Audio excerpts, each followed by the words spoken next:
Tentor Audio presents Run by Rich Restucci, narrated by David Drummond. The boundaries which divide life from death are at best shadowy and vague. Who shall say where the one ends and where the other begins? Edgar Allan Poe. Prologue. Disbelief can be a powerful enemy. Seriously, if a disheveled guy in bloodied clothes stumbled out of an alley or a doorway and came at you, arms outstretched, what would you do? Some people would offer some type of assistance, and this would be their undoing. Nobody, prior to the onset of a plague of the living dead, would think zombie and run. The dead simply don't walk. It's a fundamental law of nature. You might think the offending flesh-eater was just a homeless guy looking for spare change, and you'd walk away. Of course, then the creature follows you, moaning, shambling, and generally looking vacant. You get pissy at his persistence and challenge him with the, "Look, buddy, I don't have anything for you" ploy.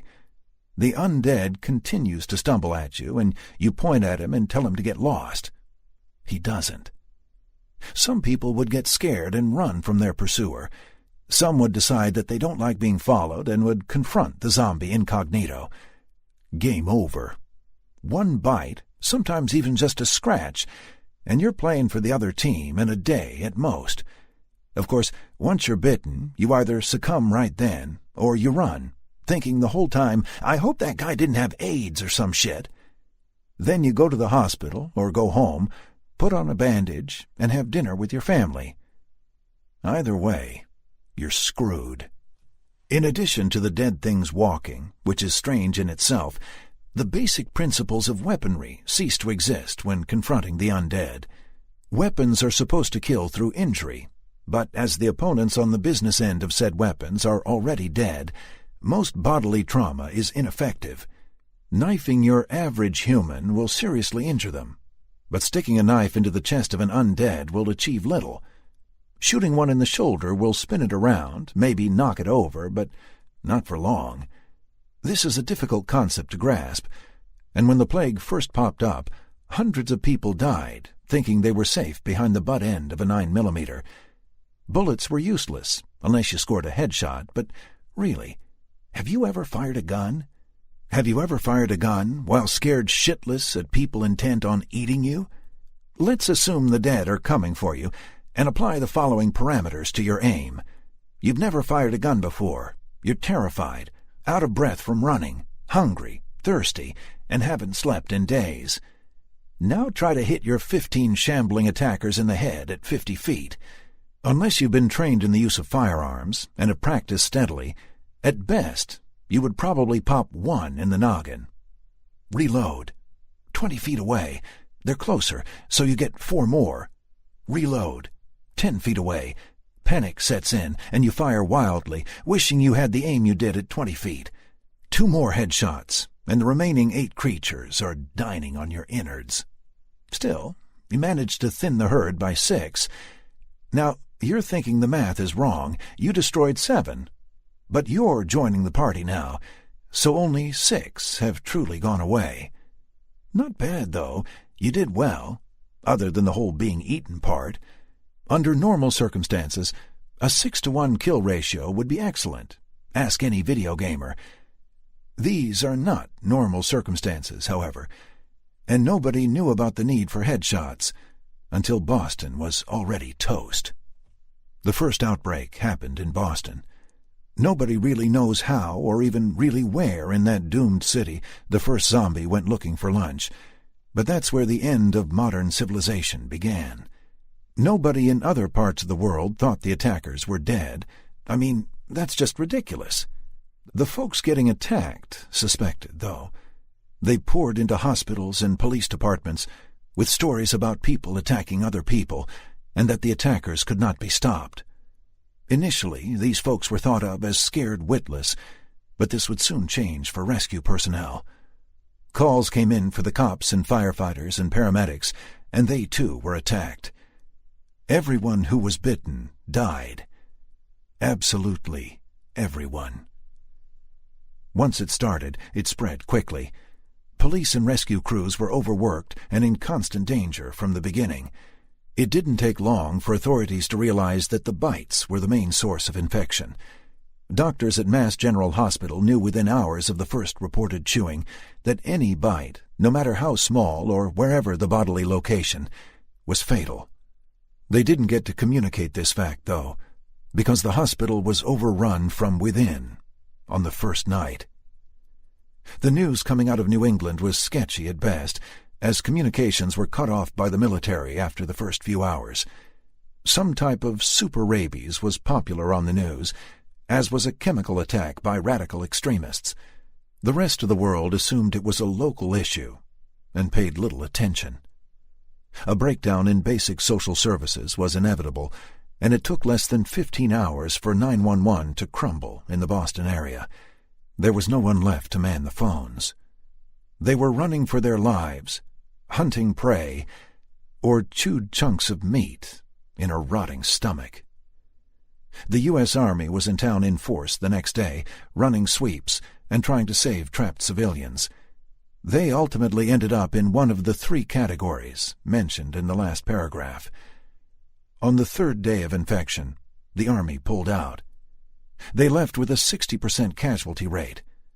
The plan rapidly switched from rescue to one of containment. The idea was to contain the infection by isolation. Boston was cut off from the rest of the country by Army cordon. The skies around Boston were filled with military aircrafts patrolling a newly established no-fly zone. Tanks, Bradley fighting vehicles, APCs, Humvees, and 11,000 troops encircled the city for a few days, allowing no one in or out. This was a monumental task, as Boston is surrounded by dozens of suburbs, and fleeing citizens didn't want to stop for Army checkpoints. Anyone coming toward a blockade was ordered back into the city. Non-compliance was dealt with harshly. Soldiers killed as many fleeing civilians as they did undead in the first few days. The civvies didn't want to stay dead, though, and they joined the ever-increasing ranks of the enemy. Outbreaks sprung up in the suburbs outside of Boston in the following days. Containment had failed, and the Army pulled back further as they were reinforced. These attackers simply could not be dead. That is absurd. On day 2, a Channel 7 news helicopter took off from the roof of the news building after the cordon was put in place. They stayed low, but were spotted by military aircraft quickly. The intent of the chopper crew was not to escape the city, but report what was really going on. They were ordered to land immediately, but refused. A Cobra gunship was dispatched to help the news crew unrefuse. The eye-in-the-sky helicopter got some excellent footage of the streets of Boston, filled with thousands of milling bodies.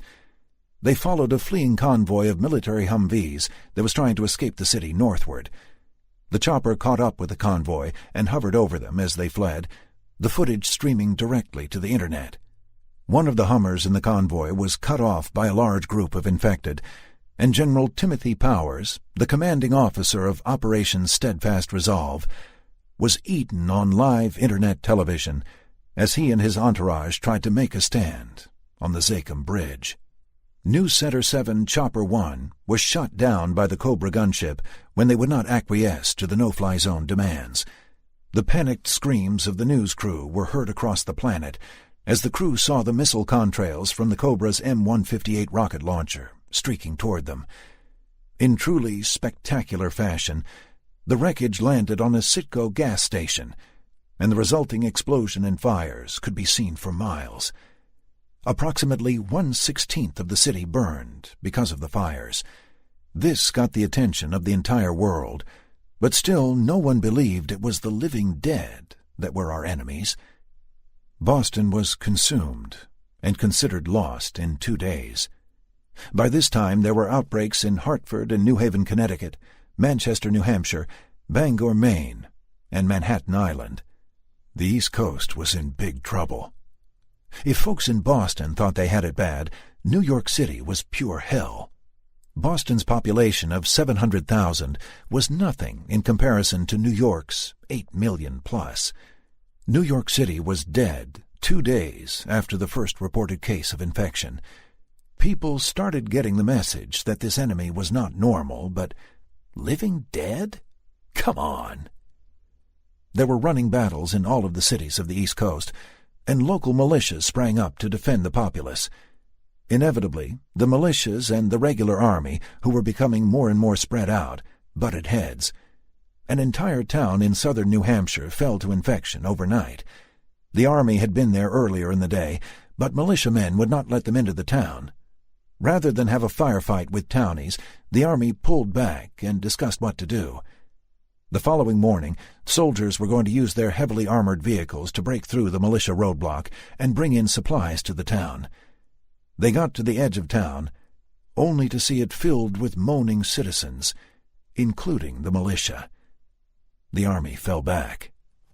The president went on national television on the third day after the Boston outbreak. He told his fellow Americans that we should all point our thoughts and prayers toward Boston and New York. He made his statements while on board Air Force One at 40,000 feet, on the way to an undisclosed location. Immediately following the president's press conference, outbreaks occurred in Washington, D.C. The east coast of the United States, from Maine to Maryland, was infected. Flights out of the U.S. were grounded, but not soon enough.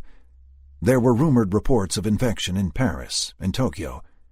The infection was global in less than a business week. 4 days after first infection, Los Angeles saw its first cases. Of all the U.S. cities, L.A. fared the best, as they were the best prepared. It took 7 days for L.A. to succumb to the dead plague, but by this time it was everywhere. Most countries were no longer being heard from. Europe was in shambles, and there was no word from Japan. China closed its borders and was fighting its own infected. There were outbreaks in Johannesburg and Addis Ababa. Perth and Tel Aviv were burning, and Bombay was a nightmare. On day 21, Beijing was obliterated by nuclear fire, raising the local temperature to a tad higher than 10,000 degrees Fahrenheit, incinerating some 10 million undead and a few 100,000 uninfected humans. On day 21, Homo sapiens ceased to be the dominant life form on the planet. At the beginning of all of this, on infection day 0, a little girl boarded a flight from Boston to San Francisco, where she was picked up by her father upon arrival. 9. "Yeah, that's what I'm telling you," huffed a frustrated Earl. "I came to work last night, like I always do. I had a couple of drinks, like I always do. I cleaned up and then came out here to take a nap in the seats, like I always do. I was going to get up in about an hour and finish cleaning, like I always do, and then you shot at me. That was new." The survivors were all flabbergasted. Rick sighed. "So you have no idea that the city is under siege by the living dead?" Earl smiled. His left eyebrow went up, and his chin dropped. "Living dead? Like zombies? So I work at a second-rate theater that plays nothing but horror flicks, and you're telling me that there are zombies running around?" "Actually, they kind of shamble," Chris replied. "And they moan, but most importantly, they eat people." "Oh, bullshit. Malarkey," Earl said, looking at Sam. "You got a TV?" Anna asked him. "Jeff has one in the projectionist booth," he answered. "Upstairs. That door was locked," Paul informed him. "I got a key, and I want to see some news." "Hang on," said Rick. "Is there any way into the theater other than those 2 exit doors down there?" He pointed to the bottom of the theater. "Or the front door?" "No, that's it," answered Earl. "What's upstairs?" Rick asked. "Balcony level. There's no 3rd floor, and the 4th floor is rented storage. The owner rents the space to people to store their stuff." The group made their way to the spiral stairs, and Earl started up with Rick in tow. He had a massive key ring with an astronomical number of keys attached to a retractable lanyard, which was in turn attached to his ancient, threadbare belt. He made it to the top of the stairs and tried the doorknob. "See? It ain't even locked. You just gotta—" He turned the doorknob while shoving hard against the door with his shoulder. The door groaned open. "Pop it a little." Earl stepped inside and clicked the light on. Rick followed him in. The room was small, with only one tiny window, covered with a dingy red curtain overlooking the street. In addition to the projector, there was a heavy metal desk with a chair and some shelves. B-movie horror posters adorned the walls, and there was a 13-inch TV on the desk. The large drawer of the desk was open, and a stack of Penthouse magazines could be seen inside.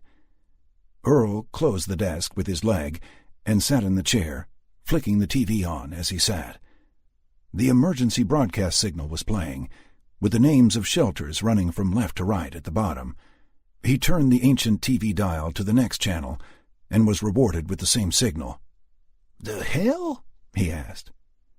Earl rotated the dial again, and the same banner was playing at the bottom of the screen, but this time there was a reporter yelling at the public.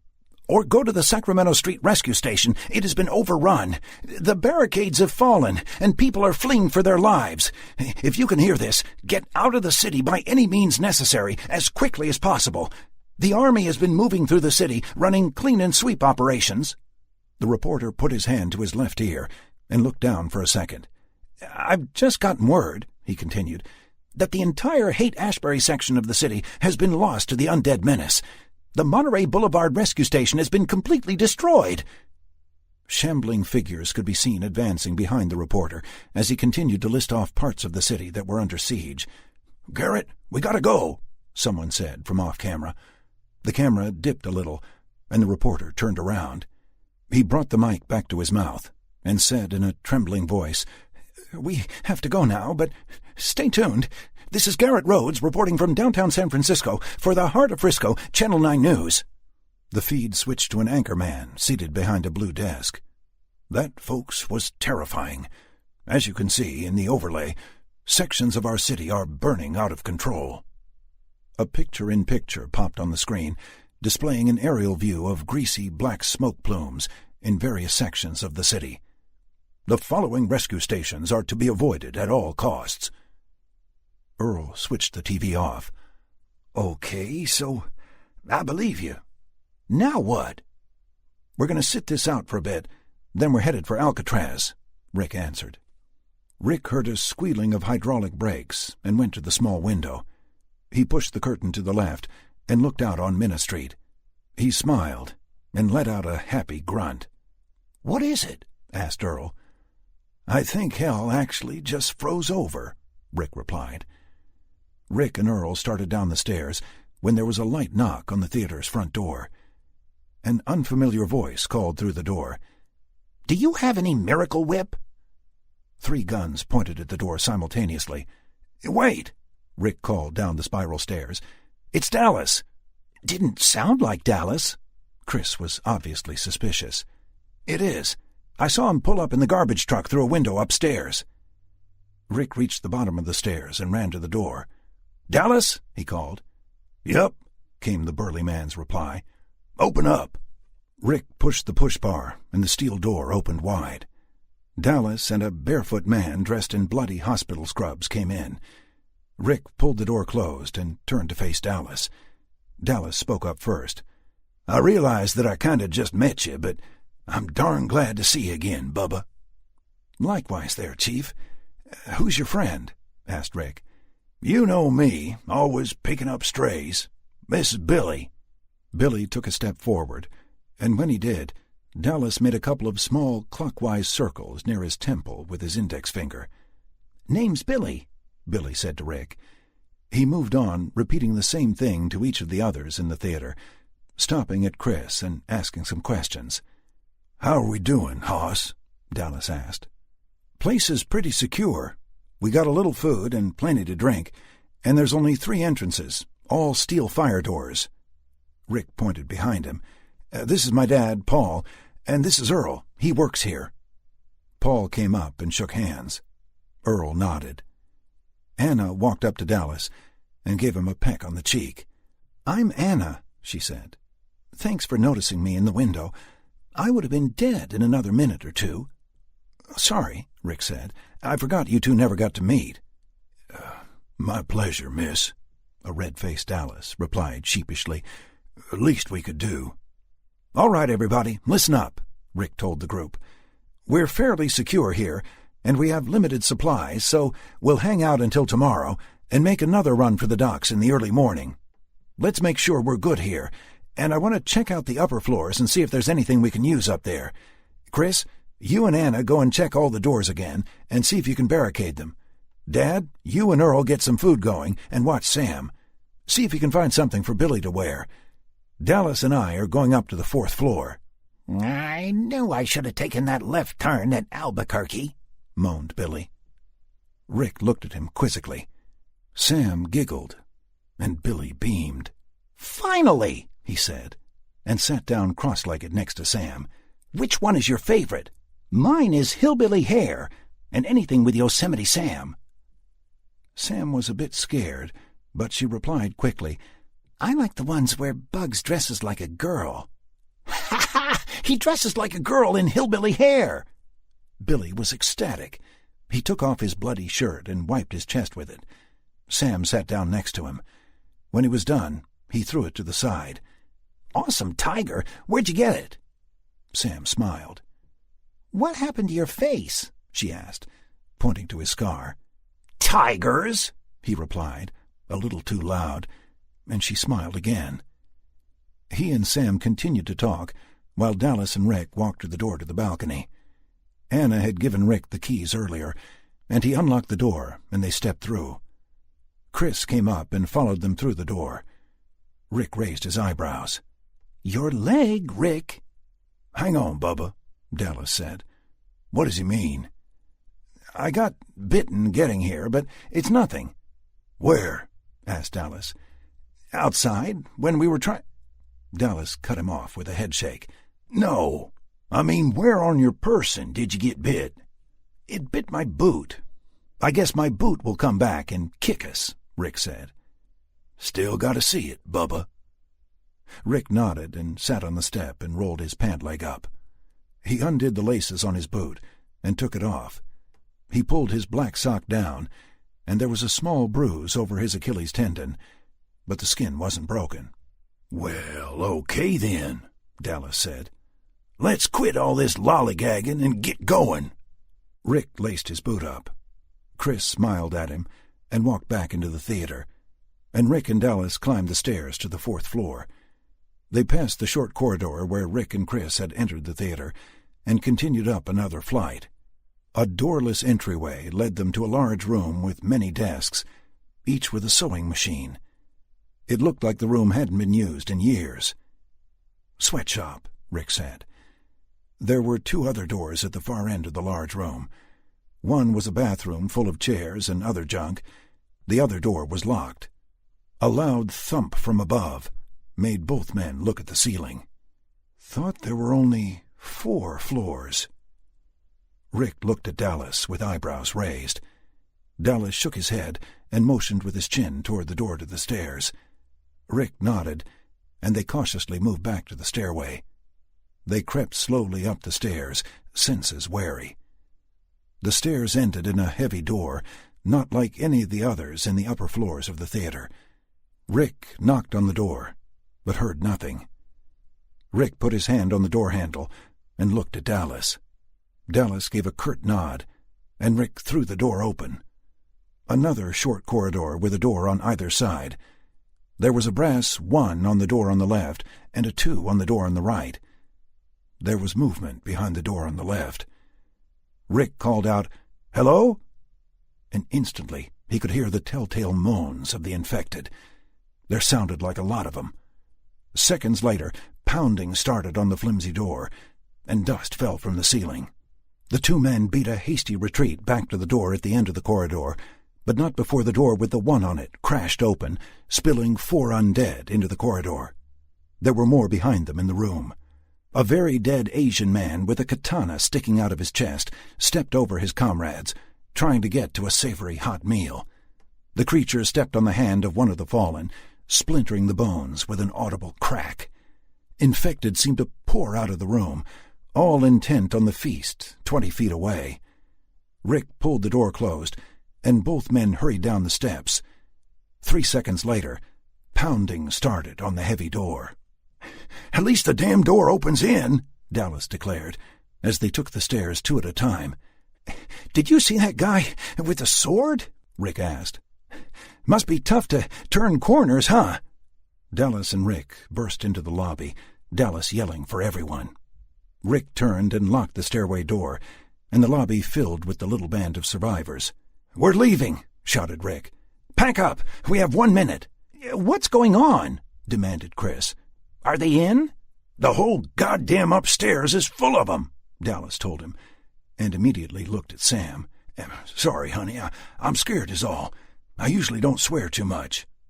Billy looked annoyed. "We gotta move again? I just started settling in." "Move it," Rick said. Billy harumphed and stood up, still shirtless. "Dallas, cover the stairs. I'm going to go up to the projection booth and look out the window to make sure we're clear. Everybody else, be ready to leave." Rick ran up the spiral stairs.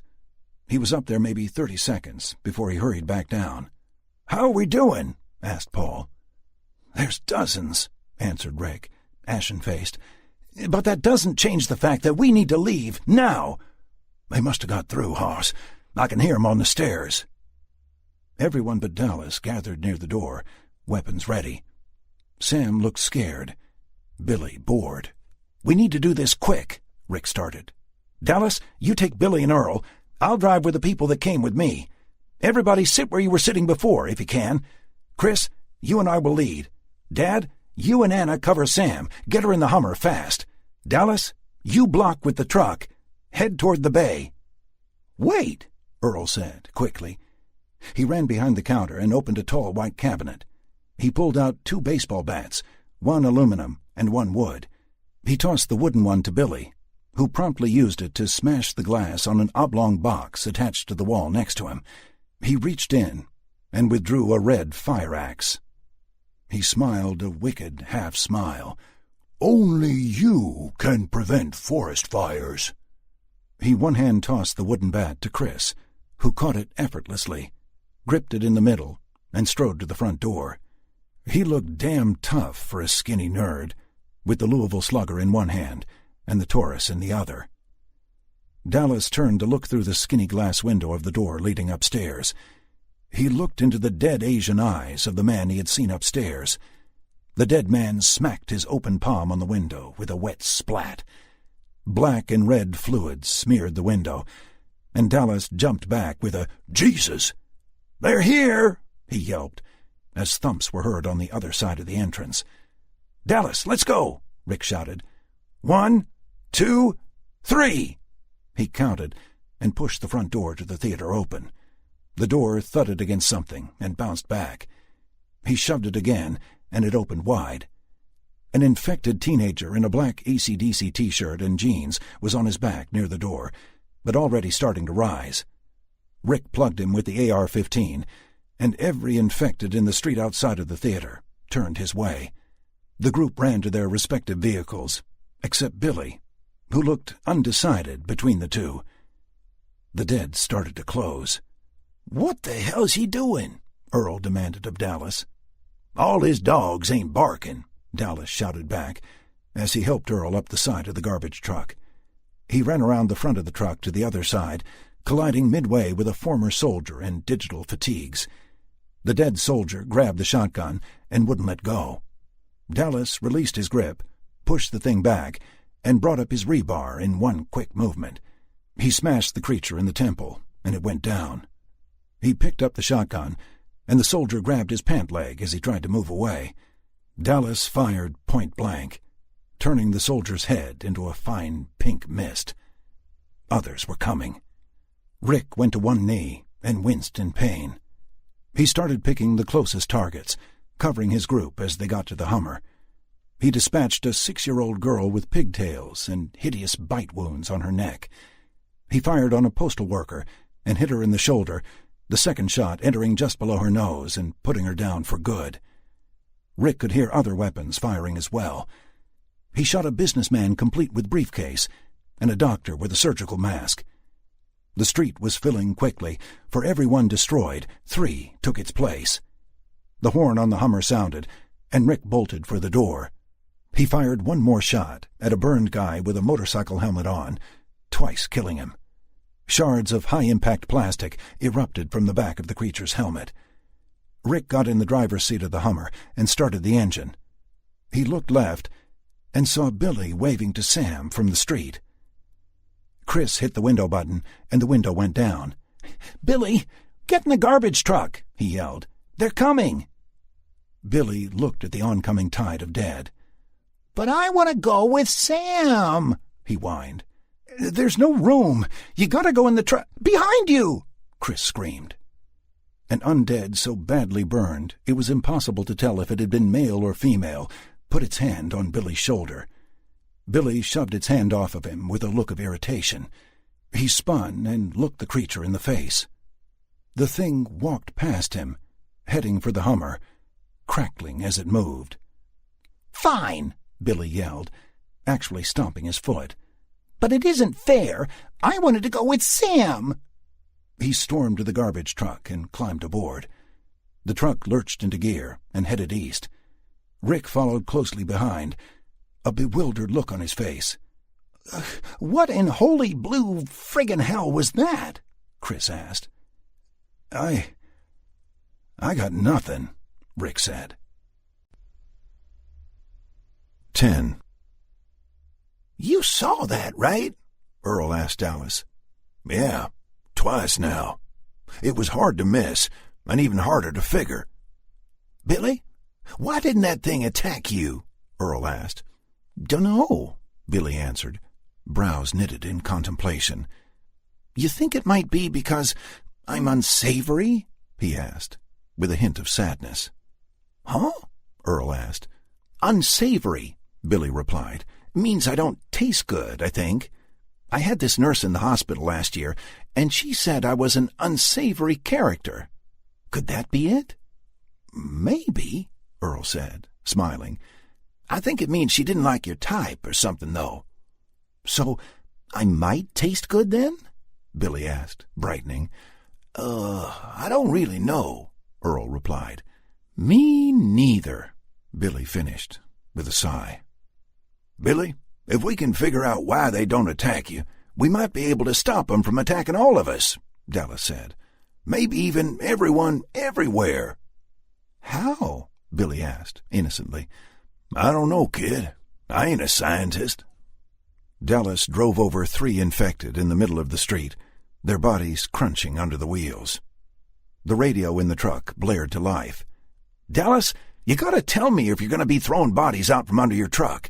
We're not as big as you, and there's goo all over our windshield now." "Well, shit," Dallas intoned. "Didn't think of that." The road ahead was blocked by 2 military Humvees, parked nose to nose, so Dallas took a right and then a quick left. Another abandoned roadblock was ahead, and Dallas slowed down. This roadblock was comprised of civilian vehicles. The Hummer with his new friends started beeping furiously, and Dallas stomped on the accelerator. "Hold on," he yelled. Earl looked scared shitless, fumbling for his seatbelt, and Billy started whooping with joy. The garbage truck hit the roadblock at about 45 miles per hour. Screeching metal and smashing glass could be heard as the truck plowed through the smaller vehicles. The cars at the roadblock spun away, one smashing into a storefront window, the other flattening 2 lurking infected. The heavy vehicle lumbered on. "What the hell was that?" Chris demanded, in a panicked voice, when the truck in front of them shuddered from the impact of the collision. Pieces of the vehicles Dallas had just smashed came spinning back toward the Hummer, and there was a big thud under the rear end as they went over something big. There was a long wail from the truck's horn, and suddenly bits of bone and bloody pulp shot out from under Dallas's rig. Rick was able to swerve to the left, but he still needed to use the wipers to get rid of the chunky crimson droplets on the windshield. Rick needed the washer fluid to clean the mess off, and even then, a hunk of dark-haired scalp caught on the passenger side wiper. It looked like a big spider hanging on for dear life.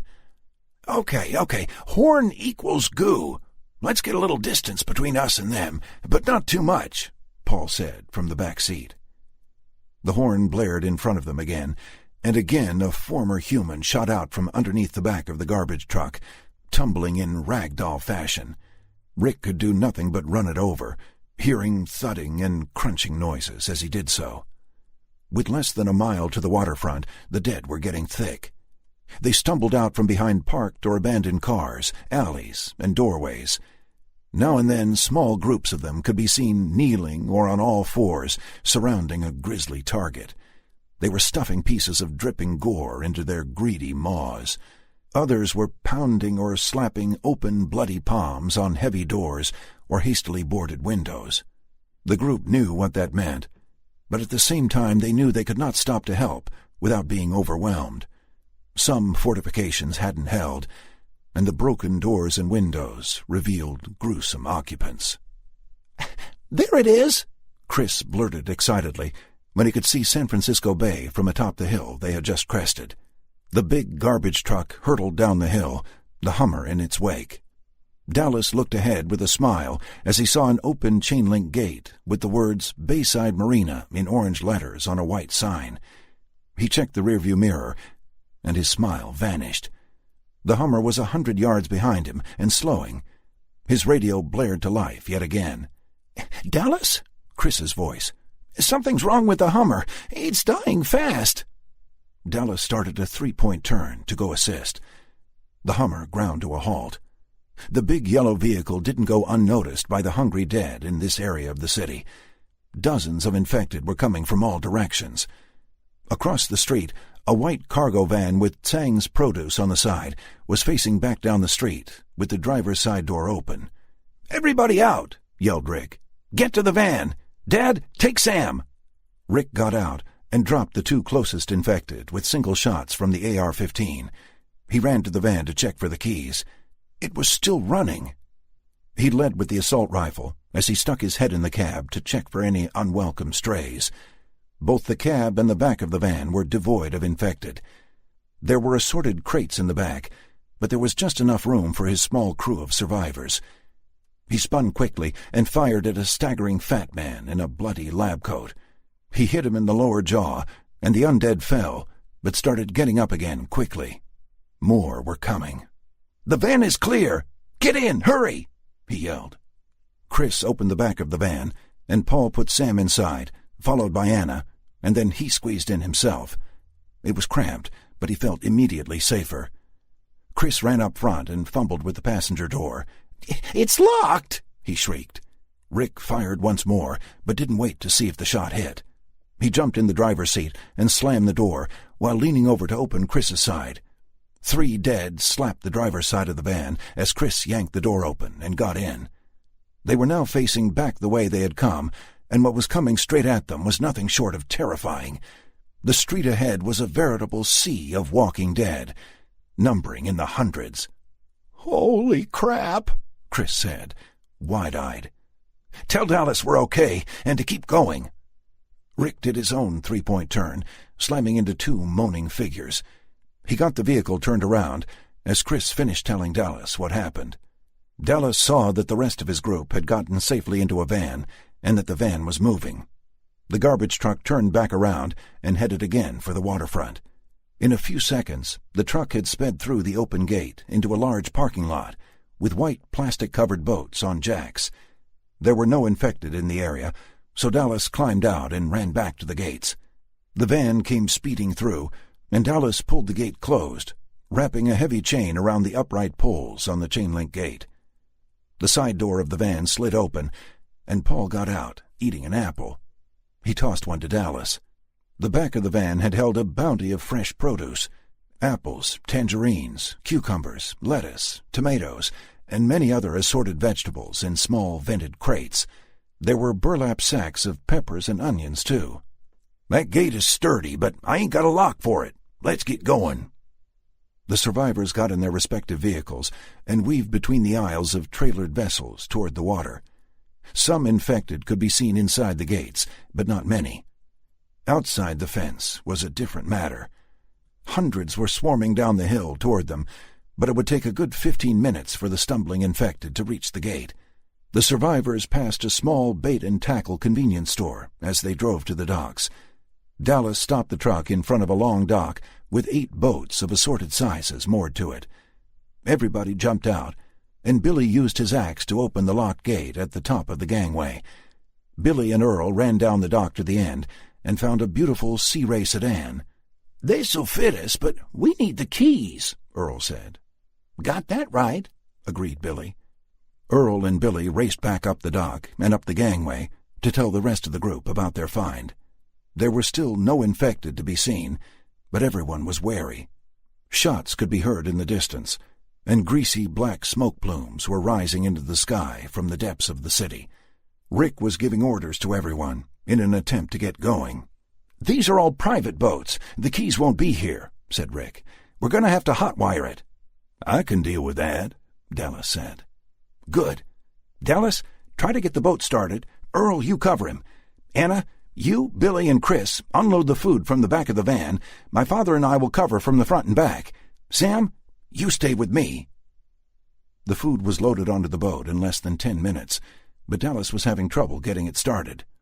"Damnable thing don't have electronic ignition," he wailed. "What kind of dumbass don't get electronic ignition? This is a 92, for Christ's sake. I gotta take the whole panel off. I need a Phillips." He looked at Earl, and Earl went below to look for a toolbox. 6 infected had shown up and been dispatched as they came. "All right, we have some supplies, but not nearly enough," Rick said to the group. "I want to hit that little package store we passed and get some more stuff, specifically water and other drinks. There's some sacks in the back of the van we can use to carry smaller items. Anna, run down and tell Dallas and Earl what we're doing, then come back and cover the dock from here." "Alone?" she asked, wide-eyed. "Shut this gate behind you, and use this pole to lock the door from the other side." Rick picked up a 3-foot length of dirty pipe from the ground behind a white concrete car stop. "You'll be fine. If anything comes knocking, get to the boat and let the guys know." "But—" she stammered. "I'll stay, Rick. Take Anna with you," Paul volunteered. Anna looked incredibly relieved. "What about you?" she asked Rick. "If they show up, how will you get back to the boat?" "Gonna have to figure that one out as we go," he told her. "All right, let's move." Paul went through the wooden gate and wedged the small pipe between the gangway rails and the door. He tried it, and the door wouldn't open. He stepped carefully down the gangway, and everybody else piled into the van. 11. The van skidded to a halt outside the convenience store. 2 minutes, Rick said. Billy, Chris, and Anna slid the side door open and rushed out of the vehicle and into the store. Billy smashed the glass in the front door, and the 3 of them headed in, while Rick covered the area with the Spaz 12. He had left the AR-15 with his dad and needed a cannon for close encounters.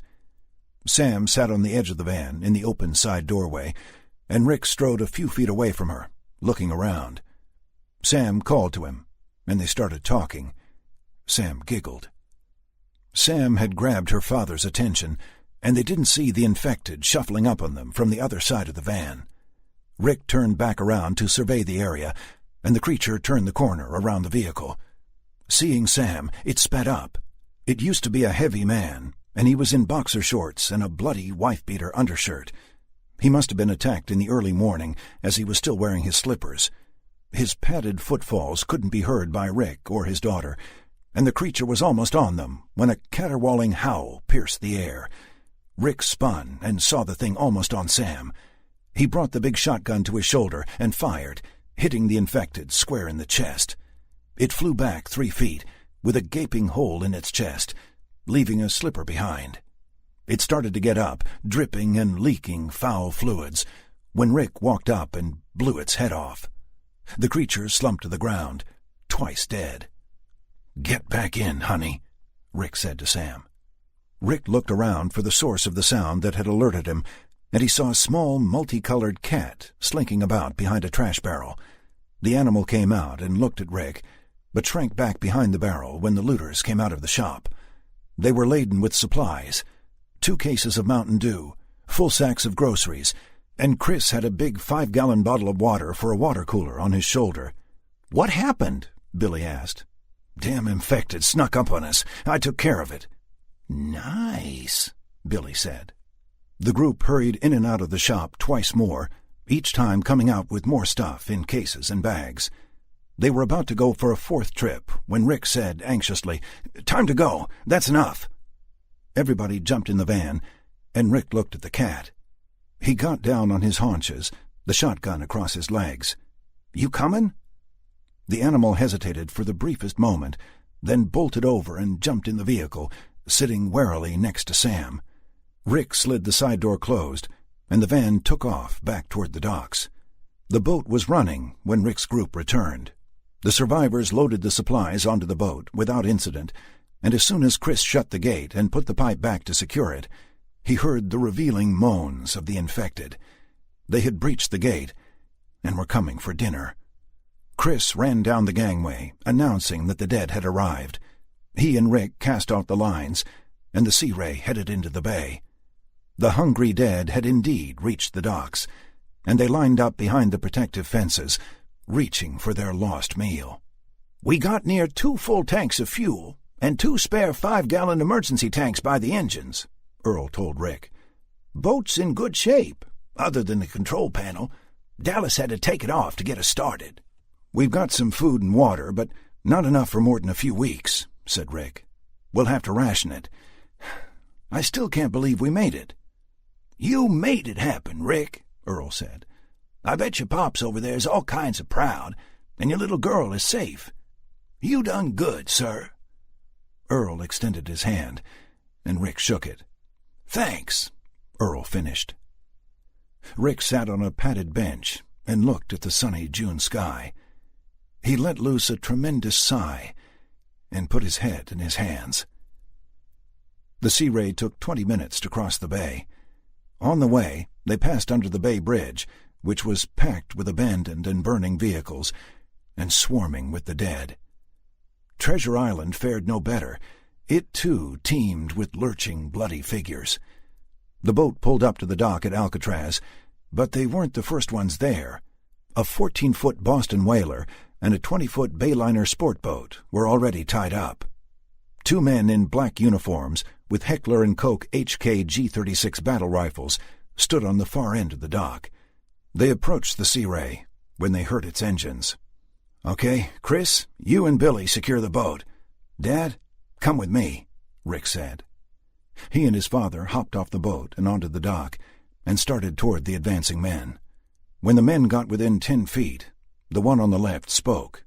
"Piss off, pal. This is our little slice of heaven." "Fuck you, Martinez," challenged Rick, smiling and shaking his head. "I've had a hell of a day.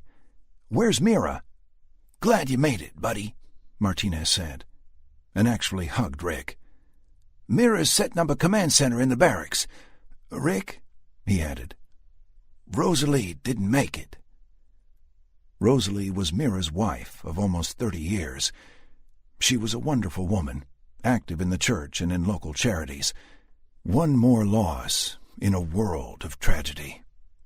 Rick lowered his eyes. "Damn," was all he could say. Martinez pulled a radio from his utility belt as Rick shook hands with the other cop, Wisniewski, and introduced his father. Martinez took a couple of steps away and talked for a second, then turned around and handed the walkie-talkie to Rick. "Somebody wants to say hello." "This is Barnes," Rick said into the radio. "Rick," Mira's voice. "You made it. Are Sam and your dad okay?" "They are, Mike. I brought more company, too." "How many?" 8 people and a damn good cat." "A cat?" asked Mike. "I'll tell you all about it soon." "Come up to the barracks and see me. We have a lot to talk about." "Be there in a few. I want to get my people off the boat," Rick told him. "Copy that. Out." Rick handed the radio back to Martinez with a nod of thanks. "I could use some help unloading supplies." "Can do," Martinez said. The 4 of them returned to the boat, and they unloaded the survivors and the supplies. Rick grabbed Sam by the hand, and they walked down the dock with the cat at Sam's feet. "You know, "We're going to have to give him a name," he told her. "Already did," she said. "Pickles." "Pickles?" "Pickles." 12. The group of 26 survivors on Alcatraz was mixed. Race, social status, age, and gender didn't matter. Everyone was happy to see everyone else, and they embraced each other like family. With the exception of Rick, Mike, and the 2 guards who had returned to the dock, the survivors gathered in the prison dining area and shared their stories. Each told of their escape from the mainland and the losses they had inevitably suffered on the way. Billy sat apart from the others, observing the stories and the sympathy alone, until Sam led Pickles away from the group to join him. Pickles greeted Billy by rubbing against his legs, and as he reached down to pet the cat, Sam sat down on the metal bench next to them. "How come you're way over here?" she asked him. "You look sad." "I am." "How come?"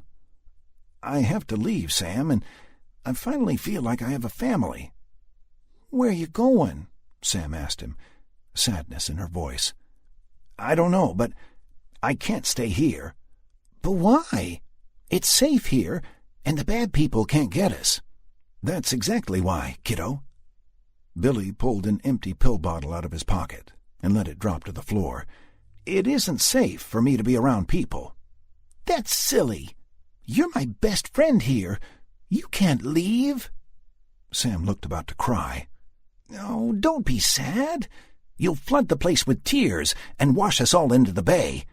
Just like when Bugs rode that surfboard on the tidal wave, remember?" She shook her head and smiled. Across the room, Rick and Mira appeared together through a heavy metal door. They had said their congratulations and paid their respects to each other.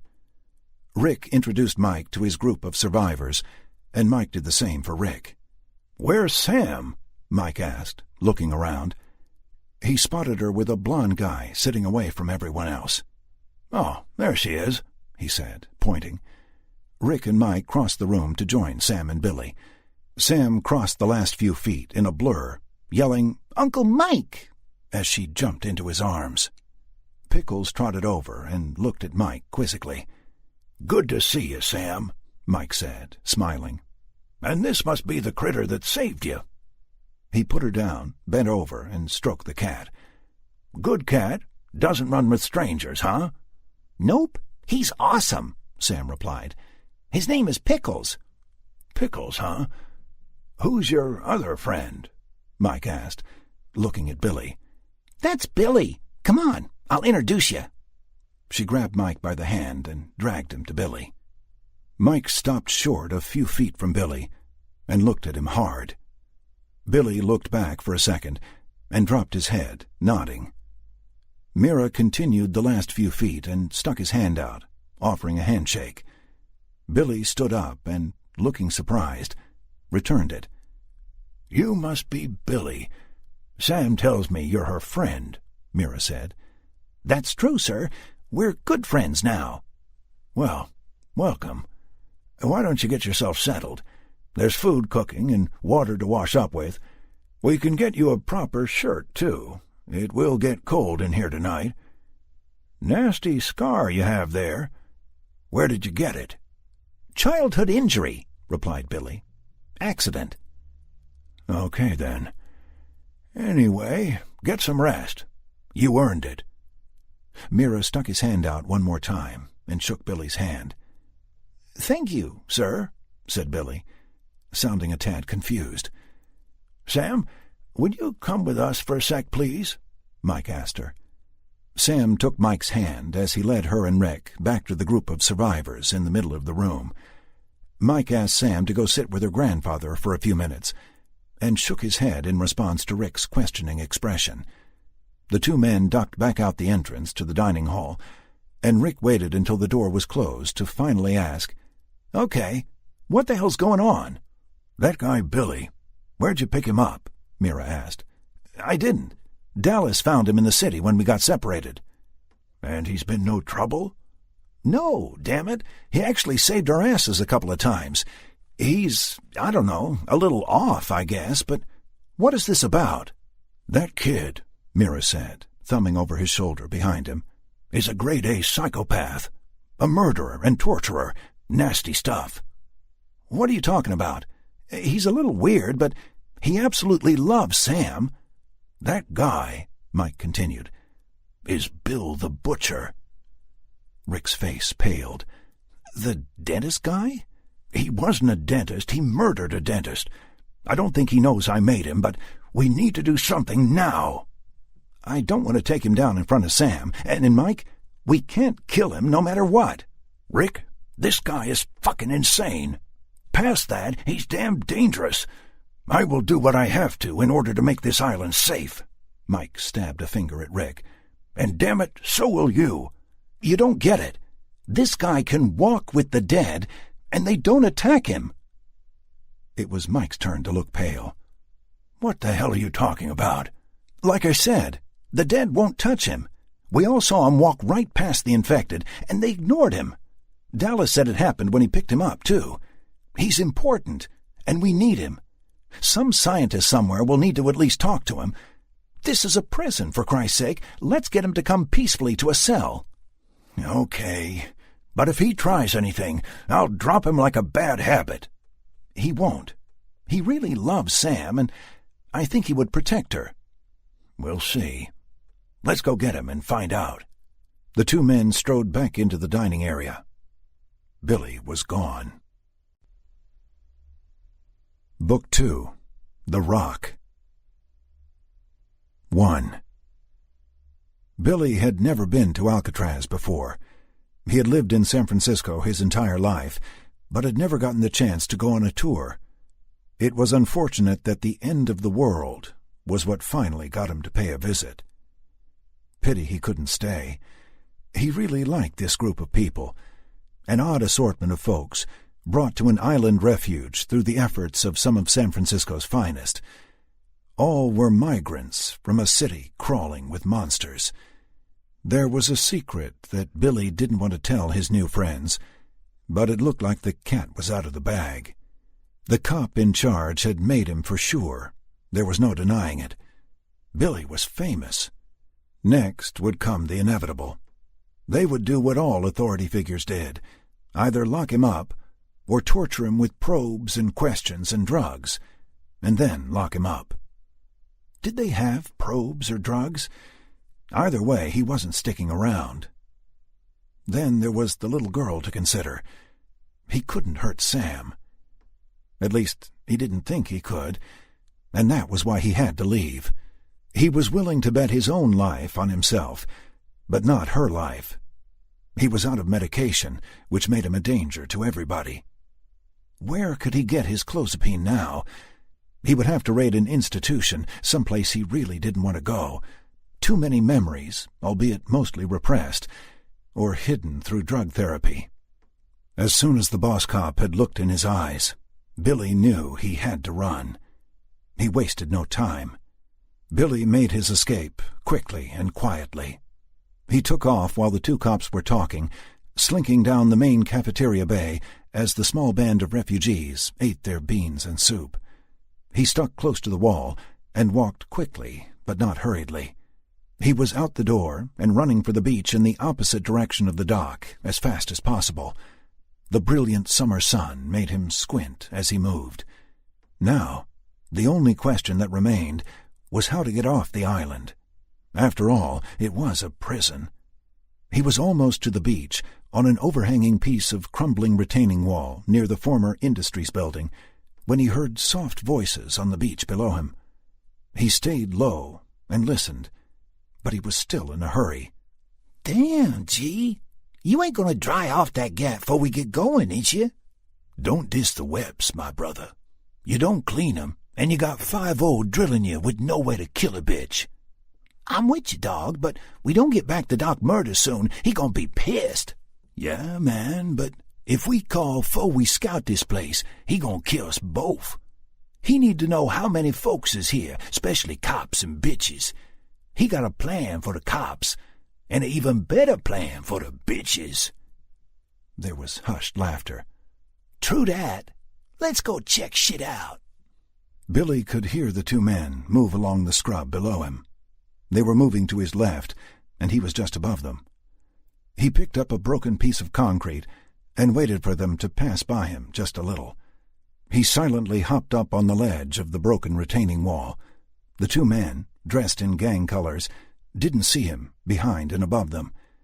Billy hurled the concrete and jumped back without waiting to see what happened. He heard a meaty thump and then a muffled shout. He moved quickly to his left, positioning himself in front of the two gangbangers, and looked over the edge. The banger in the back had been hit in the head, and the one in the front was kneeling over him, checking out his unconscious buddy. Dog, you okay? Damn, man, what happened? Did something fall on? His question was punctuated by a vicious snap as Billy's foot caught him on the back of the neck.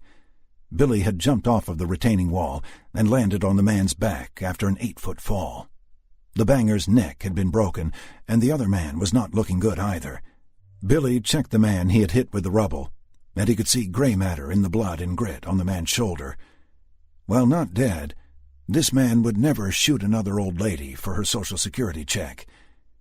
Billy stomped on the man's Adam's apple to make sure. The man started making a strangled, gurgling noise, but Billy had already grabbed their weapons and moved on, satisfied that neither man would pose a threat to the folks on the island. He hadn't made a sound the whole time.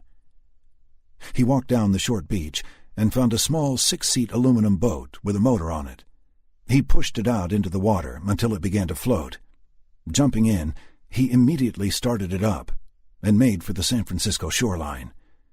Billy shook his head and snickered at the irony of everything. He was escaping the safety of an island fortress to enter a city of the cannibalistic living dead so he could save the lives of people that were scared of him. He was saving them from himself.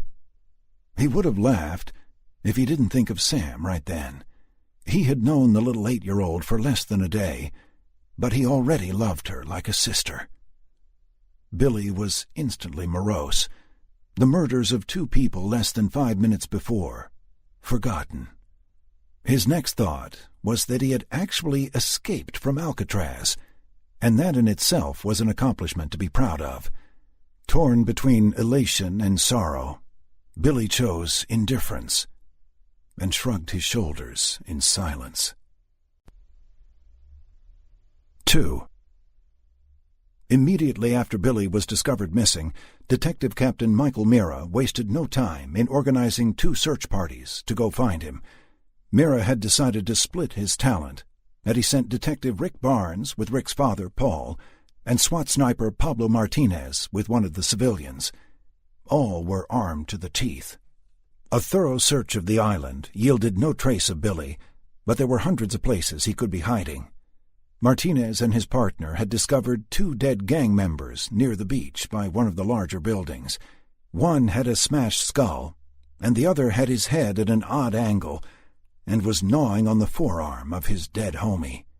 This scared Detective Rick Barnes more than a psychopath on the loose.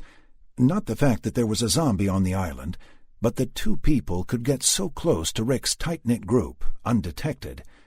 Who knows who or what could come and go as they pleased. The zombie was dispatched quickly, and Martinez put a bullet into the head of the other dead gang member, for good measure. Martinez's radio blared to life. "Martinez, any sign?" Captain Mira's voice. "Negative, sir. Nothing but the 2 dead gangbangers so far. We've canvassed all the outbuildings, but it would take a week with 20 guys to search everywhere, and even then there's got to be a million places we'd miss." "Agreed. Report back to command.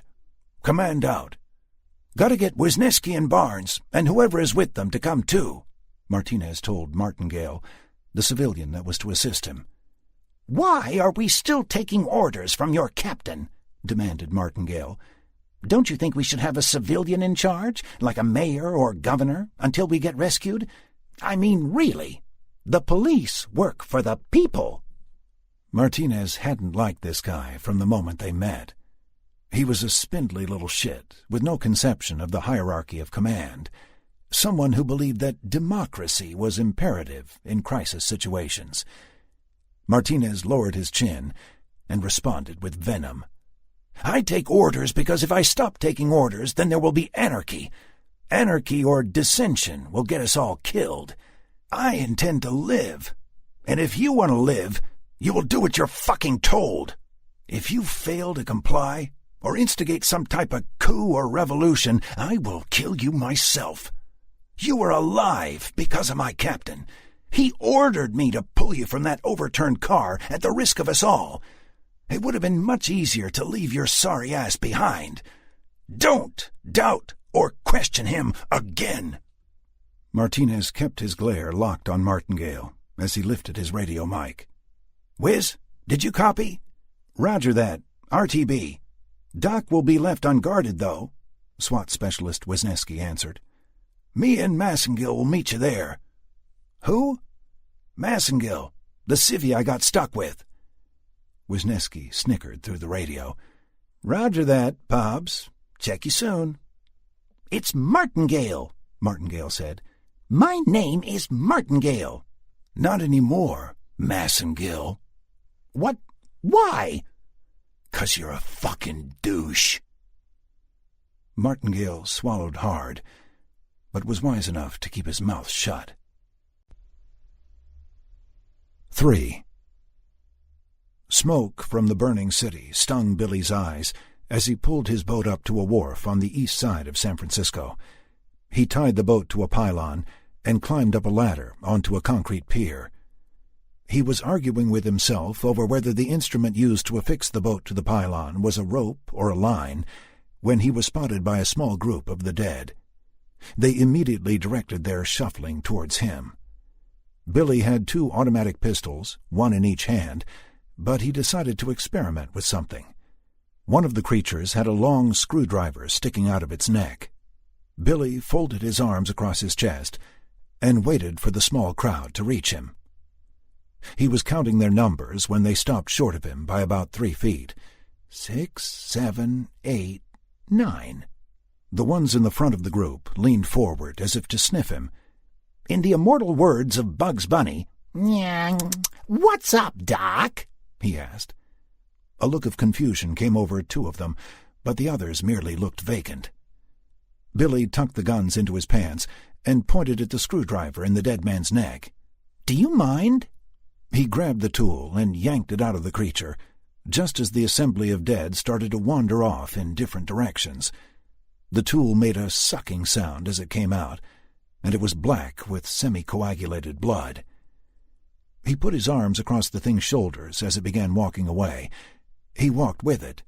"You know, it doesn't really bother me that I can walk around when everybody else is running for their lives. That's a perk.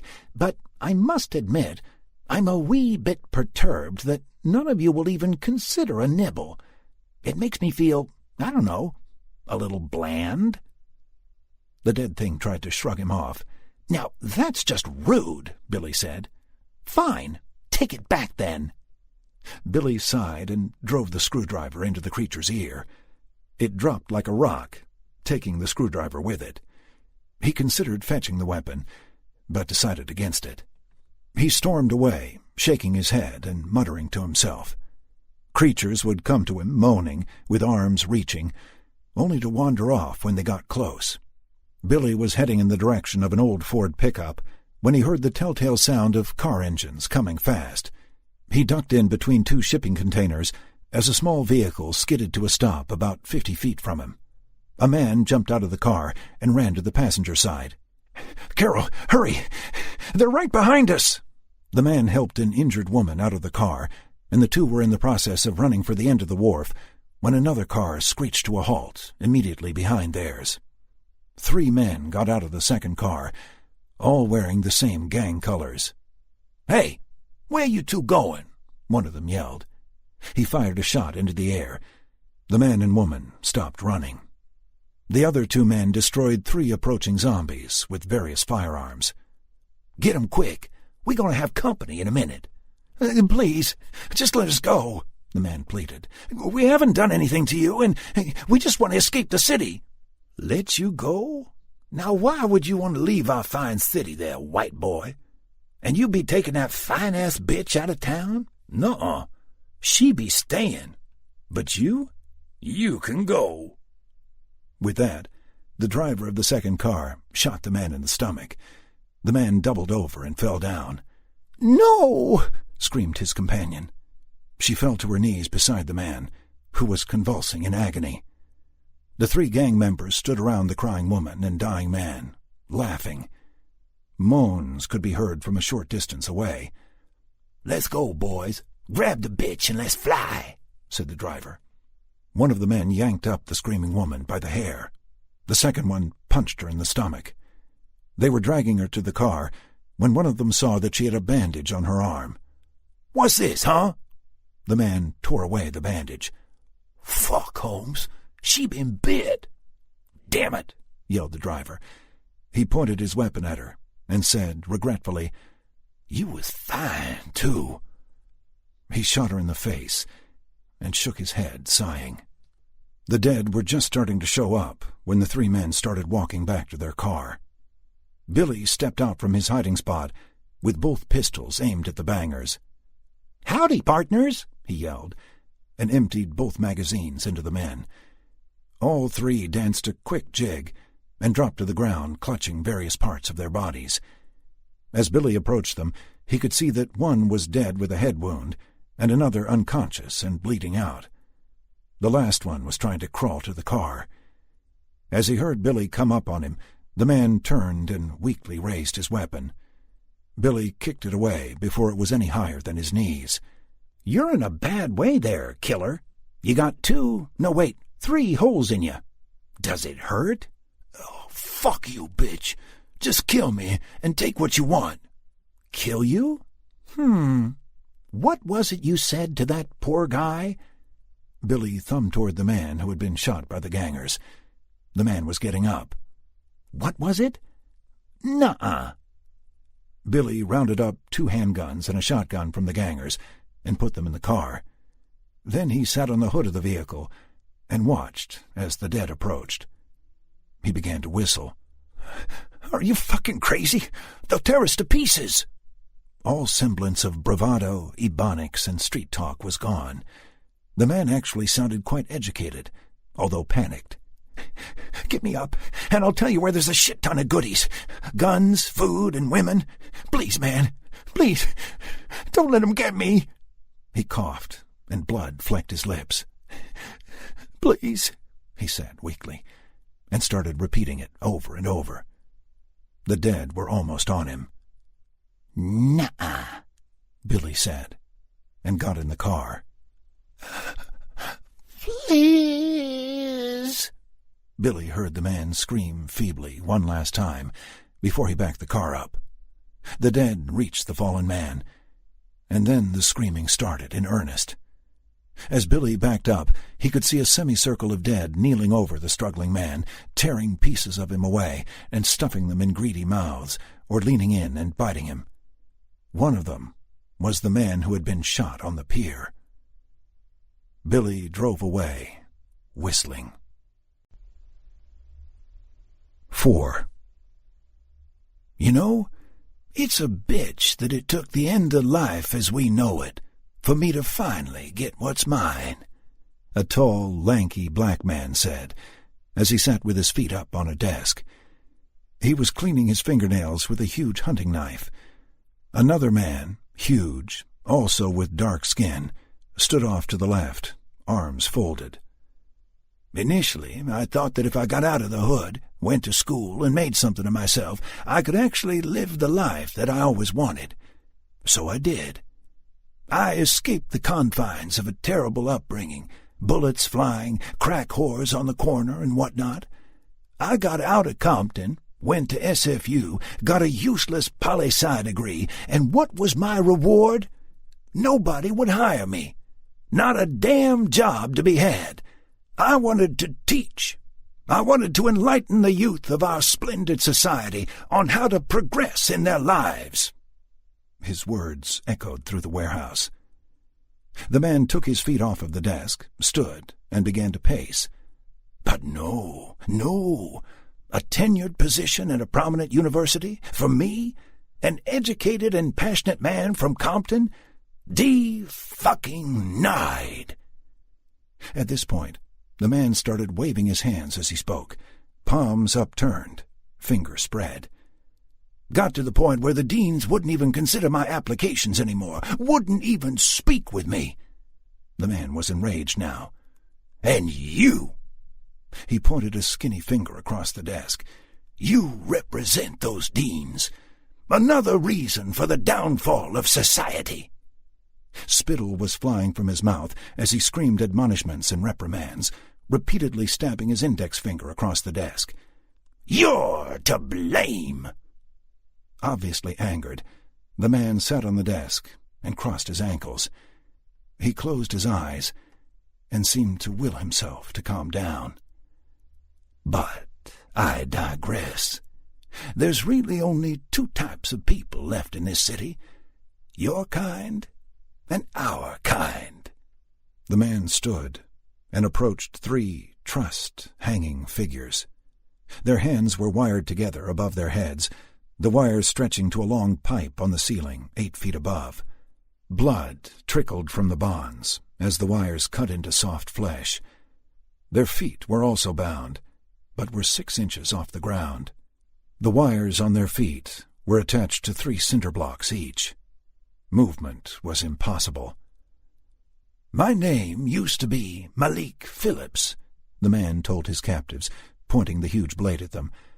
But you will call me Doc Murder. There was clapping and catcalls from behind the tied men. A large group of people occupied the rest of the warehouse. One of the hanging men, a soldier, snorted derisively when he heard the name. The other 2, a National Guardsman and a man in an SFPD uniform, looked at the soldier like he was insane. Doc Murder, huh? The soldier asked.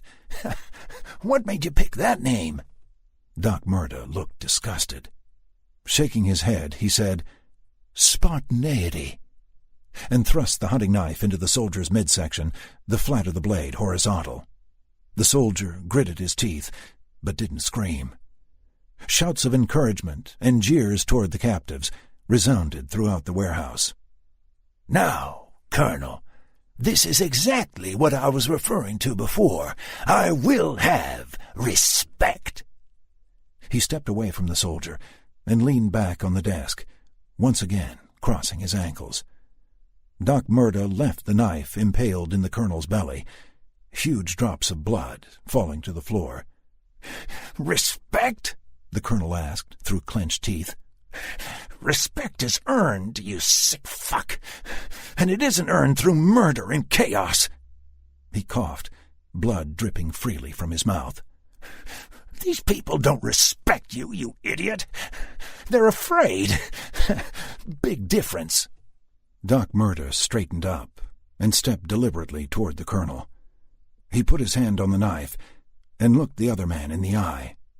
"Good enough," he said, and viciously jerked the blade to the left.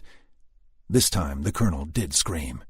Ropey coils of intestine bulged through the horizontal opening in the soldier's belly, spilling out and onto his groin and legs. Blood poured from the wound and splashed the floor in a viscous torrent. Doc Murder pulled a small automatic pistol from his belt and shot the soldier in the forehead. The small crowd became incensed, screaming and hollering. Some actually started dancing. "Pee-wee, if you would be kind enough to remove that." The huge man moved forward and without a word cut down the soldier. He dragged the dead man away, not bothering to remove the cinder blocks. The blocks banged together as Pee-wee moved off. Doc Murder raised his hands to quell the racket in the warehouse. As the noise died down, he walked to the National Guardsman, making a point to show the terrified man the big, bloody blade. "Now, I'm going to ask you some questions." 5. Billy had to ditch the car. The streets were packed with the undead, and the noise of the car engine was attracting them in droves. Billy was in no danger from the creatures, as far as he could tell, but they still approached him, before pausing in apparent confusion and then wandering away. The things would mill about aimlessly until they spotted something interesting. Then all in the area would be on the move toward whatever it was that they had seen. Billy figured out that if he didn't move too fast or talk, he could walk among the creatures unmolested. If he walked too quickly or spoke to himself, as was his habit, they would get in his way. Then he would stop, and they would stumble off, uninterested. Everybody else, it seemed, was on the menu. The crowds got thinner as he neared his destination. He was trying to get to the Morningside Psychiatric Hospital. Not a nice place, but he needed some drugs. He had popped his last clozapine more than a day ago. The drug had a strange effect on him. Normally, a person on clozapine would slow down and be dizzy and incoherent, drooling or standing in one place for long periods of time. Zombies, Billy used to call them, and snickered when he thought about it. This particular drug was the chemical equivalent of a temporary lobotomy. Billy, however, got very amped when he took his meds. He found it gave him a singular clarity he couldn't attain when not medicated. He talked a lot, was happy, and could figure things out quicker. It also made resisting his homicidal urges a snap. Billy could fight off the desire to kill someone for the fun of it. He still killed when he needed to, but the drug helped him weed out the ones who didn't need killing. He was looking at his feet as he walked, contemplating his strategy on getting his meds, when there was an odd sound in front of him. He looked up, and there was a zombie pushing an overflowing shopping trolley. The creature was filthy and had a 15-inch matted beard with bits of stuff in it. It was wearing an old military-style Boonies hat. It was the beard that Billy remembered. "Hey, Lester," Billy said, and waved. "Hey, Bill," the thing replied, in a raspy voice. "Not dead yet, then?" Billy asked. "Day ain't over." Both continued on about their business, in opposite directions. Billy reached Morningside about an hour after seeing Lester. A pickup truck had smashed into the main gate, obliterating the small guardhouse. The door to the truck was open, and there was no one around, living or dead. He walked past the accident and got to the front doors of the hospital. The glass was smashed, and there were bloody handprints all over. It was dark inside. A huge blood smear was splashed across the black-and-white checkered floor. Something had been dragged further into the darkness. Billy stood there a moment, contemplating, the pistols from the dead gangbangers in each hand, and a shotgun strapped to his back. "Heavens to Murgatroyd," he said aloud. "Well, I guess I better—" He was cut off by a loud, caterwauling scream from inside the dark halls. He took a few steps back and peered into the darkness, the pistols raised. There was a slapping sound, obviously bare feet running on linoleum, and suddenly a figure solidified in the blackness. Another inhuman scream emanated from the thing, and it sprinted toward Billy, reaching with the need of the damned. It pushed the broken doors wide without slowing, heedless of the broken glass under its bare feet, screaming as it closed the distance. Billy fired once with each gun, hitting the figure in the left shoulder and missing with the other bullet. The thing, a young man in bloody pajama bottoms, slowed down and clutched at his wound with his right hand, Billy momentarily forgotten. He raised his head to the sky and screamed again, then snapped his head down and looked at Billy with blood-red eyes. The man hissed, bared his teeth, and charged. Billy shot the man 3 more times, and he fell, dropping on his back a few feet short of his goal. Billy backed up another 3 quick steps. The wounded man tried to get up, but remained on his back, coughing blood, and making claws with his hands. Billy took a tentative step toward the gasping man. The man saw him and bared his teeth again, trying to snarl, but only making a gurgling noise. He flipped over on his stomach and tried to pull himself toward Billy. He managed a very short distance before his head fell to the ground. He laid there, bloody eyes fixed on Billy, but otherwise unmoving. Billy raised his eyebrows. "Huh." He walked past the man, and stopped in front of the doors to the black halls of the hospital. "All righty then," he said, and started forward when he heard a noise behind him. The man was pushing himself to his feet. Billy raised his pistols. The bullet-riddled man stood and looked around. He saw Billy and moaned, raising his arms and shuffling forward with that same undead gait Billy had seen hundreds of times that day. The creature stopped about 3 feet shy of Billy, then turned, lowered its arms, and shambled off. 6. The Alcatraz survivors had gathered in the cafeteria at the behest of Detective Mira. He stood at the front of the room and addressed the small crowd. "Well, folks, here it is," he began. "There's a group of people, mostly kids, trapped in a school about 4 blocks from the Marina Bay warehouses. We're going to get 'em. I need 4 volunteers." Instantly, hands shot up throughout the crowd. 8-year-old Sam had her hand up high. Mira smiled and looked at Rick, who was also smiling and nodding. "If you're interested, come on up and we can discuss the plan." "Did you say 4 blocks?" a man asked. "Yes, a little less than 3/4 of a mile. Again, if we could get the Because if they're 4 blocks from the wharf, they may as well be on the moon with all those people on the loose," the man interrupted. "And I just don't see the point in attempting a rescue if we're going to send our people to certain death." Murmurs of assent could be heard from the crowd, while snorts of disgust were more prominent. "Well, Mr. Martingale." "Mr. Martingale, there's a bunch of kids stuck in a school with few supplies and a mounting force of infected just outside the walls. Now, I'm simply not okay with leaving them to starve, scared and alone. I noticed you didn't have your hand up, so you can remain here and make yourself useful while the rescue team goes and gets them." "Shouldn't we let the military get them? For that matter, when are they coming for us? Haven't you been in contact with them?" Mira sighed.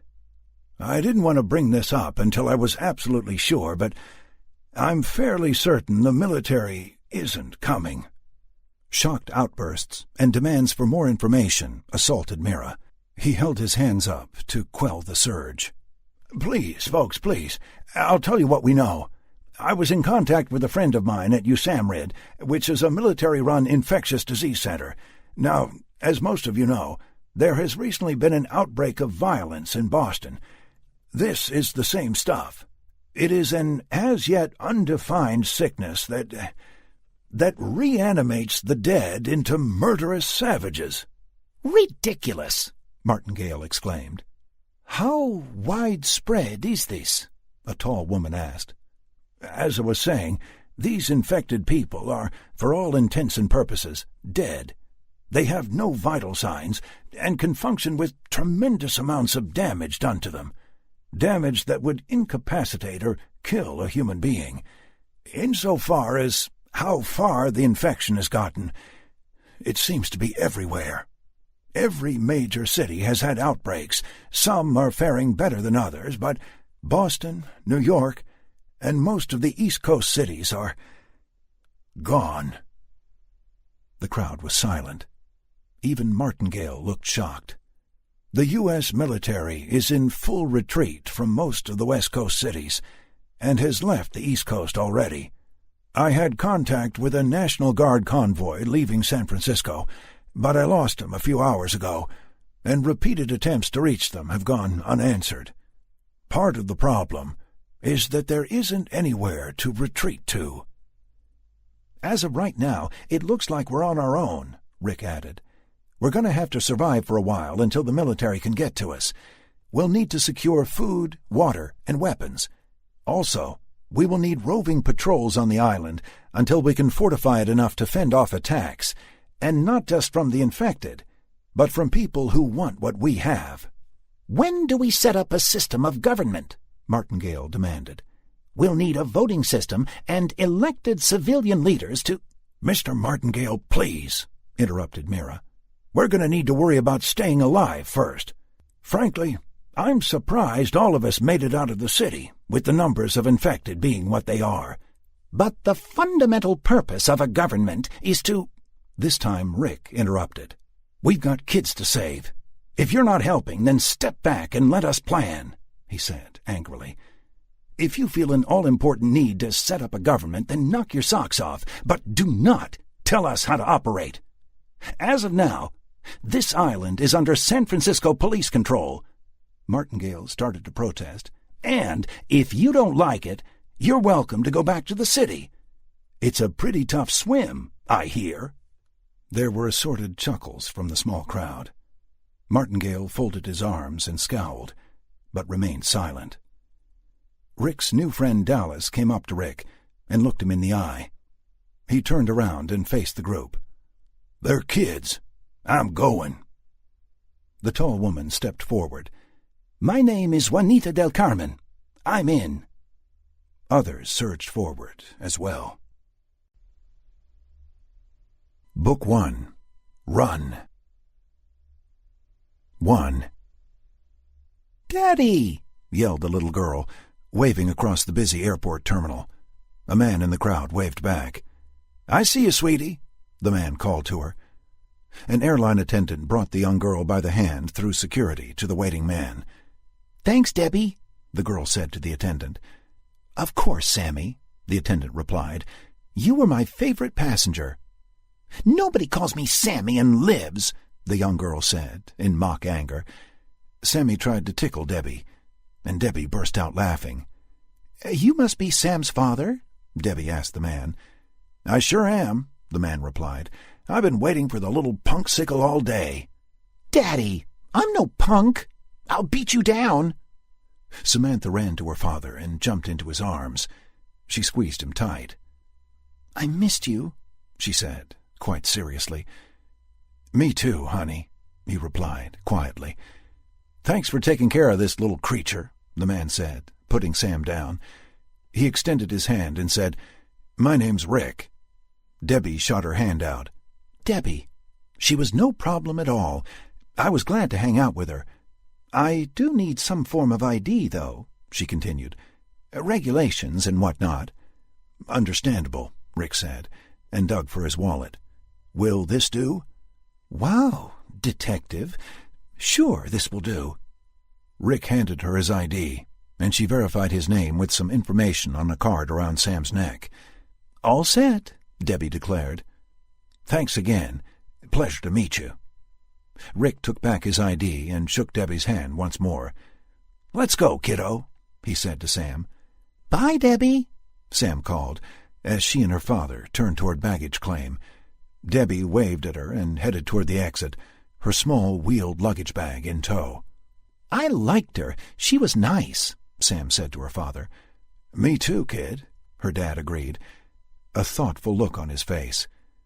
Rick made a backward glance to catch one more glimpse of Debbie, but she was gone. "What you looking for, Daddy?" Sam asked, a sly grin on her face. "Don't make me whoop you, girl," Rick growled, in mock anger. "Ooh, Daddy, you like Debbie," Sam cooed.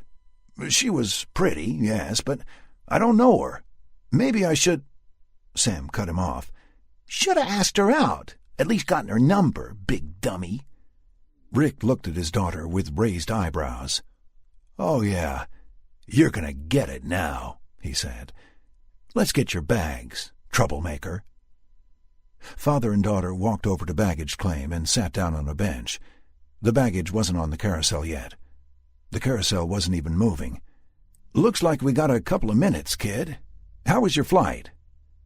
Rick glanced up at the TV near the baggage claim. There was a news bulletin on, but the sound was muted. "It was okay. Debbie made it fun. She stayed with me most of the flight." Sam continued, but Rick wasn't really listening.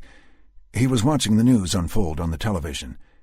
Although there was no sound, there were video clips of riots in what appeared to be Boston. The newscaster put his finger to his ear and looked down as he listened to some feed. The caster then turned to the left with raised eyebrows.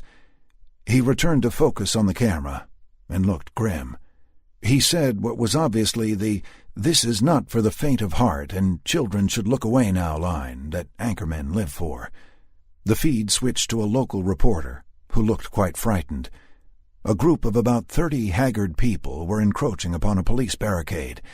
The barricade looked to have been hastily erected, and consisted of 2 police cars parked nose to nose, with some barbed wire and sandbags a few yards in front of them.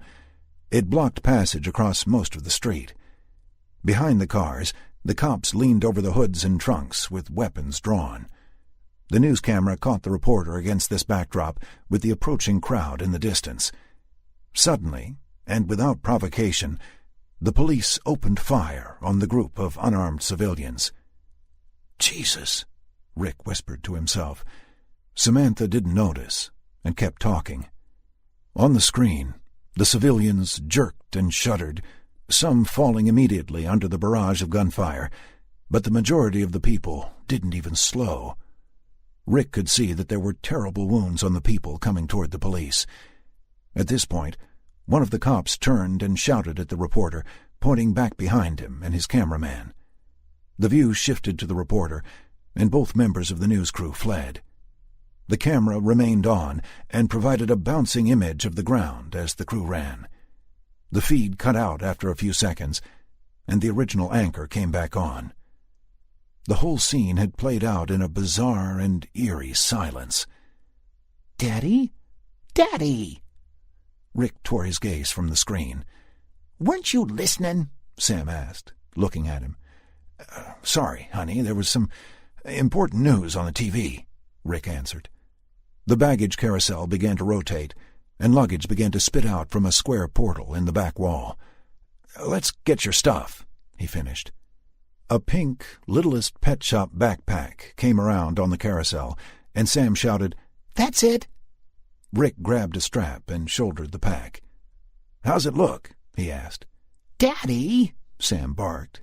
"it totally doesn't go with those shoes." The pair walked from the airport terminal, laughing.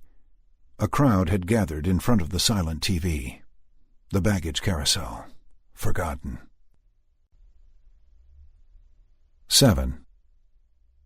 Billy walked up the steps to the hospital and stepped through the smashed front doors, swinging the shotgun in a horizontal arc. "Clear," he said to himself, and sniggered. He made it a point not to step in the blood on the floor if he could help it. There were bloody footprints, some bare, going in many directions. It was very dark, but he could see a little. He read the names on the opaque glass panes in the doors as he progressed, but he was more interested in the titles. Dr. A.P. Morgan, clinical psychologist. Dr. S. Silverstein, child psychologist. Dr. V. Prentice, administration. The next door's window was smashed, and there was blood everywhere. Something was making wet, tearing sounds from the room. Billy looked through the broken window, but could only discern vague shapes. There were 2 indistinct figures low to the ground, huddled over something. The sounds of chewing were apparent. As he leaned in to get a better vantage, Billy shifted his weight and heard window glass crunch under his feet. He looked down, cursing himself for making so much noise in the confined hall. When he looked back up, there was a dead man in a red hospital orderly's uniform staring at him through the hole where the window had been. The name tag read Carl. Billy backed up a few steps. The former orderly turned away, showing Billy that the uniform was actually white, just gore-stained. 2 other dead things appeared from the darkness of the room, reaching through the broken window. Billy took a step forward, whereupon both creatures lowered their arms, turning back into the darkness. Billy opened the door and flicked the light switch, but nothing happened. The zombies went back to eating their unfortunate victim. The form on the floor turned out to be half a man. He was missing his head and both arms, and his chest was a dripping cavity. Half a guy had been a security guard before the madness began, and he had a flashlight on his belt. Billy stooped to retrieve the flashlight, careful to avoid the copious amount of blood on the floor. The torch was also slick with gore from the fallen guard. Wiping some of the blood on the back of a feasting zombie, Billy cleaned the light as best he could. He was about to leave when he noticed a set of keys on a ring attached to the victim's belt. Retrieving the key ring, he stepped from the room and clicked on the flashlight. The beam cut the darkness with precision, only illuminating where it was pointed. Billy continued down the gloomy corridor toward a set of double swinging doors. A bump from the other side of the doors made them open toward Billy for a moment. He moved forward cautiously. The bump occurred again. Obviously there was something moving on the other side of the door. A crimson puddle had spread across the entire hallway in front of him. Billy reluctantly stepped into the blood and pulled back the door. There was a small child sitting on the floor, slurping viscera from what used to be a human being. The creature looked up, but didn't move. The child looked completely fine, except for the red eyes and the fact that he was covered in gore. Billy pointed one of the pistols at the dead boy and fired point-blank into the creature's head, destroying it. The shot was deafening in the enclosed corridor, and his ears began to ring, but not before he heard another inhuman scream from deeper in the darkened hospital. "Not your fault," he whispered to the twice-dead kid, and kept moving. The beam from the flashlight cut the blackness like a knife, showing scenes of carnage and failed last stands, a small circle of light at a time. Here, another drag smear. There, bloody fist prints on a broken door. As he came to a stairwell going up, he could see an assortment of chairs and other office furniture that had been thrown down the stairs to block access. The door to the stairwell was hanging on one hinge, and there was more blood on the furniture, but it looked as if this hasty barricade had held. A few more meters, and another set of double doors blocked his way. This time the doors were steel, with small windows at face height. The windows had an interlaced lattice of metal wires to prevent shattering.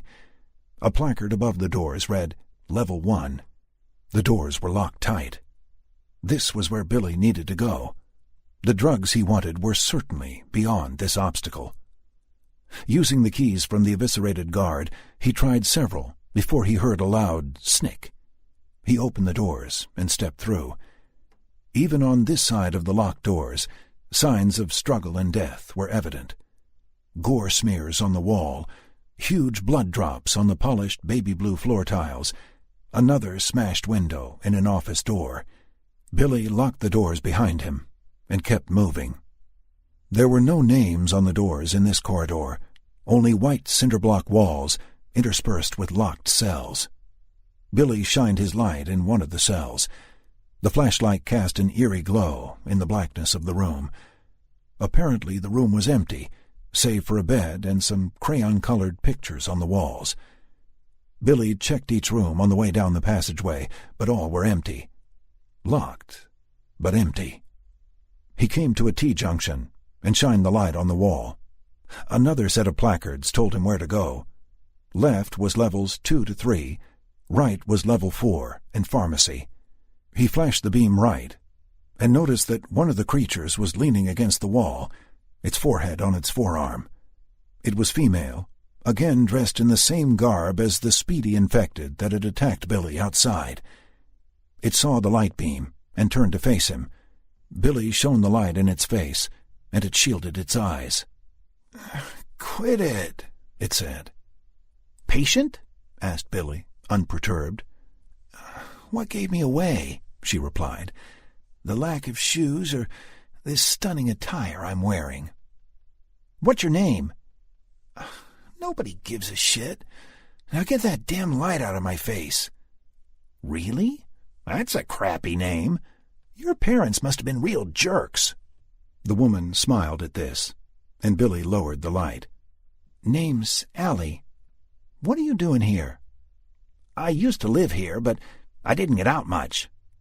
"I know how that feels," she said, in agreement. "Looking for clozapine. You got any?"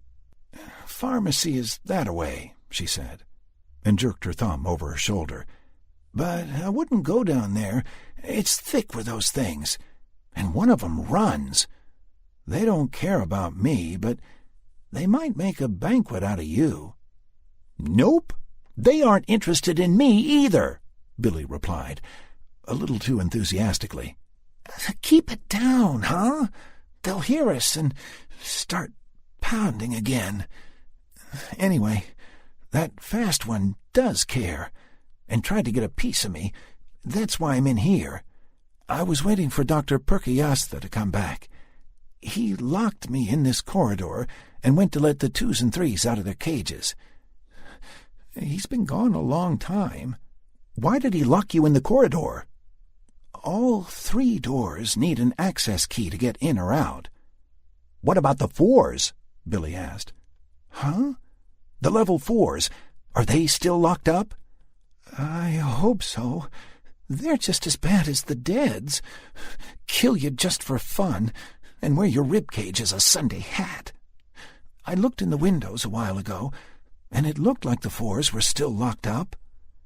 She indicated a row of security windows, 10 or so inches square, with steel mesh covering them, a few inches above the heavy door to the level 4 wing. Billy looked a tad sad at her comments. He nodded and stared at the floor.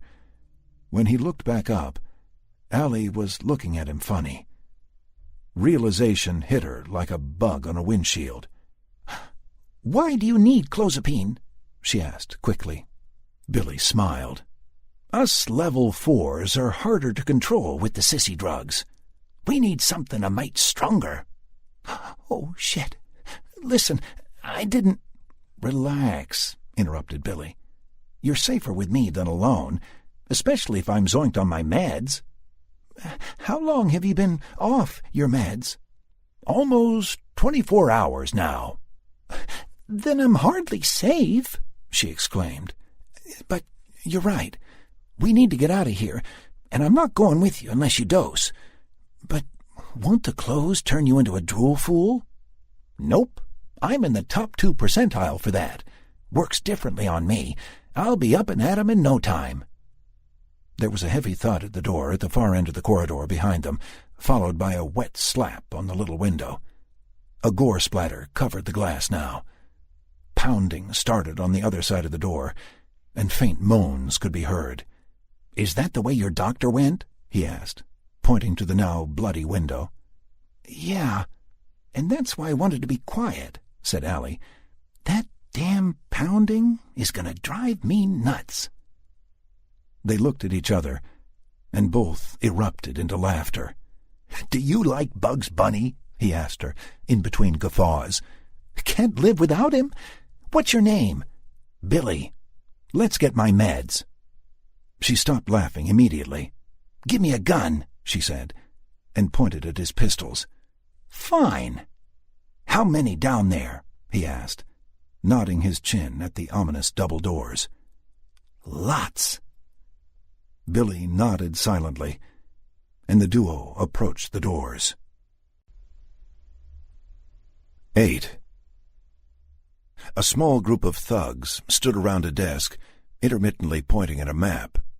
The map was old and beaten up, but it was clearly a map of the area between San Francisco and Pablo Bays, with a large inset of a detailed photo of Alcatraz. "What if we hit 'em from the north?" one asked. No. They'll see us coming for sure, and the hill is easily defensible," Doc Murda replied.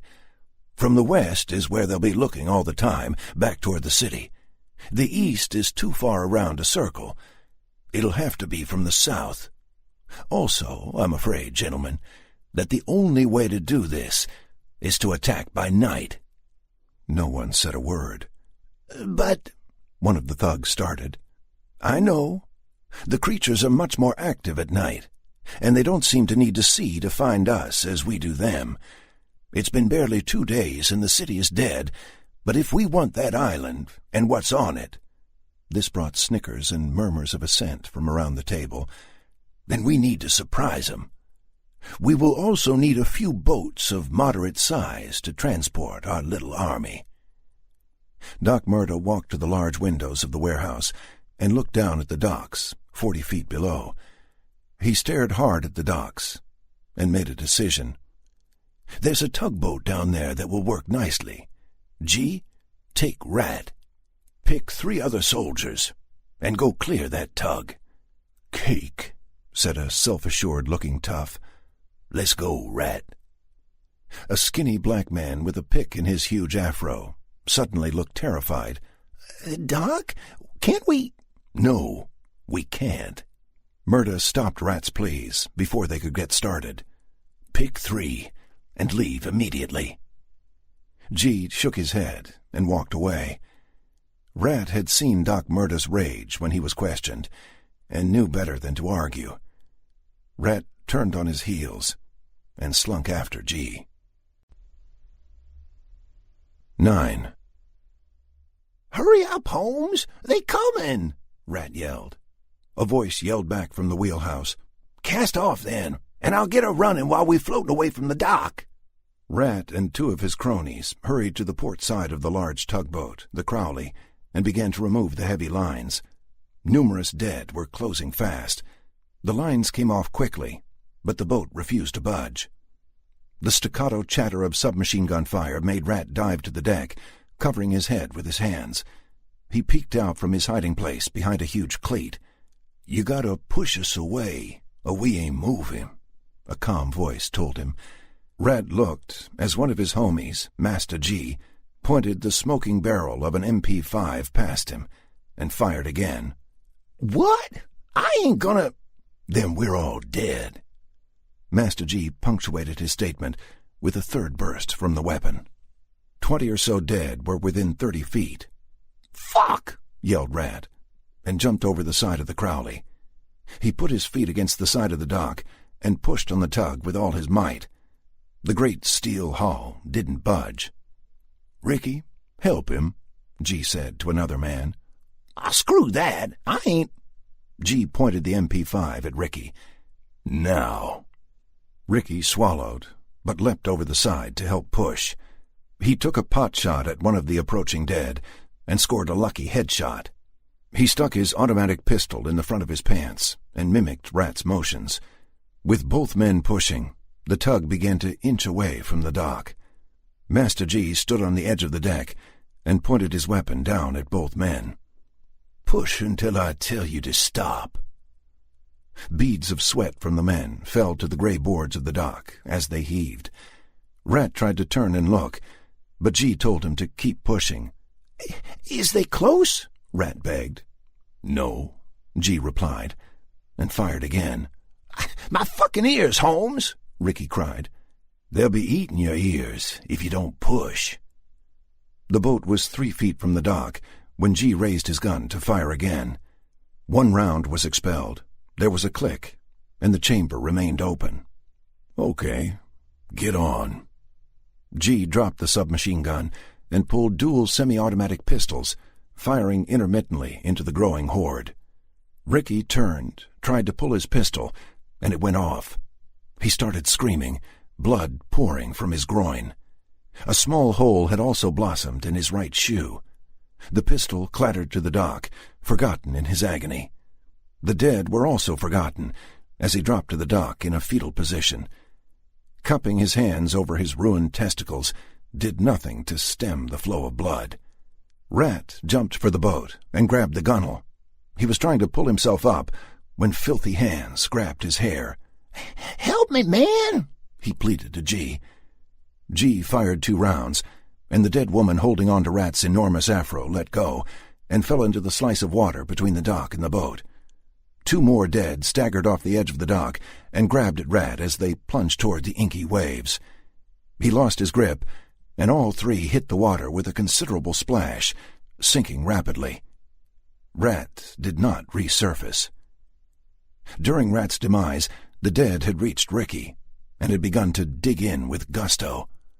His screams ceased when a dead woman reached into his mouth. She kept reaching until mid-forearm, then wrenched out something shredded and dripping, which she immediately shoved in her maw. Yuck, said G, as the boat's engines roared to life. Black plumes of diesel smoke erupted from twin stacks as the boat lurched forward. The dead nearest the edge of the dock were pushed off and into the water by the ones behind them. Some floundered for a second or 2, but most sank like stones. 10. You said there were lots down there. How did they get in?" Billy asked, as he tried another key. Allie launched into a long explanation. "They brought in a bunch of hurt people night before last. Some were bleeding. Not long after that damn pounding started at the front doors. Dr. Perkiasta and Jerry the security guy hurried the folks that were in front back here and locked the doors. Then one of the people freaked out and started attacking everyone. He grabbed me, but then just let me go. He bit a few people before Jerry could shoot him. Doc opened the door to the level 4 wing. He said it was the most secure place to be. He came back out in a minute and noticed me. I was in one of the rooms over there." She jerked her thumb over her shoulder, indicating the corridor Billy had traversed previously. "The doc came and got me, and then Jerry went back out front to get ammo or something. Then the doc locked me in this T-junction and went to get the pedophiles and neurotics out of their cells in the level 3 wing. Not long after that, the folks in the level 4 wing started screaming. I could hear them through the steel doors, trying to get out. They were locked in. There were at least 20 people down there, not counting the 4s. The power went out about 20 minutes after that." "How do you know about the runner?" "I looked through the windows," she replied, pointing above the door. "He saw me and came running." "How did—" Billy began. "I stood on the door handle." How about 10 fingers, then?" She rolled her eyes, but laced her fingers together and lowered her hands. Billy stepped into her hands and boosted himself up a little to look through the windows. "It's too dark. I can't see any—" The emergency floodlights came on right then, illuminating both the corridor they were in and the level 4 wing Billy was trying to peer into. "Well, this is creepy," he said, blinking, his eyes rapidly coming into focus. There was blood everywhere. The cells in this corridor were bigger than the cells in the other corridors Billy had come through, and each had a steel door set into a meter-wide, reinforced, heavy Lexan plastic wall with perfectly spaced 2-inch holes at waist level. Billy couldn't see into the cells. A small mob of creatures was banging on some of the plastic cell walls, attempting to get at the occupants within. One of the things was more energetic, and was furiously tearing at the others around it, throwing them aside and clawing frantically at one of the plastic barriers. It had its fingers in the holes and was shaking the plastic with all its might, to no avail. It raised its head skyward and screamed in frustration. It smashed its head forward in an attempt to bite the plastic, but was unable to get a grip with its teeth. As it gnashed its teeth, it turned briefly and saw Billy peeking through the mesh. They locked eyes for a moment, and the thing suddenly sprinted away from the group, pushing the slower ones out of its way. It came right at Billy, hands on its head, and when it was 2 feet from the door, it launched itself at the windows, bouncing off harmlessly. "Okay, there's a runner." Billy lowered himself down. High-pitched, inhuman screaming was discernible through the door, along with frenzied clawing and hammering.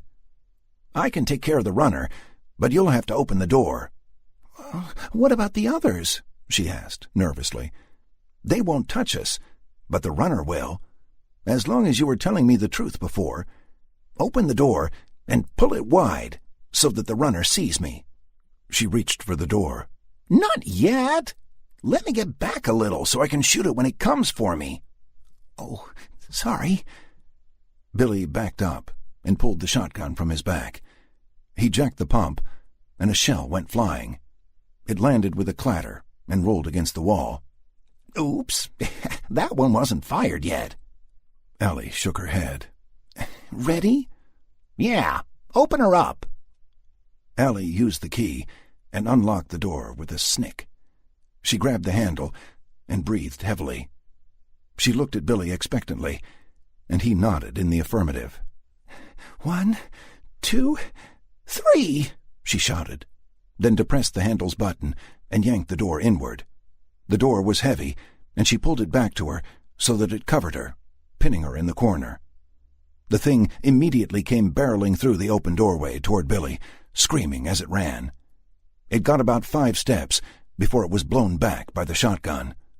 It lay on its back for a moment, gurgling. Then it expired. There was infected blood all over the place, and the door that Allie had hidden behind was covered in it. Billy rolled his eyes. "Brilliant! You can come out, but be careful. I spread his blood all over the place. Don't get any on you." Allie pushed the door, only to have it pushed back open by the dozen or so milling dead that had followed the runner through. They staggered and lurched toward Billy, only to stop once again, a few feet from him. Some ambled off, returning to pound on the glass in the other corridor. Others remained near Billy in the T intersection. "Do you think—" Immediately upon hearing Allie's voice, the dead turned as one and lurched at her, snarling and hissing when they got near. She screamed and ducked back behind the door, pulling with all her might. The dead, unfortunately, pulled as well, nearly ripping the door away from her. She was saved only because there were no good handholds on that side of the door. Billy fired into them twice with the shotgun, destroying 3 or 4, and spreading gore everywhere. The dead from the cell block came stumbling back as well. Billy fired into the crowd, destroying another 2, and the shotgun went dry. He dropped the shotty and pulled his pistol. With careful aim, he dropped another 4. The last undead in the area, who was scratching at the door and reaching around trying to get a handful of Allie, was moaning frantically. Billy cracked it on the head with his pistol, and it let go, turning around. Billy shot it in the forehead, and it crumpled to the ground. Allie peeked out from behind the door and looked at Billy with wide eyes. "Fibber?" No, I swear, they didn't come near me before." "Okay, let's—" Billy didn't get to finish his sentence before he was looking down the barrel of the pistol he had given to Allie. She fired, and he felt the wind and heat of the bullet as the shot went over his shoulder. "Down!" she bellowed, and she took aim again. He ducked, spinning, and saw a zombie fall to the ground. Allie fired again, and a second creature took a round in the shoulder. Adjusting her aim, she destroyed it with another shot. "Dude! Quit shooting past my ear! You're going to deafen me!" "Sorry, they were coming." "What?" "I said they were coming," she said, a little louder. "Who's a dummy?" "I said—" "I know. I was just messing. They really won't touch me, though." "Didn't look that way from here," Allie said, shaking her head. "Those were reaching for you." They were probably reaching for you, which brings us back to why. If they didn't touch you before, why do they want to nibble now?" The pair heard moans coming from the level 4 corridor. Billy poked his head through the door and noticed more dead coming. "Willikers," he said, and aimed his pistol. After several seconds of shooting, there were none left walking. Billy reloaded. "Last clip." Allie nodded and breathed heavily. "Magazine. The meds are in a locked security room at the end of the corridor near the stairs." "I know. And I know about the clip magazine thing, too." He turned and walked into the level 4 wing. There was blood on everything, with bloody hand and fist smears on some of the plastic walls. The first few cells were empty, but the third on the left held a lone occupant. She was on her hands and knees, vomiting, and she looked up at Billy as he looked in at her. The woman was a mess, with several bite marks and dozens of scratches. Fat tears of blood were dropping from her face to the floor. She stood and pressed her bloody palms to the glass. "I made it here and shut the door, but not before my husband bit me," she said, wiping her mouth, and she sat down on a messy bunk. "Leave me." Billy and Allie moved on. The only other cell with an occupant was the 5th and last cell on the left. As Billy looked in the cell, he gave a low whistle. The occupant was a man of average height and weight, and indeterminate age. He stood with his arms folded, looking directly at Billy. "Hello, William." "Hello, Cyrus. Been a while." "Indeed. Who is your endearing comrade?" I would rather not talk about her, Cyrus, if that's okay with you." The man raised his left eyebrow. "It is not, in fact, okay with me.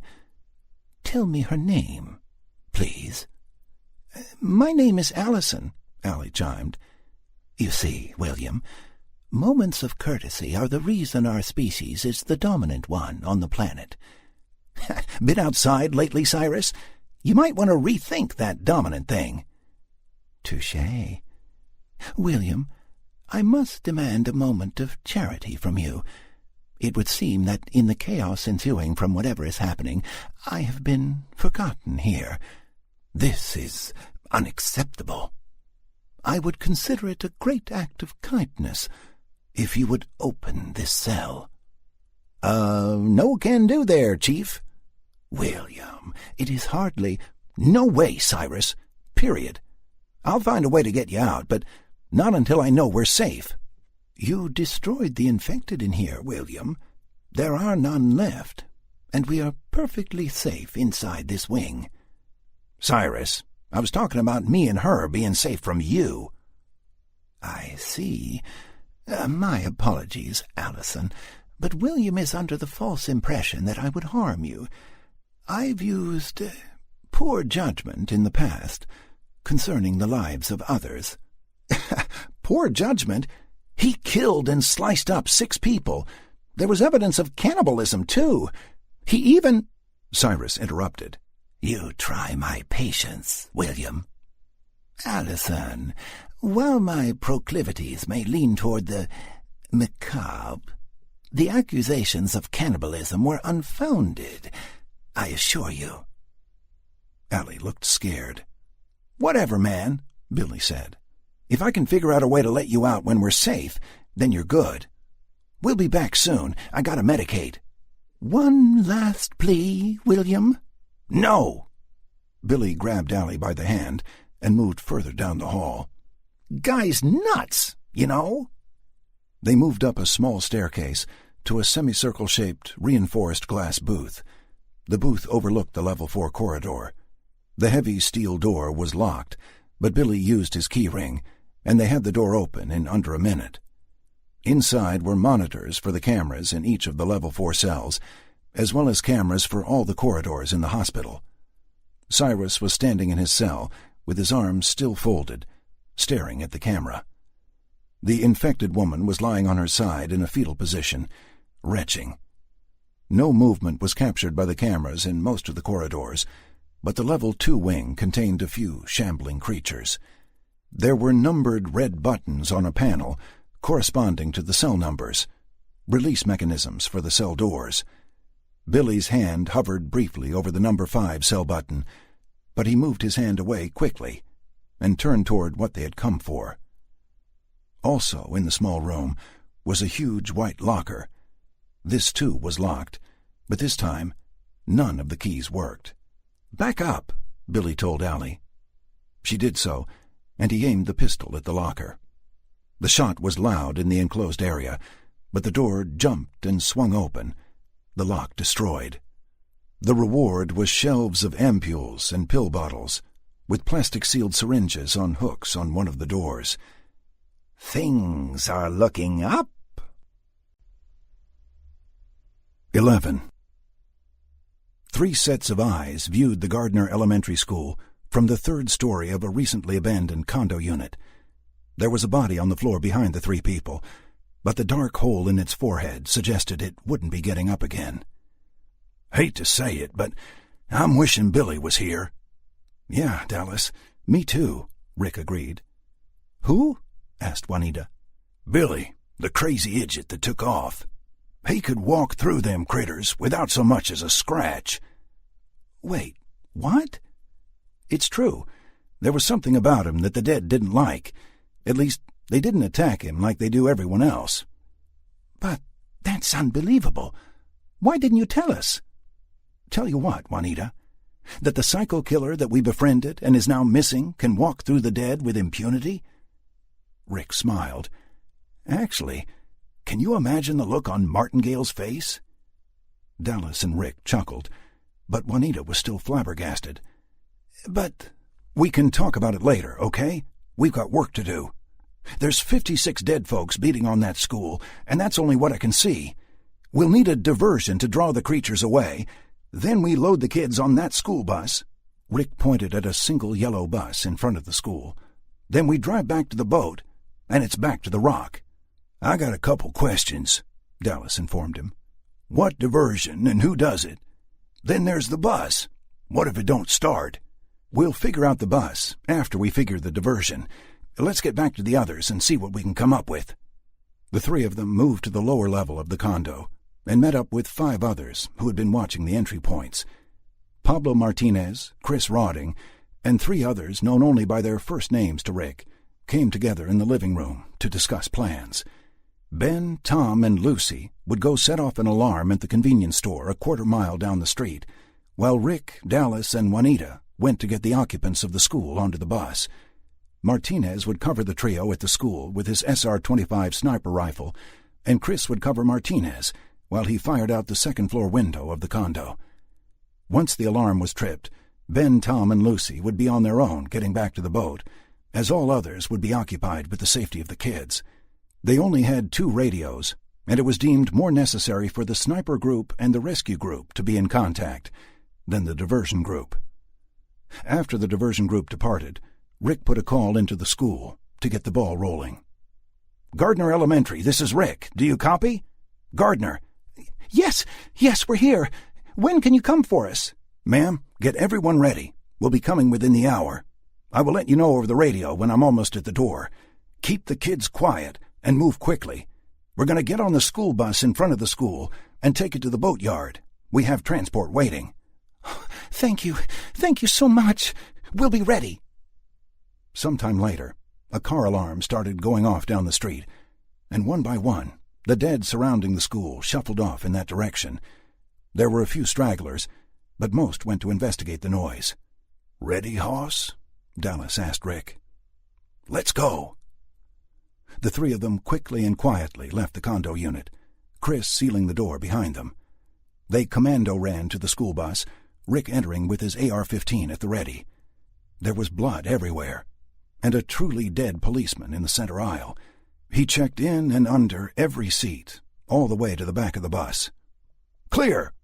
Juanita came aboard the bus, but Dallas walked past the door and up to a staggering form, swinging for the fences with a piece of rebar he carried, striking it squarely in the head. It collapsed. "Stove your roof in, didn't I?" he asked it. Then he spit on the prone form. "Any time, Hoss. I'm getting a mite nervous out here," he added to Rick. "Dallas, we got issues. Get in here quick." Dallas mounted the stairs of the bus and saw Juanita looking for keys, and Rick struggling with the body of the policeman. "I don't want the kids to see this," Rick told him. He grabbed the legs and helped Rick drag the dead cop out of the bus. "Oh, shit, Sickles. This old boy should have laid off in the donuts." "Cop staple," Rick grinned, but only briefly. His eyes went wide, Dallas noticed, and both men dropped their weight, Rick realizing he had left the shotgun on the bus. Dallas spun and saw the form of an ex-fireman bearing down on him, snarling.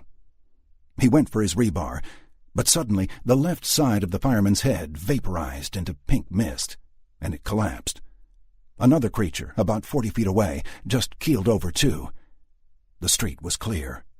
Confused, Dallas started to ask what was going on when Rick showed up with the shotgun. "It's Martinez. The rifle is suppressed." "Suppressed?" "Yeah, like a silencer in the movies. Come on." Rick and Dallas ran up the short stairs to the door of the school, and Rick keyed the mic on the radio. "Gardner, we're here. Open up." The heavy front doors opened immediately, and a pretty woman stood there, looking scared. Rick was confused, as he seemed to know her, but couldn't place the face. "Ma'am, let's go. We have transport, but not a lot of time." "Okay. Come on, kids. Time to go. Just like we talked about." The woman and kids filed out the door in an orderly line, just as the school bus roared to life. They followed Rick, and Dallas took up the rear. With the bus running, they were beginning to draw a crowd from all directions. The car alarm stopped as well, leaving the bus the only real noise in the area. aside from the moans and shrill cries of the dead. The woman and children stopped in their tracks when they saw that the school bus was their mode of transportation. "The bus!" the woman shouted. "It has one of those people on it." "We cleared it. Now come on." Juanita called out the door to them. "It's safe. Come on." She punctuated her exclamation by gunning the engine and signaling to them with her hand. Trepidations lost, they scrambled on board after Rick, and Juanita closed the door when Dallas joined them. Juanita put the bus in reverse, and the backup alarm started going off. There were several thuds as the bus struck random, staggering dead in the street. "Back to the condo!" Rick yelled. She switched gears and had started speeding away when she looked in the rearview mirror and spied two running forms. The brakes squealed as she stopped hard. A few kids started crying. "Behind! Ben and Lucy!" Rick checked the rear, and sure enough, two of the other three rescuers were coming down the road as fast as they could. Ben was limping, and Lucy was doing her best to help him. Rick opened the rear door of the bus and took a firing stance, but went on his ass when Juanita threw the bus into reverse and jammed her foot on the accelerator. There was a streetload of undead following Ben and Lucy. Every few seconds, the back of the head of one in the front would pop, and it would collapse, the others stepping over or tripping on it. The bus was a quarter of the way down the street and still backing up when a big 4x4 monster truck came tooling around a corner behind both the dead and Ben and Lucy. Juanita stopped the bus, but the truck sped up, crushing all dead in its path. A man leaned out the passenger side window and fired an automatic weapon at the bus. Holes stitched across the yellow metal, and a window blew out. Rick got on his stomach and started firing back. The truck slowed, but kept coming. "Get the kids down!" Rick screamed. Ben looked behind himself and had just enough time to throw Lucy out of the way before the truck hit him, rendering him into something resembling a rag doll covered in hamburger. Rick had a vision of gold teeth and the wide smile of the passenger-side gunner before the gunner's face exploded.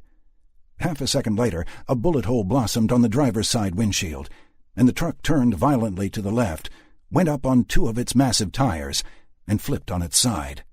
The screams of the remaining passengers were lost in a cacophony of rending metal. Men flew from the back of the truck, like leaves from a tree. Lucy must have injured herself when Ben tossed her, because she wasn't making good time, and was hobbling and holding her knee, using a baseball bat as a crutch. The dead were closing fast. Rick started firing at the dead, and at the same time some of the men from the truck started getting up, most with injuries. One of them pointed his rifle at the bus, but grabbed at his chest and fell on his back. Another started getting up, only to have his head pop. Martinez was excellent at his job. Rick leapt from the back of the bus, Dallas close behind, and both started running toward Lucy. It took mere moments to realize that the dead would reach her before they would. Rick heard gunfire from his left and felt a tug in his calf. Suddenly, he couldn't run correctly, and he had a nasty starboard list. He turned to look at who was firing when he heard a loud boom from close behind him. Dallas had ended the gunman with a shotgun blast. Lucy looked over her shoulder, seeing for the first time how close the approaching horde of undead truly was. She let out a quick scream, which seemed to fuel the single-minded cravings of the creatures behind her. Some of the things dropped as Martinez kept up his onslaught, but it wasn't going to be enough. Lucy looked at Rick and Dallas and screamed, "Run!" They got within 100 feet from Lucy when the first of the dead wave reached her. Rick continued to hobble toward her, but Dallas grabbed him. "No, we ain't gonna make it in time." Rick struggled to get free, but Dallas was holding him firmly by the shirt. "No, Hoss, we gotta go." Clammy hands closed on Lucy's shoulder, and she spun, swinging the bat. She connected with the arm of a former sales clerk, Wendy, on the name tag. The forearm snapped, but Wendy didn't mind. Lucy fought like a cornered wolverine, but there were too many. The bat thumped home again and again, but got entangled in the mass of dead around her. A skinny man in stained hospital scrubs grabbed her arm and bit deeply into her hand. She yanked her arm away and struggled with another zombie before she fell. The dead nurse fell on Lucy, and she tried to stop it from biting her again when she felt something hit her in the head. She had a microsecond to wonder what it was, and she knew no more. "Let's move!" Dallas pulled Rick toward the bus. To add emphasis, the bus's horn sounded. Defeated, Rick turned and limped back to the bus as fast as he could. The undead seemed to be coming out of the woodwork and weren't just behind them anymore. There were sizable forces coming from all directions. The bus backed toward them, and they boarded quickly. Juanita gunned the accelerator, and the vehicle shot forward. The kids were crying loudly now, and the woman from the school was doing her best to console them. Dull thuds were felt as well as heard as the heavy school bus ran down sporadic dead. Their numbers were becoming less meager, however, and a throng of them were coming from behind and to the left. The bus screeched to a halt outside of the condo where Chris and Martinez were sniping, and they exited the building rapidly. The doors pulled open as the pair rounded the front of the bus, and they jumped in, running up the 3 steps. Juanita stomped the gas pedal. Martinez sat in one of the green seats, his rifle held in front of him, barrel up. He put his head on his wrists and closed his eyes. "He had to," said Chris, as he watched the school shrink in the distance. Dallas put his hand on Martinez's shoulder. "You done her a kindness, son. Never forget that. And you saved a bunch of kids, and me and him to boot." Dallas thumbed at Rick. "Did I?" Martinez kept his head down. The woman from the school approached the men in the front seats. "Thank you all so much for helping us," she said. "We didn't have much food left, and the kids were scared." Rick looked up at her. "You look familiar. Have we met?" "I don't know. You look like someone I know, too. Are you from San Francisco?" Light dawned on Rick. "Are you a flight attendant?" The woman looked confused. Yes, I am. How did you know that?" Rick smiled. "Debbie?" "Yes. Who are you?" "You looked after my daughter on a flight from Boston last week." "Oh, Sam! I remember you picked her up." Her face dropped. "Oh, my God. Where is she?" "She's on Alcatraz, which is where we're headed." Relief flooded through her. "What was your name again? I'm so sorry I can't remember." Rick stuck his hand out. "Rick Barnes." 12. Doc Murda raged. He flew around the warehouse loft, knocking things over as he fumed. One of his soldiers watched nervously, his fears coming true, as Murda suddenly ran up and kicked him in the balls. The man doubled over, and Murda punched him in the back of the neck. In a fetal position on the floor, he tried in vain to protect himself, as Murda kicked him over and over. "How could this happen?" he screamed. "How did you let them get away? Was there a part of the plan that was unclear?" "They got there first." "Excuses? You would dare?" "But—" Murda pulled his 9mm and shot the man 7 times, shaking his head as his former follower's life drained away. "My apologies. Your orders were simple. All you had to do was get me the children. I'm not accustomed to failure, and yours was monumental." Shrugging his shoulders, he looked up at Pee-wee and Master G, who had watched the scene play out without comment. "It's so hard to find good help these days." Murda spun on his heels and sat at his desk, spreading a map before him as he nodded. "We'll hit 'em in the morning. I want 'em to know we are coming as well." Master G raised an eyebrow and looked at Pee-wee, but Pee-wee just stood there with his tree-trunk arms folded, looking disinterested. "I will spread fear like a new plague. They thought the dead were terrifying? Wait until I'm finished. We will spare few, but we will make them all think that surrender is an option. I want female prisoners, but eliminate the men." "What about the kids?" asked G. "The children have already been polluted by the filth of the police and their ilk. There can be no redemption. It pains me, but they must be sacrificed as well. We will find new minds to mold, and our army will grow, and we will prosper. Master G, if you would be kind enough to lend me the Colonel's radio, I would like to inform our neighbors that their doom has been sealed." G unclipped the military walkie-talkie and handed it to Murda, who set it down on the map. Murda walked to the edge of the loft and looked down on his people. Master G and Pee-wee flanked him, standing slightly behind, in clear deference. "Citizens of the New World," he yelled, "I took you in and sheltered you from the greatest plague in history. I provided you with weapons and ammunition, food, water, and pleasurable company." At this, cheering started from below, and some of the men hooted and grabbed their crotches, pointing at 4 chained and naked women on one wall of the warehouse.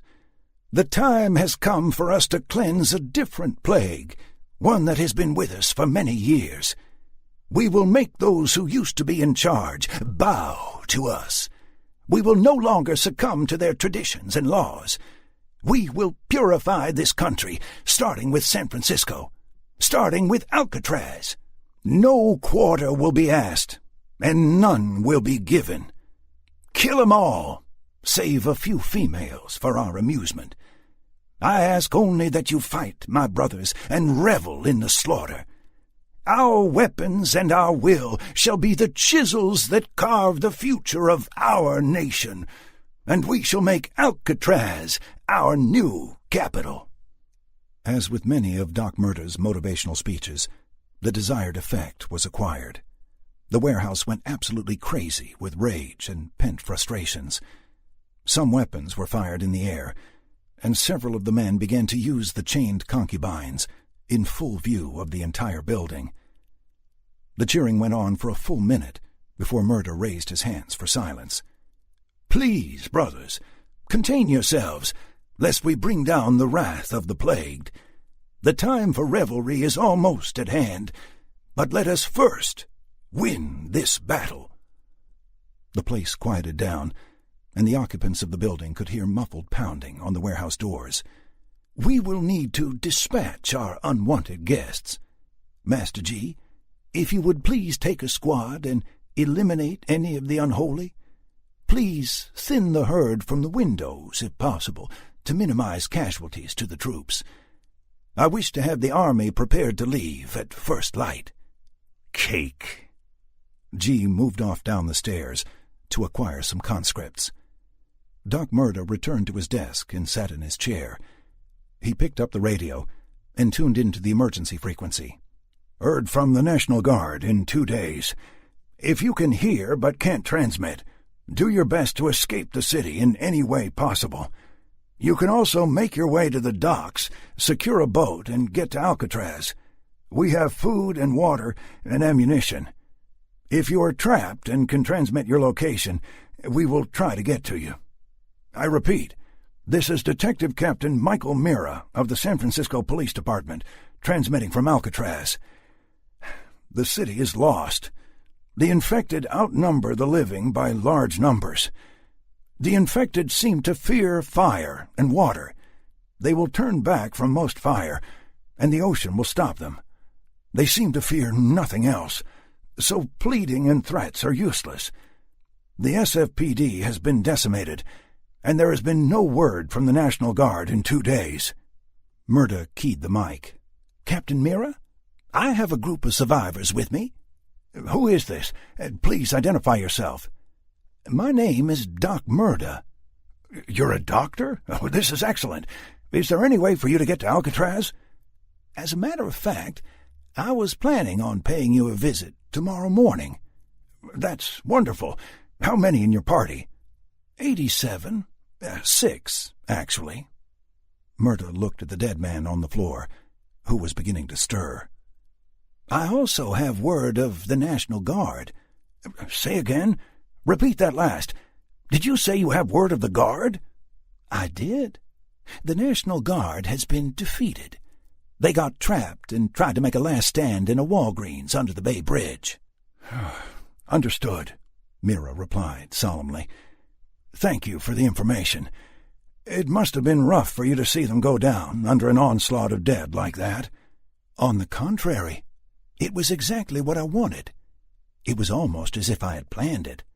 "Oh, wait." "I did." "Say again?" Murda articulated his words clearly. "I said, you dumb son of a bitch, that I planned and executed an attack using the living dead on a fortified National Guard position. When the screaming stopped, there were 3 survivors on the roof of the drugstore, all of whom I captured and tortured information from. One was even a colonel. The colonel's lackey told us where a store of weapons was, which we appropriated to use on your little commune tomorrow morning. You stole something from me, and now it is forever tainted." "Is this a joke? Stole something? What are you talking about?" "The children, you oaf. The children from the school." "So then, that was you shooting at my people?" "Bingo. I'm coming to kill you, Detective Mira." "We'll be ready." 13. Billy searched through the cabinet, reading each bottle and discarding the ones he didn't want on the floor. Nope, nope, nope. There was a small mountain of bottles and packets at his feet before he found what he was looking for. "Any olanzapine? Risperidone?" asked Allie. "Bullseye! This is the stuff." He opened the bottle and dropped a small blue and red capsule into his hand. He closed the bottle up and pocketed it, grabbing 2 more bottles as well. There were small white paper cups and a water dispenser, and Billy filled one up and swallowed the medication in one gulp. "Can I get a look in there, please?" "Yeah, but there's some risperidone on the floor someplace. Sorry, I didn't know you wanted any." Allie got on her knees and looked through the meds. She picked up a small packet of ampules and grabbed a syringe. She had no pockets, so she kept them in the hand without the gun. Billy sat down in one of the mesh-back chairs. "Gotta think." Allie sat down in the other chair. She grabbed a microphone and pressed the button marked 2. "Dr. Perkyasta, can you hear me? It's Allie. I'm in the level 4 wing with my new friend. Are you there?" There was no answer. "He's probably Chow." They were banging on the inside of the level 2 wing trying to get to us, or you, anyway. "He was probably one of the ones thinking of you as a chicken leg." "He was nice." "Yeah, well, we need to get out of here, and I still don't know what to do with Cyrus. Can't leave him here, but we can't take him either." "So, what's the plan, then?" "Well, how about we take him out of here at gunpoint and set him free?" "Won't he kill people?" "Odds are he'll be a bowel movement in a day or 2 anyway. Assuming those things poop. I don't know." Allie smiled. "He scares me." "He should. They said I was dangerous, but he's just plain maniacal. Okay, let's let him out. I'll keep him in front of me. You can open the doors." He handed her the keys. "Sounds like a plan," she said, and stood up. Billy followed suit, and they moved back to Cyrus's cell. "Back so soon? Have you reconsidered my plea?" "Yeah. We're going to let you out, but you're going to stay in front of me at all times, and when we get outside the hospital, you're on your own." "I'll need a weapon then, William, and some proper clothing." "All your problems. I may be psychotic, but I'm not stupid. You'll get no weapons while we're near you." "But, William—" "Take it or leave it, Cyrus. That's the deal." "Well, it seems as if I have no choice then. Fine. I accept your offer." "All righty then. Allie, open her up." Allie started to try some keys, but Cyrus interrupted her. "You will need to use the button in the cage, my dear. Those are security keys, and will not open this door." Allie nodded and ran back to where the red buttons were. There was a buzzing sound, and the electronic lock on the plastic cell door clicked. Cyrus stepped forward, and Billy stepped back, putting a second hand on his pistol. Cyrus slid the door open as Allie returned. "You're going first. Allie will open the doors, and I will shoot you if you try anything." "Agreed." "Okay, let's book." The three moved off together, just as Billy had planned. Cyrus walked with his hands clasped behind his back, Billy covering him. They left the Level 4 wing, progressed back through the T-junction, and in 5 minutes came to their first locked double doors, the dead boy's body splayed out next to them. Allie checked the corridor through the security window before she opened the doors. "There's one out there. Looks like a slow one." "Okay, I can deal with it, but you'll have to cover him while I do." Billy looked at Cyrus, and Allie nodded. "Okay, do it." She opened the door, and the creature immediately came towards them. Allie and Cyrus backed up, but Billy stood his ground. Once again, the creature stopped a few feet short of Billy. "What is the meaning of this?" demanded Cyrus. "Why doesn't it attack you?" The thing looked at Cyrus, then back at Billy, its left eye dripping crimson. "It's my superhero power!" Billy exclaimed. "They don't—" The thing lunged, grabbing him by his shirt. In utter surprise, Billy tried to fight the thing off, only to slip on the bloody floor and fall on his backside. The gun went clattering away, and the creature was atop him, Billy pushing its head away as it tried to snap at him. The thing was strong, and it pulled hard on Billy's shirt. It was all he could do to keep it from biting him. "Shoot it!" he yelled. "I don't want to hit you." "Just shoot it!" Allie ran up, put her pistol to the side of the thing's head, and pulled the trigger. The infected's head snapped left, and suddenly Billy was holding dead weight. He threw it off of him and stood up. They looked at each other, then looked at Cyrus. He was pointing Billy's gun at them. Allie started lifting her pistol, but Cyrus stopped her. Point it at the ground, please." She did. "You let me out of my cell. I consider this a boon. Such windfalls are difficult to come by. For that, I thank you, and will not harm you. I am not so gregarious as to require your company, but I do need this weapon." Cyrus moved around them, the business end of the gun never wavering. As he walked through the double doors, he glanced over his shoulder to make sure the corridor was empty.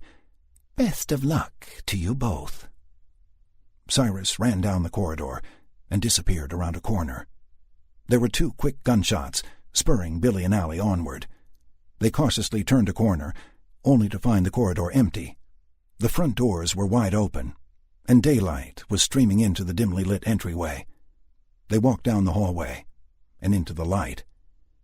There was no sign of Cyrus, but his gunshots had certainly attracted some unwanted attention. A horde of undead was steadily making its way towards the hospital and its remaining 2 occupants. "Oh, shit," Billy said. 2 firsts had occurred at that moment. Billy swore, and Billy was afraid. 14. It was just after dawn, the sun licking the waves. Martinez studied the bay from his sniper spot on a huge water tower under a cloudless sky. "It looks like 1 billion diamonds in the water," he thought, as he brought his rifle up. He used his high-powered scope to view 2 vessels steaming toward his island refuge. He keyed the mic on his radio. "2 tugboats, fairly large, are coming across the bay from Fisherman's Wharf, sir. Looks to be a lot of gangbangers on board. Over." "Roger that, Martinez," Mira answered. "Let me know if they change course. Over." "Barnes, come in." "Go for Barnes." "Rick, they're on the way. How you settled? Over." "Excellent, sir. All 4 squads are in position. We have the docks and the northeast center entryways covered with the 50 cal, and the southeast gangway is covered with 2 M60s. Roving Squad 2 is on the south end of the island, and nobody's coming up the north end without serious climbing gear. Snipers are located throughout the island, and we've got claymores on the beach and gangways. Over." "Outstanding, Rick. Have one of the reserve squads cover the north end of the island just in case. Pick 'em off with small arms fire should they be stupid enough to try to climb it. Over." "Will do, sir. We're looking for some payback for the school. and all hands are armed to the teeth. Barnes out." Mira put his radio down and looked out at the bay. He could just make out the tugs as they came directly at Alcatraz from San Francisco. He smiled, hoping his ruse would work. All of the information that had been transmitted between Rick and himself was bullshit. There were no squads, no heavy weaponry, and no mines. In reality, they had 8 rifles and 23 fighters on the island. If the opposition got a foothold, then his merry band of survivors was doomed. The kids were hidden very well, but how long could you keep scared kids a secret? They were in for the fight of their lives, and Mira knew it. He hoped that the bad guys would be listening to the information he had just broadcast. The boats didn't seem to be turning, so hoping they believed him was a waste of time. 15 minutes later, he called Martinez. "Martinez, go to the secondary frequency." "Here, sir." "Give me a sit-rep." "They've split up, and one boat is hanging back. The other looks to be headed for the docks." "How are they doing for weapons?" "Theirs are better, sir. There's a 50 cal on the bow of both boats, and the fuckers are actually cheering and waving around all sorts of weapons. I saw 2 M47 Dragons on the boat that's hanging back, but I can't make out much of the other attacker other than the 50 cal. She'll be rounding the southern part of the island in 5 minutes. There's a guy spotting from the wheelhouse with the biggest pair of binoculars I've ever seen, and I get out a lot." "Copy. What's a Dragon?" "Anti-tank weapon. A missile." Jesus. This last was punctuated with a full 30 seconds of silence. "Sir, what would you like me to do?" "Damn it. Take out the gunner and spotter, then fire at will," Mira sighed. "Copy. Dialing in now." Martinez wiped his eyes and sighted on the man at the heavy gun. One shot through the chest sent the man spinning away from the weapon. The sniper next sighted the man with the binoculars. The target was 200 yards away, but the distance appeared a mere 50 feet when viewed through the scope. The boat was bobbing all over the place, bringing the man's head in and out of the crosshairs. With a slight lead on his target, Martinez waited until the unfortunate man's head just started to come back into the scope. Then he fired. The man flew backwards, clutching at his ruined throat. "Shit!" Martinez had missed his shot, but still killed the target. No one on the boat had seen the hit, as the man was alone near the port gunwale. The dead man slumped against the bulkhead, sliding down to the deck. The sniper next sighted on the wheelhouse and put a .308 caliber round into the boat pilot's chest, punching a neat hole through in the glass window. There were 2 others in the wheelhouse who came to the pilot's aid. One went down with a bullet through his back, and the other ducked. Martinez shifted position slightly and sighted on the person moving toward the 50 caliber machine gun on the bow. Nope. The man was hit center mass and flopped back. "How's that, shitbird?" Sighting the back of the tug, he dropped 2 more before anyone knew what was happening. Panic ensued shortly after, and the group started firing their weapons at the island from an 1/8 of a mile away. "Nice weapon discipline, morons." He was switching to fire on the wheelhouse again when he noticed that the man with the binoculars was getting up. He smiled. "Didn't think of that. Bonus." Suddenly, the contrail from a missile streaked past his perch on the water tower, and 50 caliber shells ripped through the tower metal, each large hole spewing filthy water. The other boat had begun firing on him. "Sir, got a bug out to my secondary," he yelled into the radio. He didn't wait for a reply as he climbed down the long ladder to the island. He ran a short distance to a covered blind he had made and set up the night before, and ducked inside. Flipping his radio to the primary frequency, Martinez heard something quite interesting. "Assholes, we're gonna kill all you motherfuckers, all of you. When the doc hears you fuckers shot first, he'll torture every last one of you." "How are you going to torture us if you kill us first, you moron?" Mira's voice. "Fuck you. I'm gonna slit you open. I can't wait for—" A new voice cut in. "To the vessel attacking Alcatraz. This is Commander Kevin McInerney of the USS Florida. We have a firing solution prepared, and we have you acquired. This is your one and only warning to turn back before we sink you. We have monitored the—" "Nice try, dickhead.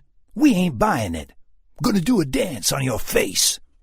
The man continued shouting epithets and promising death for another 30 seconds or so, after which the tugboat simply exploded. Debris shot skyward, and flaming and broken forms flew from the back of the tug like torn rag dolls. The burning boat showed a horrific starboard list for a few seconds before it, quite literally, broke in half and slipped beneath the waves. Several struggling shapes were carried away by the strong current of San Francisco Bay. Smoking splinters, some floating debris, and a burning fuel slick were the only indications that a boat had been there at all. Martinez scanned the water with his scope, looking for enemies coming ashore. There were none. The second boat opened up with the .50 caliber again, spraying nothing in particular. Another contrail flew over the island. "Might have the toys, but they don't know shit about trajectory headings," he thought. The radio buzzed again. "To the second vessel attacking Alcatraz. Cease fire immediately and return to port, or you will be fired upon. Repeat, cease fire immediately. You will receive no other warning." A few seconds more of the .50 caliber rounds, and the firing stopped. Martinez looked through his scope at the second boat, and was relieved to see it turning around. "Sir, second tug is leaving. They're going home, sir. Request permission to shit myself." "Denied." "Huh. RTB, Martinez." "Copy that, sir." 15. "Give me your hand. Reach, damn it!" Allie jumped, but missed Billy's outstretched arm for the third time. "I'm trying. You're too high." The moans and cries of the undead were beginning to reach a deafening level as Allie continued to try to gain access to a rusty, sagging fire escape. "Reach! They're in the alley and coming! Half the city is behind you! Jump or you die!" Allie jumped one more time, and Billy grabbed her by the wrist. She was heavy, and he wasn't Hercules. "Climb up! Grab my head! Anything!" She frantically grabbed his arm with her other hand and yanked herself higher. She felt fingers brush her hospital booty and screamed, redoubling her efforts. Billy pulled too, and together they managed to get her onto the cage-like metal bars of the fire escape landing, sans booty. There were hundreds of frustrated dead reaching for them not 10 feet below. She was lying on her back, panting, when Billy started pulling her up. "Come on, they're hungry and riled. Let's get inside." Allie got to her feet as Billy started looking for a way indoors. The first window he tried was unlocked, and he climbed through before reaching back out to help Allie over the sill. The place was spacious, and even had a fireplace. There was also an elderly zombie dressed in a blood-drenched nightgown staggering toward them from the kitchen, growling. She looked pregnant, but had easily been in her 70s when she died. "Shit!" Allie yelled, pointing. Billy rolled left, coming up with a fireplace poker. It was one of the short types, barely 15 inches long. He charged the dead granny and struck the left side of her head with the poker. She didn't even stagger, but came on even stronger, eager at his proximity. Billy started yelling and repeatedly smacking the thing in the head until it collapsed. As it struggled to get back up, he picked up an end table and brought it down on the creature's neck. He switched back to the poker and finished the job, but not before thumping started somewhere in the apartment. "Not 1 second to catch our breath? Let's check out the apartment. She doesn't have any bites on her that I can see, so she may have been in here alone and just died." He indicated the dead woman with the nod from his chin. Allie nodded and stood up. The thuds continued. "Do you think we should find out where that's coming from first?" she asked. "Yeah, no more surprises. See if you can find anything to defend ourselves with, and I'll check the noise." "No friggin' way! We're sticking together. Sorry, but you're stuck with me for the duration." Billy smiled. "Well, You can handle yourself, but you sucked with the gun." Immediately upon leaving the hospital, the two had been set upon by a growing horde of undead.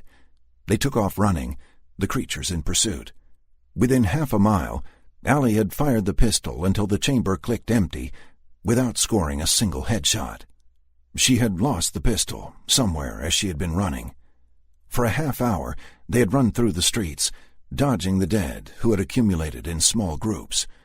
A large group of more than 50 appeared suddenly in their path, and they had to think fast. The open doorway of a convenience store beckoned, and they ran in, slamming the wire-reinforced door behind them. By the look of the place, there had been a fight to the death in the store. Overturned shelves, crushed packages, and bullet casings littered the floor. There was a great deal of blood, but no bodies. During their search of the place, the dead had reached the store and started banging on the wired-covered glass in the windows and door. Grabbing a quick snack of soda and candy bars, Billy and Allie stuffed what canned and preserved foods they could fit into 2 blue cloth shopping bags. The front window shattered as the dead pulled on the mesh. All were fresh, most with terrible wounds, their tattered clothing drenched with infected blood. Billy and Allie hurriedly explored the rest of the tiny store and found a back door and a small hatch in the ceiling. The door had a peephole, and when Billy checked, he shook his head in a definite no, and they looked for another way out. The access led to the roof, and Allie dragged a stepladder over, the two climbing up and through quickly. As she was shutting the trap door, the front window mesh gave way, and the dead poured in. The roof somehow seemed smaller than the store below. Billy peered over one side and looked down into an alley. There were dozens of moaning corpses milling about below. There was an apartment building about 15 feet away, but the building's fire escape occupied part of the gap. It was still a long jump, and if they missed and fell, they were done. There was no coming back from that. Billy took a running jump and made it easily. Allie tossed her sack of supplies across the gap to Billy, then made the jump herself. She only had hospital booties on, and she was traveling across a gravel roof. She made it, but just. They climbed the metal structure, gaining entrance through a broken window on the 3rd floor. They entered a hall and could see immediately that their fortunes had improved only slightly. Several of the doors had been broken down, and familiar brown and red stains coated the walls and floor in many places. Moans seemed to come from all directions inside the building, so the two took the stairs to the lobby. The street in front of the building was relatively clear, as most of the dead in the area were congregated around the store they had just come from. Their brief pause to scout out their next move was disturbed by a series of thuds coming down the stairs behind them. They burst out the front doors and ran left, skirting dead, reaching claws as they did so. Less than half a minute down the street, and it became clear that there was nowhere to go, as the dead were crowded so thickly in most directions. They dodged down an open-ended alley, trying to escape. Before they were able to negotiate the narrow path, the other end filled with dead, and they were trapped. Yet another fire escape loomed overhead, but the down ladder was gone. Billy took a big running leap and missed. He dropped his bag of goodies and tried again, this time managing to grab the edge of the metal platform. He pulled himself up, then stretched one arm down toward the ground, while he held on to the iron frame with the other. "Reach!" he yelled to Allie. A thorough search of the apartment yielded little in the way of weapons, save for the already bloodied fireplace poker and one of the legs from the smashed end table. There was pawing behind one of the closed doors, and an argument ensued about what to do about it. "If the smallest scratch is enough to kill you, then it's stupid to open that door," hissed Allie. "We've been incredibly lucky this far." "Yeah, but it's right there. This might be our best chance to smoke it. If we do end up staying here, I don't want to sleep with the thing scratching at the door." "And how do you know the smallest scratch is enough?" "Because I was only a level 2. They let us watch TV in the common room. This is the same shit that's killed the East Coast. It was a miracle it took as long as it did to get here. It was already overseas before it reached the West Coast." Allie looked quizzical for a moment, brows furrowed. "Stay here? The whole area is infested with those things. They'll eventually get in here and tear us to pieces." Key word being eventually. "We need to kill this one now." He pointed the poker at the door. "'Cause it's making all kinds of noise. It's going to attract every dead person in a half-mile radius. If we keep quiet, maybe they'll all take a hike. Then we can at least rest for a bit." "Fine. Just like at Morningside then. I'll open the door, and you beat the shit out of whatever comes out." Billy looked at his poker, then at the table leg Allie was holding. He offered her the poker and pointed to her weapon. Allie sighed, and they traded. Billy held up 3 fingers, and Allie nodded. She put her hand on the doorknob, and Billy counted down using his fingers. 3, 2, 1, and Allie yanked the door open as Billy brought up his table leg in a Barry Bonds stance. The doorway was empty. There was so much blood in the room, it was difficult to tell what the original color had been.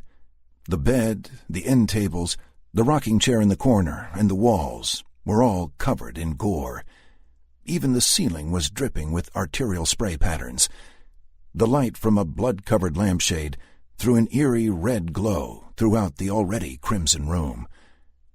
The toe of a beige slipper stuck out from the far side of the bed, near the red-spattered window. The shoe moved ever so slightly, but that was it.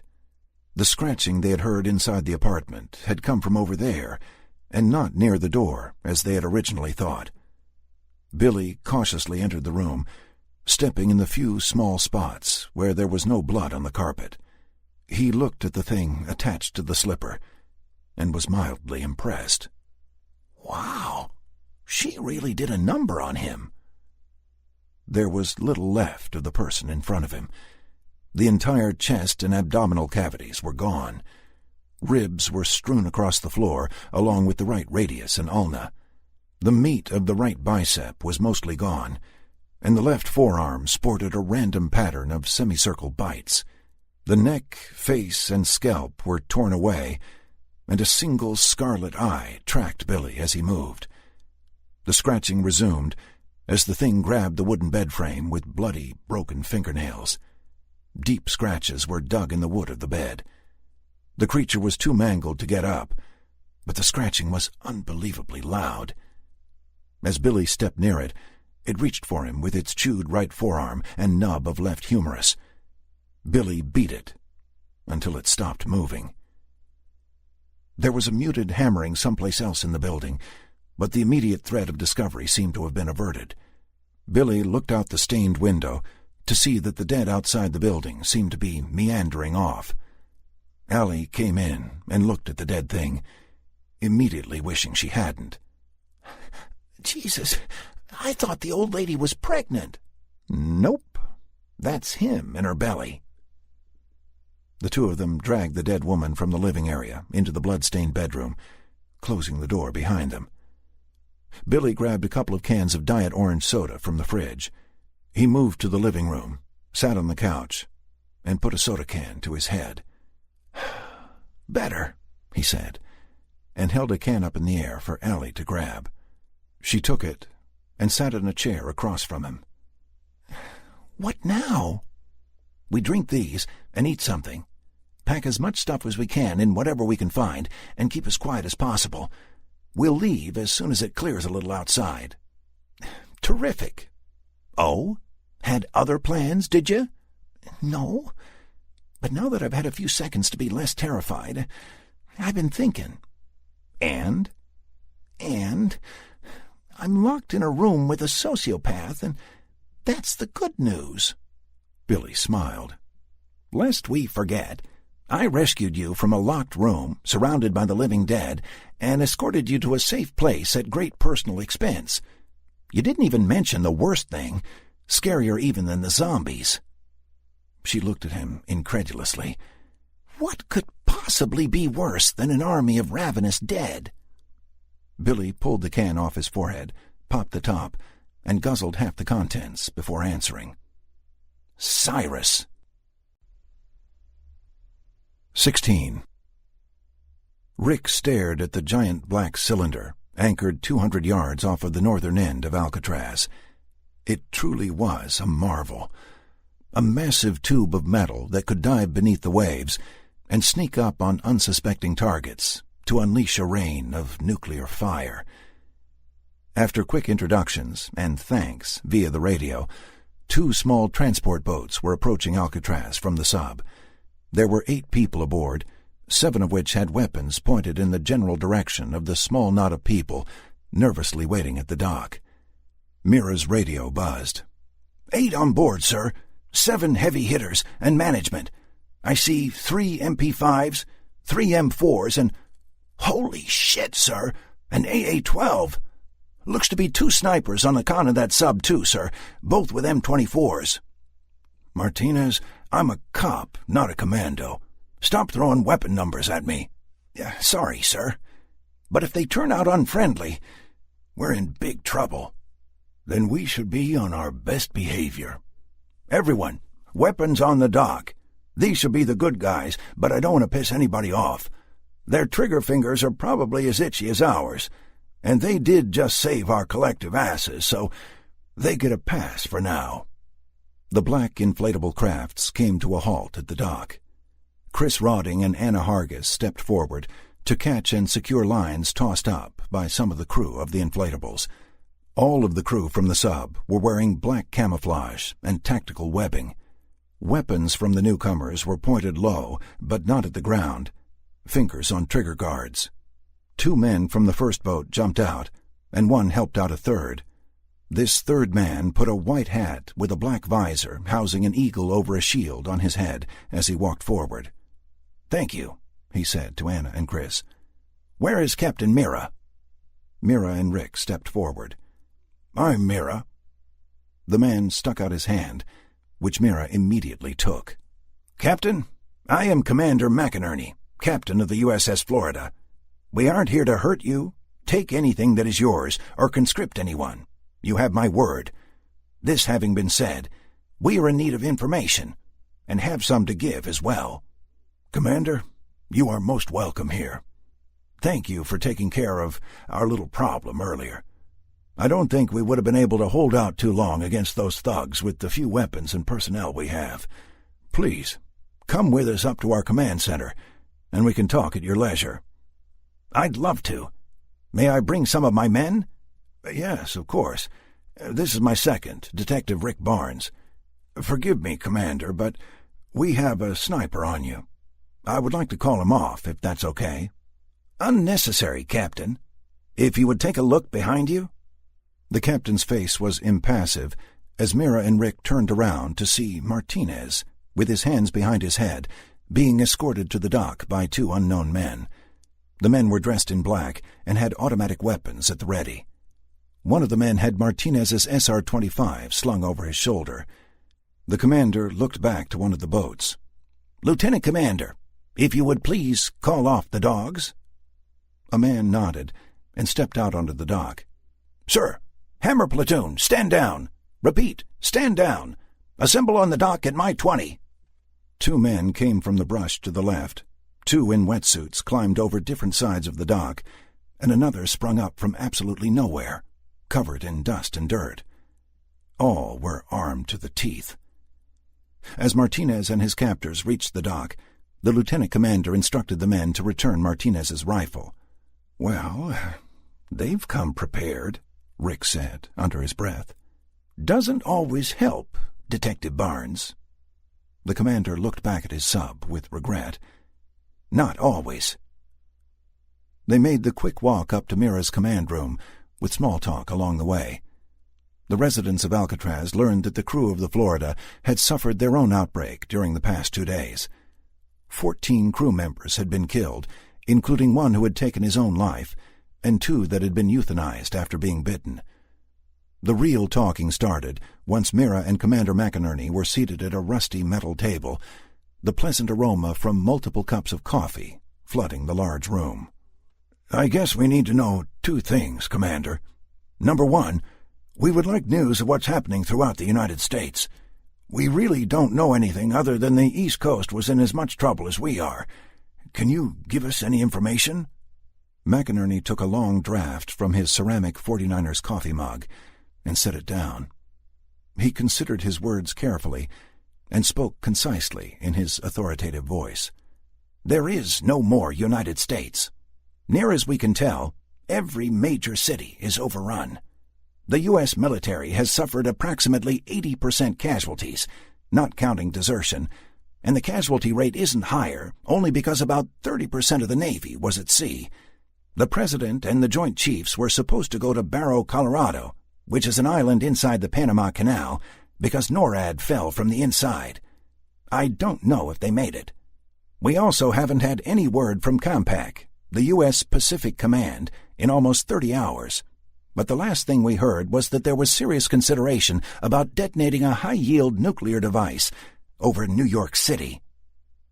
"Jesus Christ," breathed Barnes. "What about our forces in other countries? Can't they be called back?" "There have been outbreaks in every country around the world. There's no place immune. Our boys on foreign soil are in no less of a fight than we are here. Europe and Australia are in a desperate battle against the undead, and China went nuclear on Beijing this past Saturday." The room was dead silent as the commander took another sip from his coffee. "Gentlemen, our country, our planet, has been taken over by a hostile enemy, an enemy that is incredibly difficult to defeat. The most sinister aspect of this war is that we aren't fighting a foreign country or a radical government or even terrorists. We're battling Grandma and your sister and the kid with the tricycle on the corner. And we're losing." "What can we do?" Barnes demanded. "We fight back, goddammit!" shouted Martinez. "We organize and gain strength and firepower. Then we smash 'em back to the hell they came from." Commander McInerney smiled. "I like your enthusiasm, son, I do. What you're suggesting is the plan, too. At least my plan. The problem is, as a military, we're scattered. We need people and weapons, but more importantly, we need to know what we're fighting. We all know the who, but we don't know the how or the why. How and why the dead come back to life, why they're hostile, what means we can use to destroy them." He let the Alcatraz folks digest this information before he continued. "What was your second question?" "What do you want with us?" Mira asked immediately. "I need a port of harbor for my boat. All major U.S. ports are infected, abandoned, or destroyed. We have an operational functionality of about 10 years, not including crew rotation, but we still need food and a place to effect major repairs should the need arise. I would ask that we could use Alcatraz as a base of operations. I would, of course, provide a military force as security to be controlled by Detective Mira, surveillance of San Francisco to scout, and manpower to assist on foray missions into the city, if you would agree to us sharing your island. We would also be willing to share our resources and engage in mutual support." Martinez and Wisniewski spoke up at the same time. "Sold! Deal!" "This is a no-brainer, Mike," Barnes added. "Well, Commander, I believe you should meet the rest of our group. Alcatraz is police-controlled, but I would still like to see what the civilians have to say about a military presence here." Mira snorted. "I can think of one who might take issue." "Fair enough, Captain. Shall we?" 2. Sam had been in San Francisco for 3 days, and she readily went to bed between 8 and 9. Rick and Sam had eaten some burgers from McDonald's for dinner, and he put her to bed at about 8:30 with her stuffed tiger from the newest Disney movie. She had gotten it in her Happy Meal and was instantly in love. After carefully closing the door to his daughter's room, Rick turned on the TV in his apartment. The TV was still buzzing with news about this outbreak. The words infection and plague were thrown about almost casually earlier in the day, but now the news anchors looked frightened. No real information was coming out of New England, and Rick couldn't get in touch with his ex-wife Brenda, who had moved back east with Sam following their divorce 3 years ago. He was becoming more and more worried about his ex-wife. Brenda was the type to call every night to talk to Sam while she was visiting her father, and she hadn't yet called. Not only that, but Rick couldn't get in touch with her. Neither her home phone nor her cell was active. The home phone gave the not-in-service recording, and the cell went right to voicemail. He just couldn't get through. Rick had a buddy in the SWAT program in Boston, but there was no reaching him either. Suddenly, the phone on the end table rang loudly. Rick picked it up on the first ring, as he didn't want the phone waking Sam. "Hello? Rick, this is Mira. I'm going to need you to come in tonight," said a disembodied voice. "Mike, you scared the ever-loving shit out of me," Rick breathed into the phone. "Rick, you gotta come in tonight. No shit." "Are you kidding? I'm on vacation. I got my kid here. You know that." "Canceled. Get a babysitter. We're calling in all uniforms and detectives. There's some uber-weird shit happening, something like what's been happening on the East Coast," Mike said. Rick's blood went cold. He had been hearing some strange things on the news concerning this outbreak, people acting violent and attacking strangers. "It's 10 o'clock. I can't get there until 7 a.m. at the earliest. I can't get a sitter until tomorrow," Rick replied. "Maybe I can get my dad," he added. "That'll have to do then," Mike said. "See you in the morning." Mike hung up, and Rick followed suit, cursing under his breath. "How am I going to tell Sam?" he thought. "She just got here, and I need to go to work?" Rick picked the phone up and dialed his father. "Hello?" Rick heard. "Hey, Pop, how you doing?" "Rick, hi. Are you guys still coming over tomorrow?" Rick's father asked. "Yeah, Dad. About that," Rick started. "Rick, if you cancel on me, I'll friggin' kill you," his dad said. "I haven't seen Sammy in 2 years. No, Dad," Rick began. "I got an emergency call to work, and I need you to take Sam for the day." "Oh, that's okay. No problem. Is everything okay? It isn't anything to do with this crap back east, is it? I saw some stuff on the news about it, some type of super rabies or something." "Might just be, Pop. Mira called, and he said that all units are getting the call, so something's up. You still locked and loaded?" "No, Rick. I got my service piece confiscated after my little incident with that punk. They haven't given it back to me yet, and won't until the investigation is over." "Oh, you'll get it back, Dad. You did what anybody would have done," Rick said. "That little shit killed 2 people that night, and you saved that guy at the gas station by taking out the trash. I'm proud of what you did. You know that." "I'm not proud that somebody died by my hand, but that gas station attendant's wife was damn happy I happened to be there when he was getting robbed," Rick's father returned. "She brought me over some delicious Cuban sandwiches with those pickles. She said she would pray for me. Regardless, in 30 years on the force, I never fired my weapon at a suspect. 1 month retired, and I shoot somebody. Damn. One less crackhead, I guess." "It was a good thing you did, Pop. He won't be killing anyone else. Anyway, I'll bring Sam over about 6:30 in the a.m. Is that too early?" "For me? Son, you know I'm up before the rooster. I'm an old man now. I'll get the sleep I need when I'm dead." "Dad, don't say that," admonished Rick. "Even though it is kind of funny." "Give an old man his pleasures, boy." "I hope I'm as tough as you when I get to be an old fart, old man," Rick chided. "I get to call me old. You do it, and you get an ass-kicking, kid," his dad shot right back. Rick laughed. "Okay, potty mouth, but no talking like that in front of Sam." "Sam who?" his father joked. "My Alzheimer's is kicking in again." "I'm funnier than you, so quit trying, and I'll see you tomorrow." "Night, then," his dad said, and hung up. After he hung up the phone, Rick went to his bedroom and opened up a lockbox. He pulled out his .40 caliber Taurus service pistol and removed the trigger lock. He brought it out to the living room and began to meticulously clean it. As he was doing so, there were sirens outside his apartment building.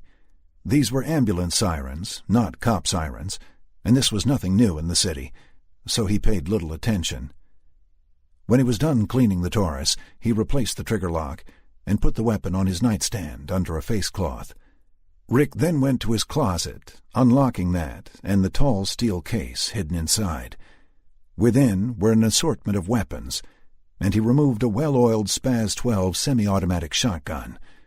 He loaded the shotgun, installed a trigger lock, put the weapon back in the case, and locked that. Rick brushed his teeth and went to bed, thinking the department owed him big for bugging out on his daughter for a day. 17. The best word to describe their pursuers was relentless. After deciding to hole up in the apartment, Allie and Billy had been able to rest for about an hour before banging started in the hallway outside. When Billy looked through the peephole in the front door, he only saw one creature. Nevertheless, the thing had somehow discovered them and was doing its best to break through the door.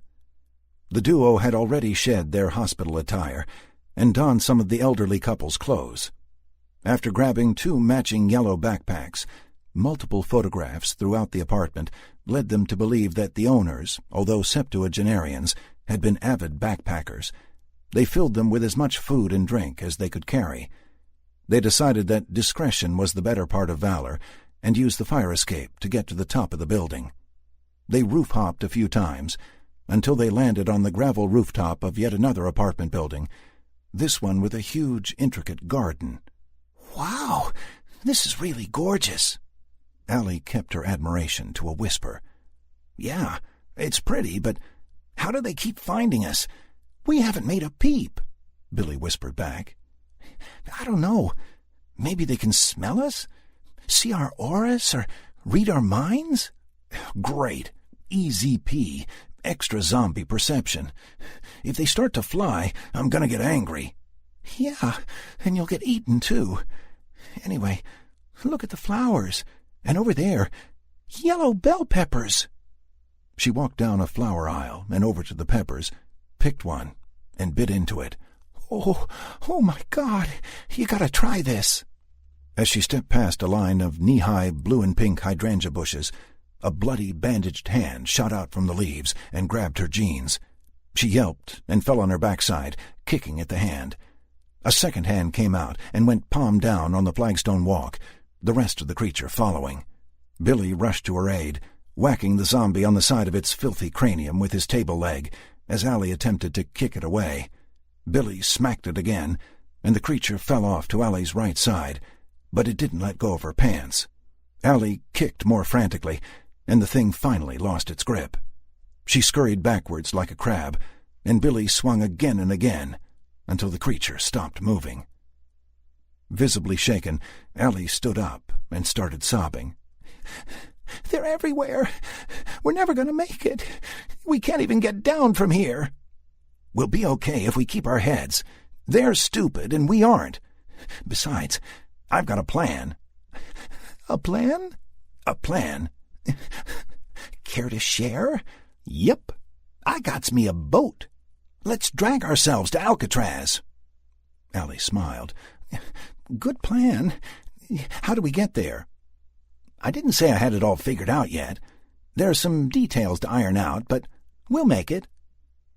Billy poked his head over the edge of the building, checking the avenue below. It was thick with the living dead. He walked around the edge of the roof, realizing that there was no place else to jump to. They would have to use the street. Carpet of dead or no. Looking through a skylight for a solid 5 minutes, neither of them saw any movement in the apartment below. Billy rapped his knuckles on the dirty glass, but no dead faces peered back at him. He searched for locks on the skylight to open it, but there were none. He was about to break the glass with his table leg when Allie stopped him. "Let's try the door," she said, pointing. Billy dubiously approached the roof access door. "It'll never be The door opened on the first try. Billy shrugged and, not waiting for his eyes to adjust from the sunlight, descended into the darkness to a wooden door. He put his head to the door for a minute, and then opened it wide. Allie followed him into the third-floor apartment, and they started checking rooms. The front door, which Hercules would have had trouble battering down, was locked with 8 locks and a metal locking bar attached to a plate in the floor. This place is a fortress. Dead dude on the roof must have locked himself in. That crappy bandage on his hand must mean he was bitten first and died locked in here, or even on the roof. Yeah, Allie agreed. What do we do now? Each time we kick back for a minute, they're on us. I don't want to be lunch. Well, we're going to need to go back outside, and that isn't going to be fun. Then let's do it now, before I get too damn scared. They continued searching the apartment again, this time for anything useful they could scavenge. The man who had lived here had been a sports enthusiast, evidenced by the many photos, trophies, and sports equipment. Many of the photos were of a man rock climbing, but 2 were of the same man holding a huge, freshly killed 12-point buck. There was no weapon in the picture, but Billy deduced that there must be a shotgun or rifle someplace in the apartment. Allie stepped into one room and gasped. Billy, behind her, tightened his grip on his table leg and, calmly considering the circumstances, asked what was wrong. There's a racing bicycle hung upside down in this bedroom, and it scared the crap out of me. I thought it was one of them. A zombie hanging from the ceiling? Zombie monkeys? Whatever. It was the unexpected bigness that scared me. The bedroom containing the bicycle had been converted into a storage room for the apartment owner's gear. In one closet, Billy found a bag containing climbing equipment, including 2 ice axes and an entrenching tool. There was also a serious backpack made to carry climbing and camping gear. "Oh, I like this room," Billy said to himself. "Oh, you gotta give me one of those axes." "Finders keepers. Would you check the fridge and see if there's anything we can use?" Allie huffed, and she left the room. Billy was able to come up with a baseball bat and some golf clubs, in addition to his ice axes. All good weapons, he thought. Billy was still rummaging around in the closet when he heard footsteps behind him. He spun quickly, raising one of the axes, but it was Allie. She was smiling and holding a camouflage compound bow. "Finders keepers." "Where was that?" "Next to the fridge, which is pretty well stocked, but there's blood all over everything. This poor guy must have gotten thirsty after he was bitten, and he bled on all the food and drinks. I don't think we should touch any of it. There were only 8 arrows in this little quiver, plus these 4 attached to the bow." She held up the bow for Billy's inspection, waving her hand as would a hand model, to indicate 4 vertical arrows held to the bow with a mini quiver. Billy nodded his appreciation and continued searching the closet, finding 2 unopened packages of broadhead hunting arrows on a shelf. Allie took the arrows reluctantly.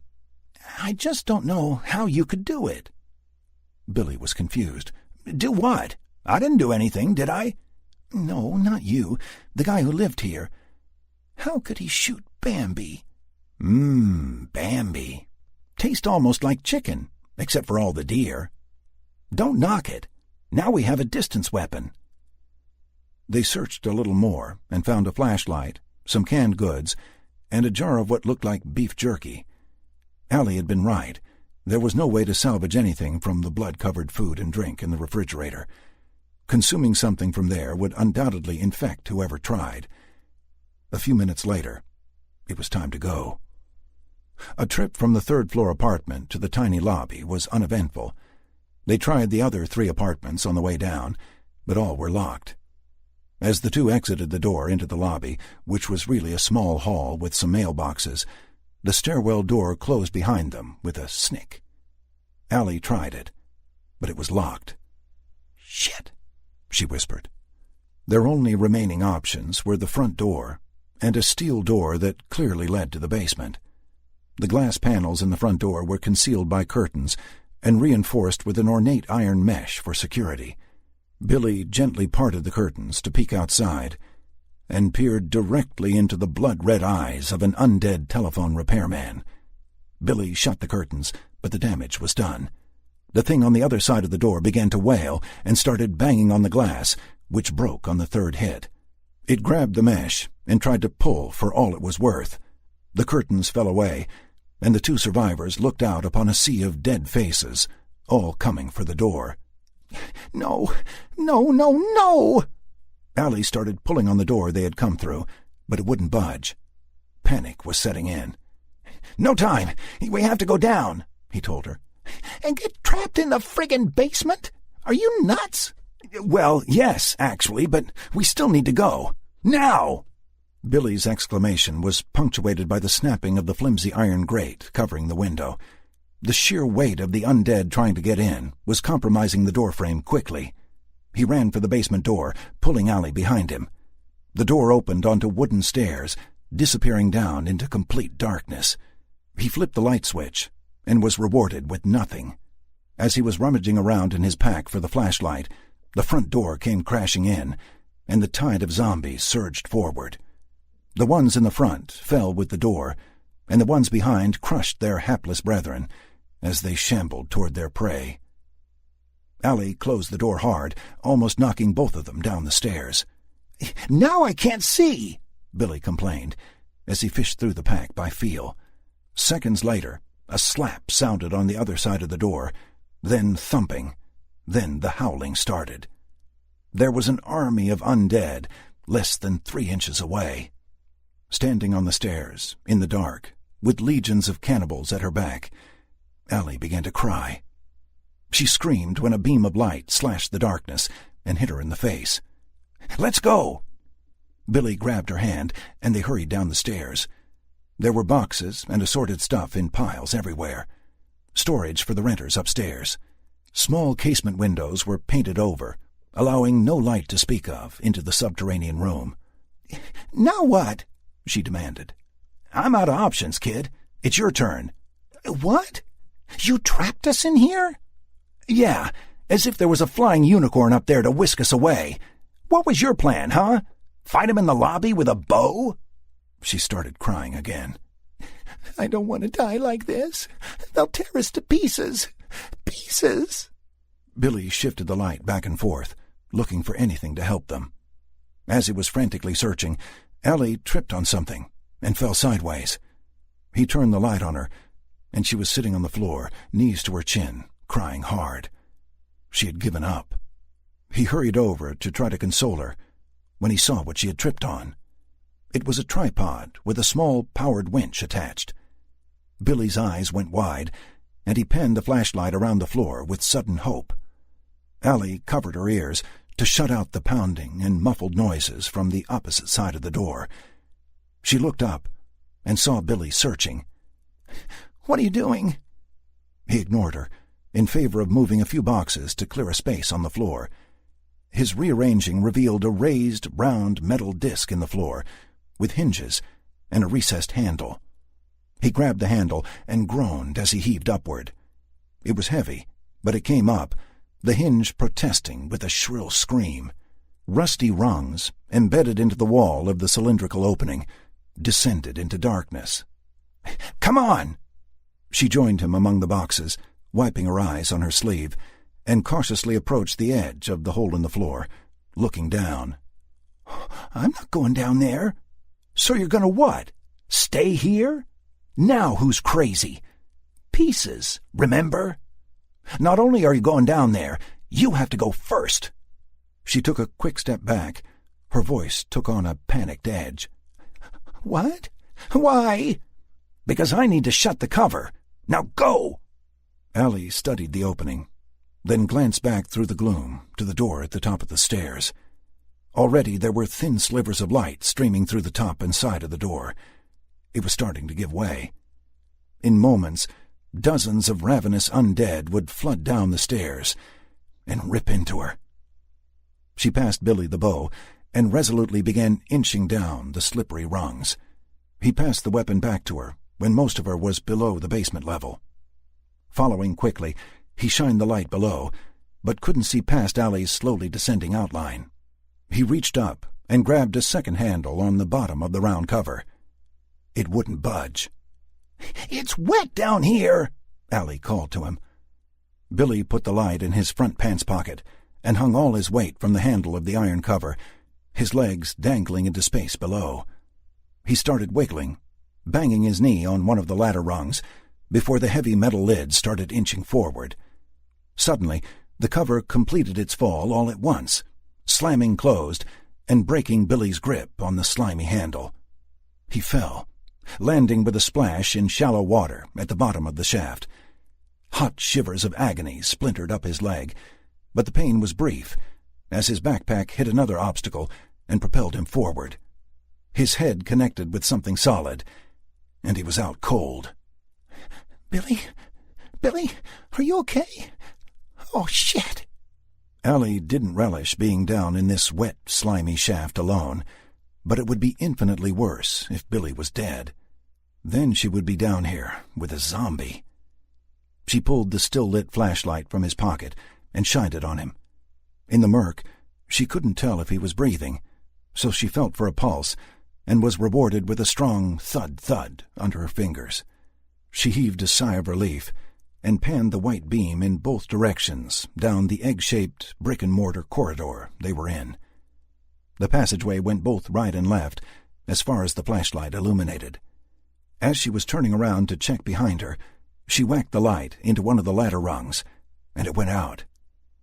If she thought it was dark in the basement above, then the black down here was absolute. There was a fleeting moment of panic as she hit the flashlight with her palm, but it came back on. She could barely discern shuffling footsteps scraping across the manhole cover a few yards above her. The basement was no longer empty. 18. Commander McInerney radiated authority as he addressed the citizens of Alcatraz.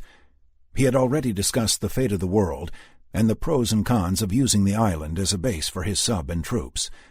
A few pertinent questions were asked by the group, but one man was proving difficult. Yes, Mr. Martingale was definitely going to be a problem.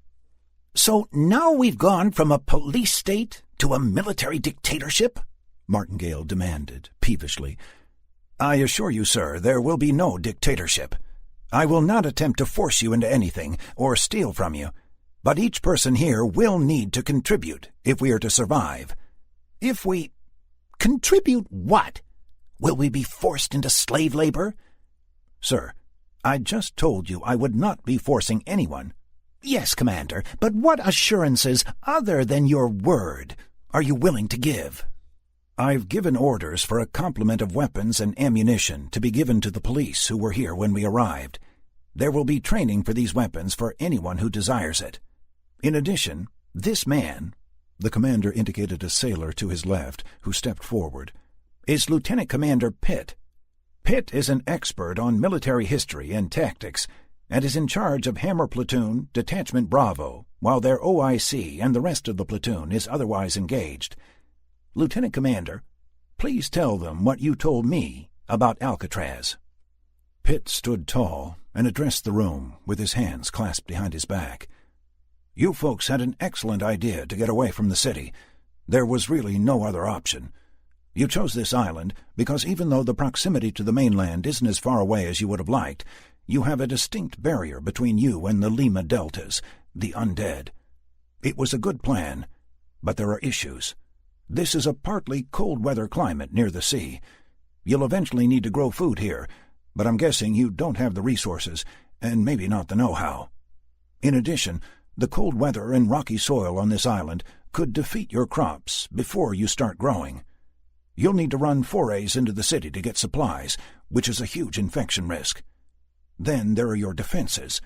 For right now, the distance you've put between yourselves and the Limas is good, but you have no walls at the beaches. What happens if 10,000 Limas decide to walk across the bay and onto the shore here? They're dead, so they don't need to breathe. Did you see Pirates of the Caribbean? Once they figure that out, they'll come across the bottom, and you'll get invaded. You're going to need walls, gun emplacements, buttresses, battlements, etc. But the most important drawback of the island is that it's an island." This last was met with confused stares, including from Mira and Barnes. Pitt clarified, "You came here because it's an island, but you didn't take into consideration, or didn't have time to think about, where you could run if you had an outbreak. Eventually, somebody here is going to die, and there's no place to run if the Limas are already on the island. You've done great work, but there's still a lot to do, and we are willing to help." "But you've still parked a nuclear submarine next to our living quarters," Martingale shrieked. One of the commandos who had caught Martinez by surprise leaned over to him and whispered, "Is this dude for real?" "You have no idea." Martingale continued, "Now that we've learned there may be no spare parts for your reactor coming, how can we be sure we won't all die of radiation poisoning or any other nuclear factor?" He stabbed his index finger at McInerney, bypassing Pitt altogether. "You've said we can use your help, but you really work for us anyway. We are the American people, and you swore an oath to protect our way of life from all enemies, both foreign and domestic. If you think for 1 second that we—" "Mr. Martingale, shut up!" McInerney was incensed. "You seem to think that some agency is going to sweep in and make this all better. Well, all the people manning those agencies are stumbling around looking to cannibalize the folks that were sent to help.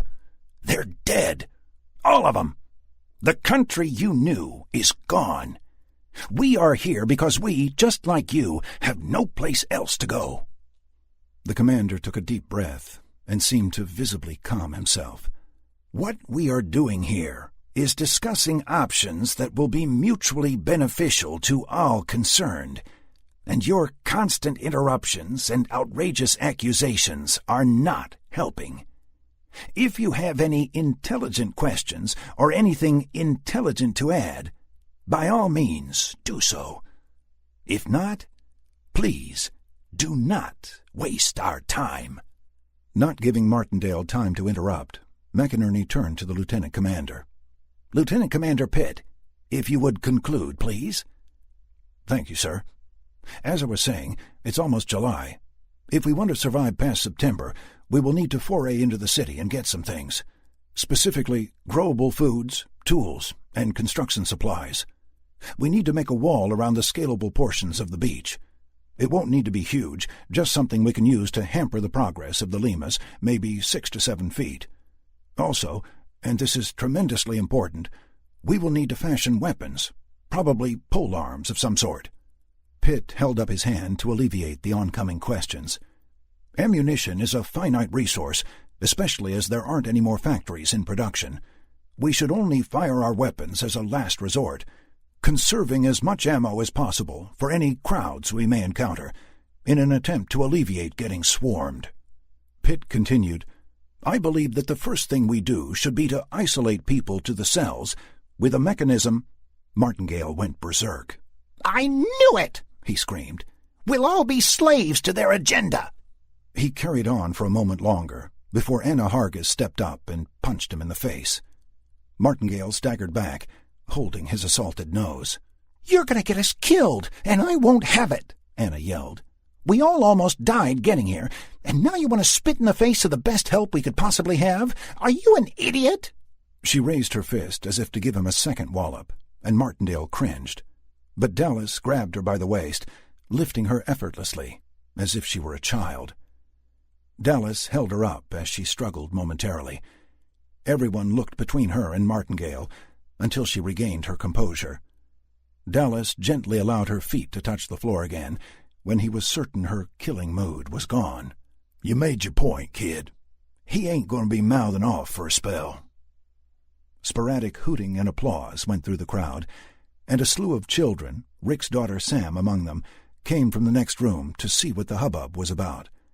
Sam was engaged in an imaginary conversation on her now useless cell phone. Rick stepped up and quieted everyone with his raised hand. "All right, people, this is exactly what we don't need. Fighting amongst ourselves is how we die. We need to work together, all of us.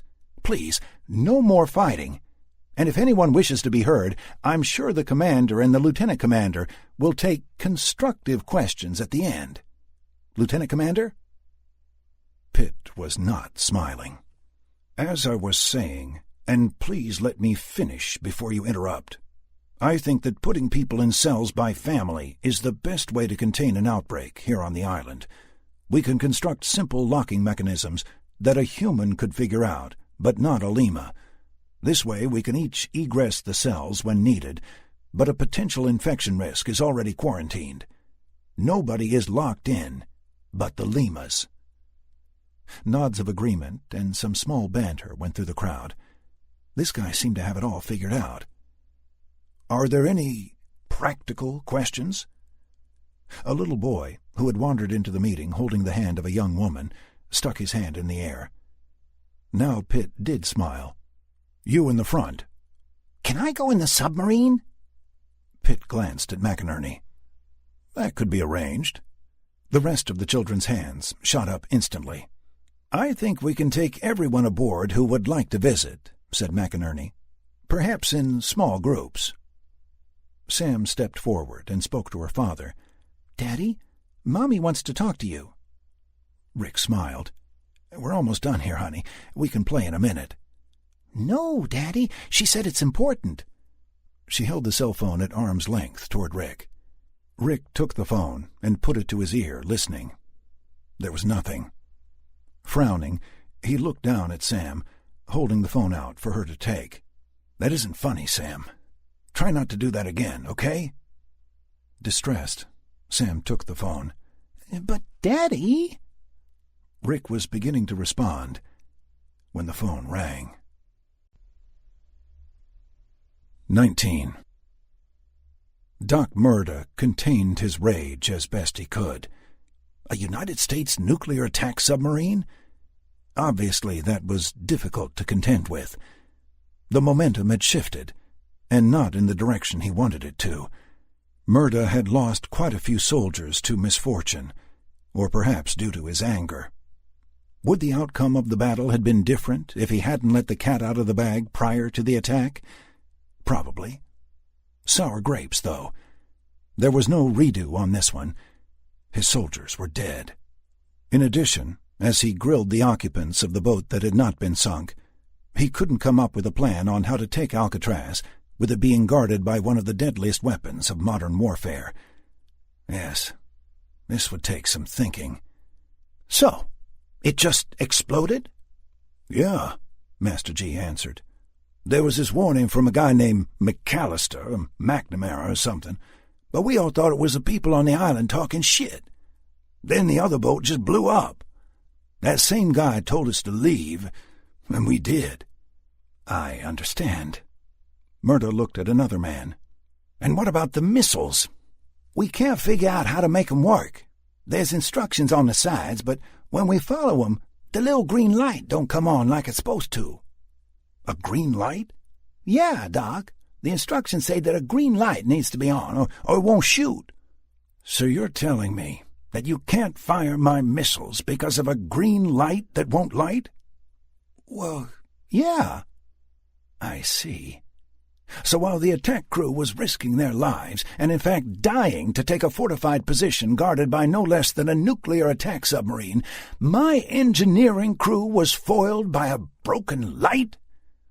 The man backed up a step, looking warily around. I'll figure it out." "Unnecessary. Pee-wee, would you please escort this fool out?"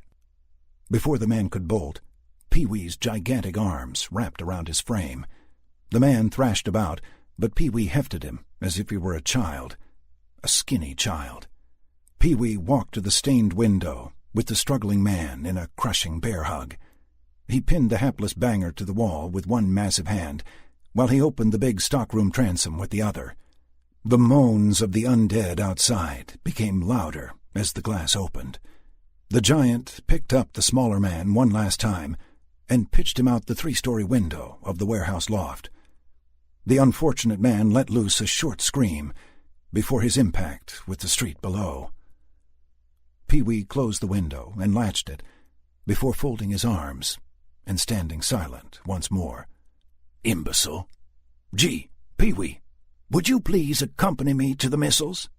The three gangers took the metal stairs to the warehouse floor, where several of the men from the surviving tug sat on the floor or in tattered old chairs, looking dejected. Murda gently put his hand on the shoulder of one man, who looked up with poorly concealed apprehension. "You men are heroes," intoned Murda. "You couldn't fight a submarine with a tugboat. Retreat is an option when facing an overwhelming force. Always remember that." A few of the men looked at each other crossways. "While I do not condone failure, you had no choice but to come back here. Do not despair. We will achieve our goals, my brothers." Murda, Master G, and Pee-wee continued across the warehouse floor to the area reserved for munition storage. They approached 4 wicked-looking green tubes, one of which was propped up on a tripod. The top of the cylinder sported a large sighting mechanism, and yellow lettering stenciled on the side of the tube read, BGM 71F, Tow 2B. Murda got down on one knee and put his finger to smaller lettering, reading the arming instructions, moving his finger as he read. He walked around the missile a few times, touching a panel here and clicking a button there. He lifted a red safety cover and clicked a silver toggle switch. A small red light on the sighting mechanism flashed to life, but the large green light on the missile itself remained dark. Murda tapped the light twice with his index finger, and it sputtered, then glowed brightly. "Idiot," he said, and rolled his eyes. He flicked the toggle back down and recovered it with the safety switch. Murda looked up at Master G and smiled a toothy smile. "Now we're in business." 20. Billy heard moaning, mournful and full of pain. Moaning. Why did that disturb him so? There was something about that sound that inspired dread, but the reason escaped him. Zombies! He opened his eyes, but vision didn't come. He was blind. He tried to bolt upright, but his head was in torment, and he immediately felt nauseated. Slumping back down into slimy moisture, he held his hand up in front of his face. Nothing. He moved it closer and closer until it bumped into his nose. Yup, blind. There couldn't possibly be a worse time to lose his eyesight. Sitting up more slowly this time, the moaning came back, and Billy realized it was he that was moaning. His head really hurt, and he put his hand to his damaged cranium, and it came away sticky. Blind, soaking wet, and with a busted head, he tried to stand, only to have some kind of demon have its way with the nerve endings in his right ankle. He stood and tried to feel his foot to see if it was broken, but he got dizzy and fell on his back with a small splash. The cool water felt good on the back of his neck and scalp, but it stank, and excruciating comets whizzed past his clenched eyelids for a moment. "Excellent," he said, surprising himself with the raspy sound that emanated from his throat. "A sewer." Memories came flooding back, fast enough to have the synapses in his brain rebel. Sam, Alcatraz, the hospital, roof hopping, Cyrus, the basement, and the grate in the floor. Allie. Where was Allie? She must have thought he was dead and left. Standing up even more slowly this time, he found he could put weight on his right foot, but at great protest from his nervous system. He took a tentative step and drew a hissing breath from the pain, but he didn't go down. At least he could stumble, not unlike his cannibalistic counterparts overhead. He stretched his arm to the right and found a rough, dank wall. His ankle was extremely painful, but he was blind and not a doctor, and so unable to do anything if it were broken. Not that his ankle mattered, because he was blind, thus doomed. It must have happened when he hit his head. Stretching both arms out to the sides, Billy was able to figure out that the sewer went in 2 directions, but he didn't know which way to go. "Eeny, meeny," he started, but then he just walked forward. After about 20 painful steps, he heard a splashing echo arising from somewhere. The sound seemed to come from all directions in these wet, confined quarters. He looked both ways before remembering he was blind, then continued forward. More repetitive splashing sounds came to him, and this time he could tell whatever was stalking him was coming from behind. He felt for the ice axe on his belt and picked up his hobbling pace. The splashing got louder and louder, and Billy knew that he could never outrun something he couldn't see, especially if he had an injured leg. Turning to face his assailant, he waited patiently, hefting the axe. Suddenly, Billy realized he wasn't blind. He could see a bobbing light coming from some distance off. As the light got closer, the splashing got significantly louder. "Stop! Billy! Don't move!" Breathing a heavy sigh of relief, it dawned on him that Allie didn't leave him for dead, but had left to reconnoiter. She stopped about 20 paces from him. He heard something like wood being drawn over wood. The flashlight beam shined up into his face, and he covered his eyes with his forearm. "Say something," she hissed. "Ouch!" Billy heard that wood-on-wood sound again. "Oh, thank God. I didn't know if you were going to die back here. You took a wicked digger down the ladder and thumped your head, but good." "These things I know. Tell me something new. But tell me after you get the light out of my face." "Oh, sorry. I wanted to see your eyes, to make sure—" "Yeah, I get it. I don't blame you." Allie walked a little bit past where Billy had stopped and shone the light behind him, in the direction he had been traveling. She had affixed the flashlight to her bow with a black elastic lanyard from her appropriated backpack and was using her free hand to hold an arrow to the bowstring. "Were you gonna shoot me?" "If you had red eyes? You bet your ass. Look behind you." He turned around and was very happy she had told him to stop. 5 feet away the tunnel ended, but not in a wall. Allie stepped closer to the edge and panned the light around. There was a gaping hole some 40 feet across. Sewer water trickled down from 4 large pipes into the chasm, which looked like some type of overflow collection area. Billy gingerly hobbled forward and looked down. 8 or so feet below, there was a concrete walkway spanning a deeper opening, ringed by a rusty iron railing. Further down in the hole was dark water. An injured ankle would have been the least of his worries if he had stepped out into nothing and landed down there. More ladders ran up from the overflow pool into 4 other tunnels, like the one they were in now, each tunnel with a slow trickle of nasty water that added to the pool. "What's in the other direction?" "It just kind of goes," she answered. "I stopped walking after a few minutes. There are some other ladders, like the one we climbed down, but I couldn't see through the covers. A ways down there's a sideways grate that leads into the street, but we can't fit through, it's too small. Oh, and the street above isn't empty anyway. I could see him up there, stumbling around."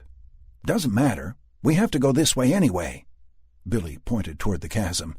"That's west, and we need to go that way." "How do you know which way is west?" "Sense of direction is one of my superhero powers."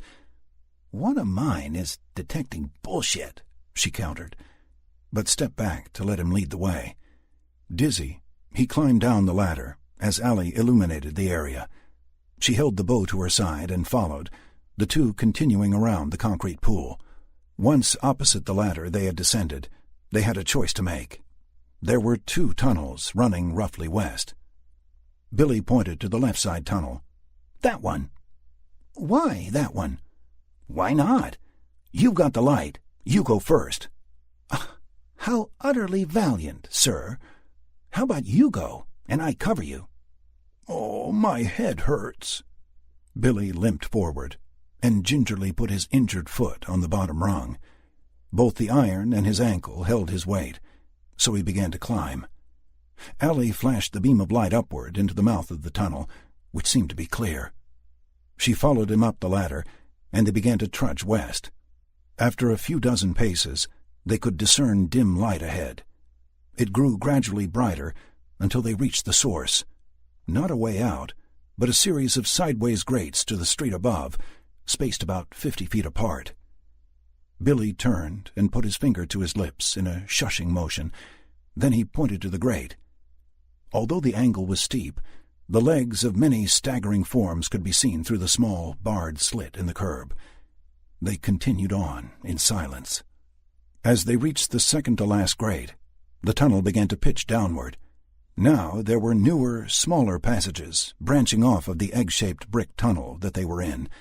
A large beige toolbox with a lock on it stuck out of an alcove to the left, and the condition of the walls here gave one the impression of recent work.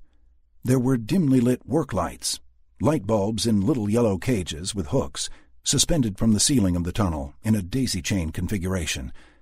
A ladder led upward to a manhole cover in the street. Billy looked thoughtfully at the lights. Power's still on. The grade was a steep down angle as they continued on, and leveled out at 50 or so paces. To the left, 2 steps led up to a rusty metal door. Allie and Billy exchanged glances as they heard sobbing through the door. Billy climbed the 2 stairs and knocked on the door. "Shave and a haircut." They heard a shocked gasp, and then nothing. Billy tried again. "Shave and a haircut." Nothing. He tried the door, but it was locked. One more attempt at knocking. "Shave and a haircut," was met with 2 bits. "Let us in," Billy whispered harshly. "How do I know you're not infected?" came a woman's whispered voice through the door. Because we're talking? We're not infected. Let us in." "We? Who's we? How many people are out there?" "Just my friend and me. We haven't seen anyone alive in a while. Please, let us in."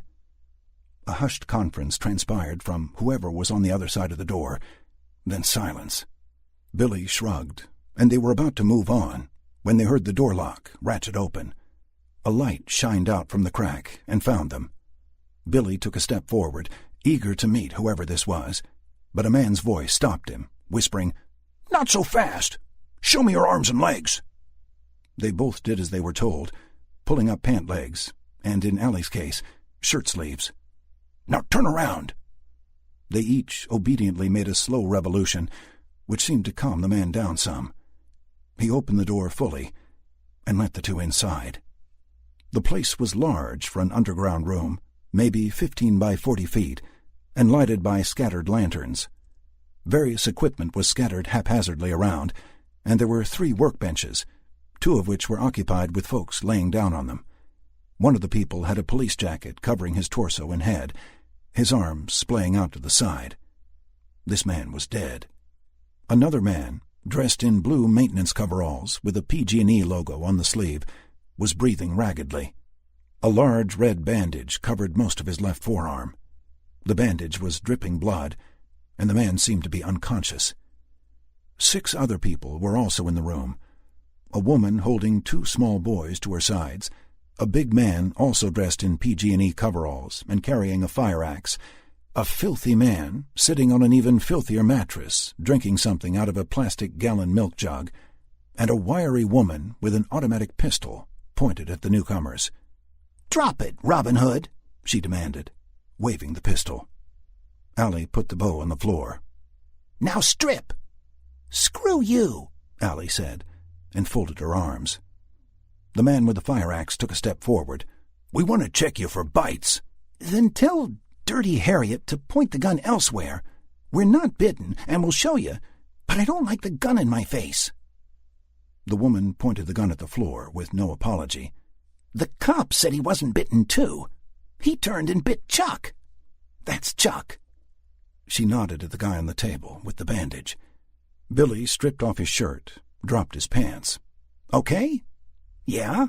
Now you." Allie lifted her shirt and dropped her pants as well. "Shall I do a pirouette?" she asked, sarcastically. The woman relaxed her grip on the gun as the newcomers straightened their clothing. Approaching Allie, she said, "My name is Abby. Can we start over?" She extended her hand. Allie took it and nodded in the affirmative. "We're all edgy. This is Billy." Introductions were made all around.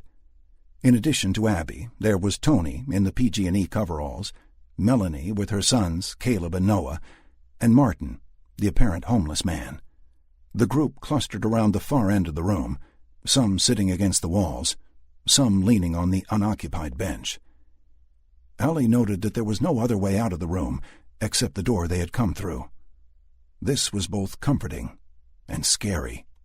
An attack could only come from one direction, but that was also their way out. The door seemed secure enough, made of heavy steel on huge hinges, with a ratchet lock. "How did you all get down here?" Tony began his story. "Me and Chucky was working down here with Tim, another PG&E guy, when the city went crazy. We had no idea. We came up for lunch, and a bunch of them nutjobs was running around up there. A guy in a suit and tie came toward me, and he was covered in blood. When he got close, I could see he was hurt. He was moaning and stumbling, and I tried to help him. He grabbed me, and I could tell he wanted to kill me right there. We got to fighting, and the cop," he indicated the covered form on one of the benches, "showed up.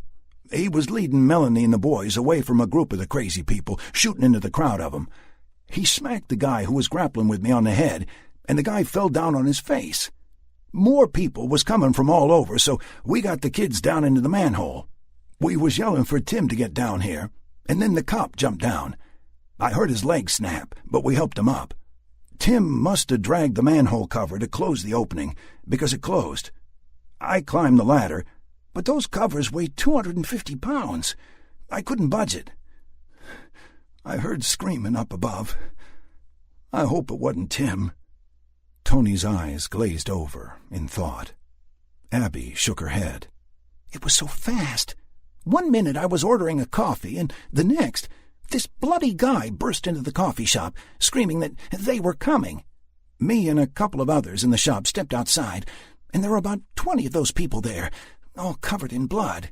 They came staggering toward us, and one of the guys ran toward the people.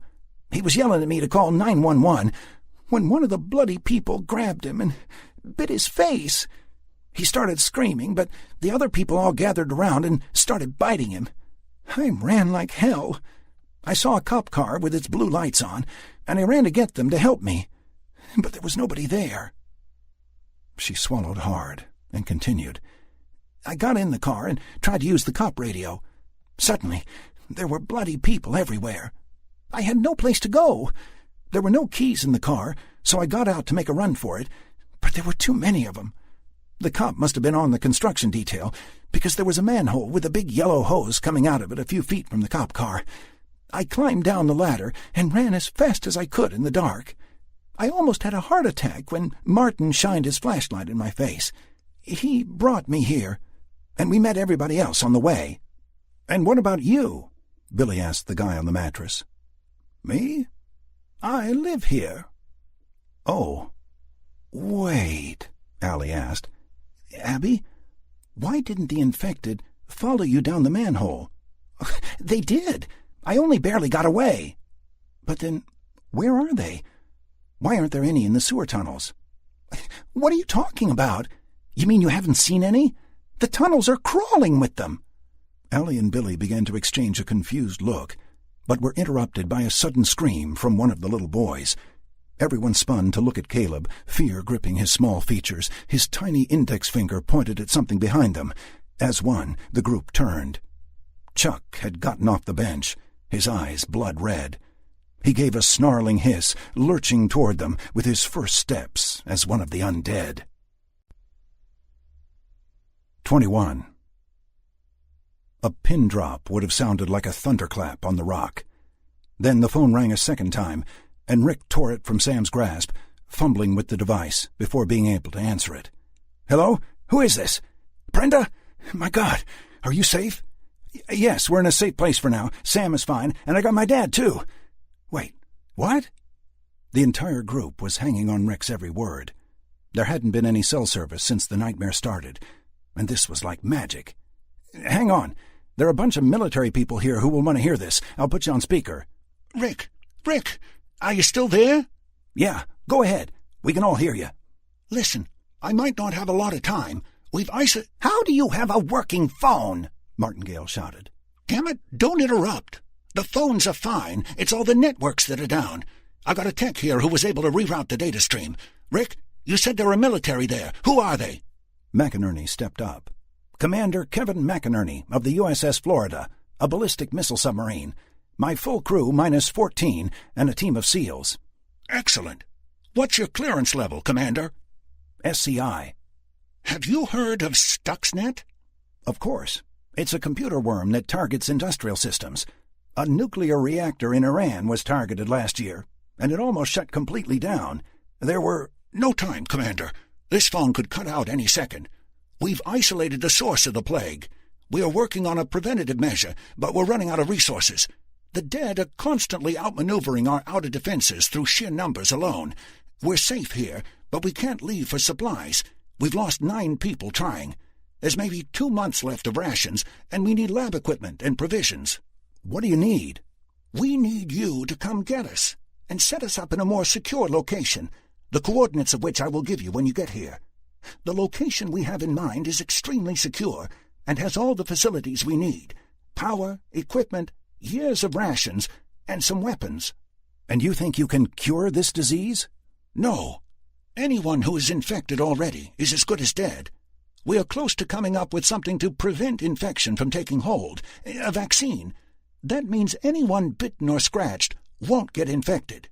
What about the few billion hungry walking corpses throughout the world? Quite frankly, Commander, they are your problem. We've been focused on trying to stop it from happening instead of destroying infected. Can you come for us? Where are you? Boston. Boston? That's literally across the country. I'm pretty comfortable with geography, Commander. Can you come or not? How did you come up with a cure in less than 2 weeks? I would think it would take years to... We had prior knowledge of the contagion. But, honey, how did... Rick started. Don't call me honey. Rick sighed. How does a computer person like you get involved in a cure for this thing? You aren't a medical doctor. You work for MIT. Your doctorate is in software engineering. Like I said, we had prior knowledge of it. What is it? Is it a virus? Demanded McInerney. Yes. No conventional medication will work on this particular virus, though, as evidenced by the total worldwide collapse. Will you come for us or not? Before I commit to that, I want to know how you can stop this virus when you're not a medical doctor, and the CDC and US AMRID, people who do this for a living, came up empty. Unfortunately, an epidemiologist's background would be completely useless for this plague, Commander. My background, however, was perfect.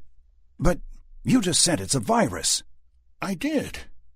It's a computer virus. 22. Billy, still a little woozy from his fall, pulled an ice axe from his belt and hurled it at Chuck. The axe hit Chuck right between the eyes and bounced away, clattering. A huge gash opened over his nose, the white of his nasal bone standing out in stark clarity on the ashen color of his face. He staggered slightly, then raised his arms and came toward them again. "I got this," Abby said, and took aim with the pistol. "No, don't shoot him," shouted Tony.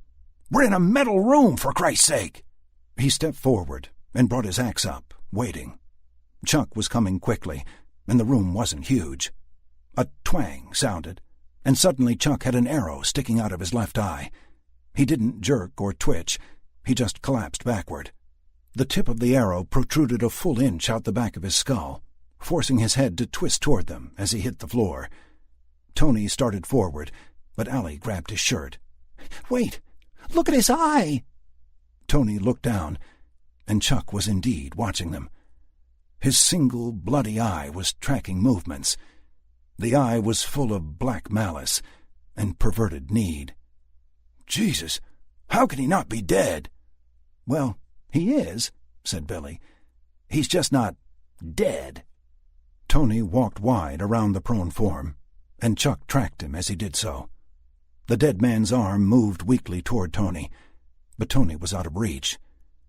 "Sorry, buddy." Tony brought the axe down hard, twice killing poor Chuck. One of the young boys was whimpering as Tony put the axe down and grabbed the hands of the dead man. He dragged the dead weight to the table opposite the deceased police officer and laid his friend down. He folded Chuck's hands on his chest, almost lovingly, before yanking Allie's arrow out and wiping it on an oily rag that was under the workbench. Tony handed her the arrow and sat on the floor. He gave a quiet sob, composing himself quickly. He was my pal. Billy looked unperturbed. So who knows how to get to the water from here? Tony, you work in these tunnels. Do you know how to get to the bay? It shouldn't be too far. Wiping his eyes, Tony composed himself further. Yeah, it ain't far, he sniffed. But we gotta go through a collection station, and we'll come out north of Beach Street, near Pier 39. Allie raised her eyebrows. Come out? You mean we can't take the sewers all the way to the bay? Nah, they don't go all the way. I mean, they do, but the old outfall was blocked up when they put the treatment plant in. Now, all the water gets treated before it goes out into the bay. The treatment pipes the treated effluent 1.5 miles out into the ocean.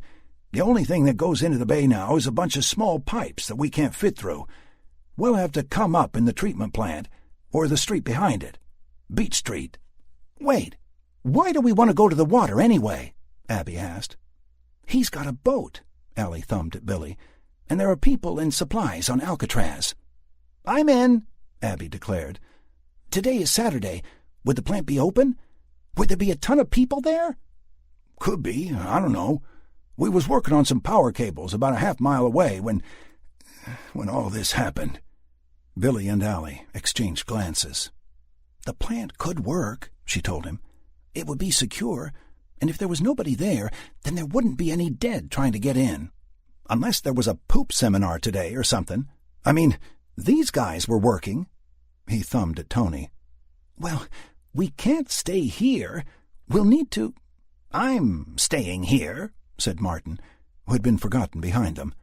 I've been here for 2 years, and there's no reason for me to leave now.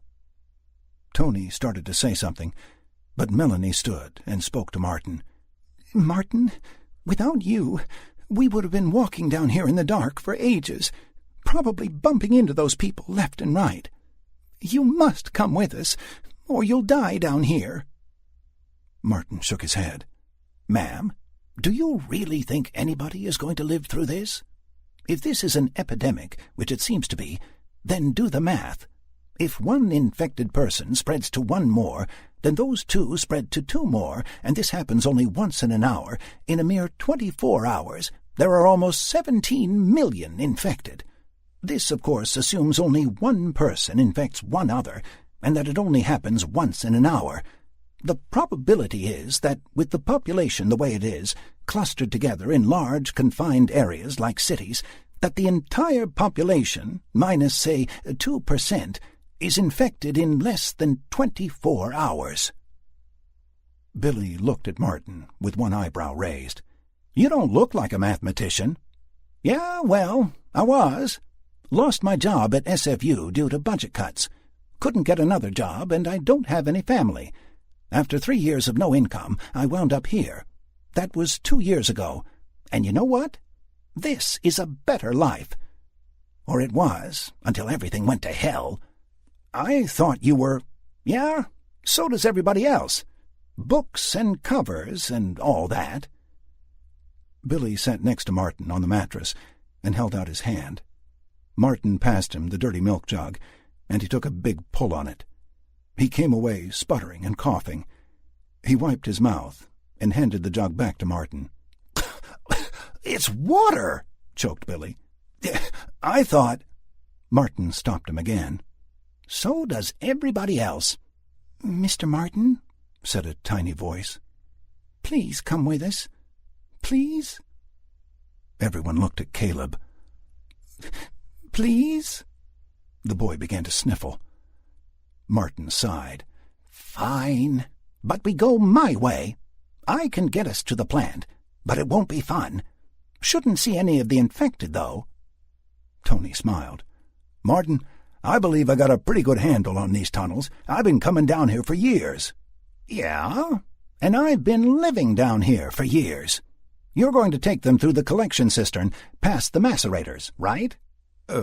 That's the only way. I rest my case. Firstly, the tunnels down there are full of chest-high water. You got maybe 10 inches of clearance between the water and the ceiling, too, and it can fill up quick.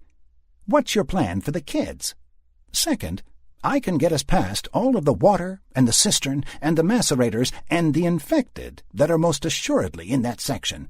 That's 300 feet past where I picked you up, and another 100 feet past that, the tunnels are open to the street for work on the new buildings in Midtown. That's how I get my scraps now. Or how I did, I guess. Tony looked skeptical. How can you go around all of that? There aren't any tunnels that go that way. Not on any survey map, there aren't. But they're there. Like I said, it won't be pleasant, but it will be safer, although there is one spot that we'll have to wade, and one grate we need to get through, but it isn't locked. Wade? Asked Melanie. Yes, it's after the macerators, and before the plant, so we'd have to get wet going his way or mine, but we'll go over the cistern and most of the water. Over? Yeah, over. You'll see. Okay, so when do we leave? Abby demanded. Billy stood up. Oh, now? Might as well. No point putting it off. Wait, insisted Melanie. What's a macerator? Tony and Martin started to answer her together, but Tony held his hand out, palm up, for Martin to continue alone. They're big metal blades that chew soft matter into smaller bits that are easier to carry in the sewer pipes and tunnels. And we're going to climb over them? But my boys! I do it all the time, and my way will be safer than the catwalk, which is just above them. Besides, there's a big grate over the units, so no one can fall in by accident. There's a dead man switch as well, so if the grate is open, the teeth shut down. So let's do it then, Abby said. I want to get out of these damn tunnels. Let me just check the door. Tony hefted his axe for comfort. No need, Tony. Martin stood and passed his milk jug to Billy, who immediately took a swig. Martin walked to a row of faded blue metal lockers. He pulled them aside, revealing a multitude of missing bricks, forming a rather large hole in the wall. There was a second, much smaller room, excavated behind the lockers. "This is our way out," he said, indicating a jagged 30-inch pipe leading out of the room. The pipe was black as a devil's heart, and stank twice as bad. "Nope, not going down that," Tony said immediately. "Sissy," Billy told him, and fell to his hands and knees. "Allie, give me the flashlight, please." She passed the light to him, and he crawled in about 6 feet, the beam from his flashlight cutting the darkness ahead of him, allowing him to see how truly horrid the walls of the conduit were. Shouldn't I go first?" asked Martin. "There are a couple of spots where you will need to know which way to go." Billy backed out of the tunnel quickly. He was covered in slime and filth, and the smell was horrid. You can't turn around in there." "It opens up further on." There was obvious fear in Tony's voice. "I don't care. I can't do it. I'm too big." Abby got down on one knee. Leaning against the wall, she peered into the pipe. Me neither, sport. You said there's a different way?" "Yeah, we can go—" Allie interrupted. "We don't want to split up. There's safety in numbers." Tony now sounded gruff. "Yeah, well, there ain't no safety in that pipe for none of us if I have a friggin' heart attack in there. I ain't going." "Listen, Martin said that we would end up on the same path later. Tony and I will meet you after the tunnels join. Besides, I have a gun," Abby chimed, smirking. "Meet us 100 paces after the macerators, then," Martin said, and stuck his hand out. "Best of luck." Tony shook his hand. "Same to you. Thanks for bringing us here before, Martin. You saved us all." "Next time, I'll have the china polished." Martin smiled and picked up an ancient, rusty, battery-operated lantern. He glanced over at the group and said, "Follow me." One by one, the 7 of them got down and entered the pipe, with Noah clinging to his mother's heels. Allie went last, but before she left, she looked back at Abby and Tony. "You sure? We'll be fine." "Sorry I pointed the gun at you. See you at the rendezvous point?" "You sound like a spy," Allie said, and disappeared into the pipe. Tony pushed the lockers back in front of the entrance. Unless one knew it was there, it would be extremely difficult to find. Abby stepped up to the heavy steel door. "No point in wasting time." She put her ear to the door and listened intently for a solid 30 seconds. Tony looked at her and nodded in the affirmative. She shrugged and ratcheted the latch back. Tony burst into the tunnel, axe held high. There was nothing moving in either direction. 23. There was pandemonium on Alcatraz. Immediately upon hearing what Brenda had to say about the plague, shouts, accusations, and demands erupted from the congregation. Martingale simply would not be quiet, and he had gained some followers. He and 2 others had to be forcibly removed from the room, with bellows of dissent and demands for more information hurled back over their shoulders. Unfortunately, Sam's phone died during the chaos. It wasn't a loss of signal, but a dead battery from Sam using the item as a toy for the past few days. A rescue was in order.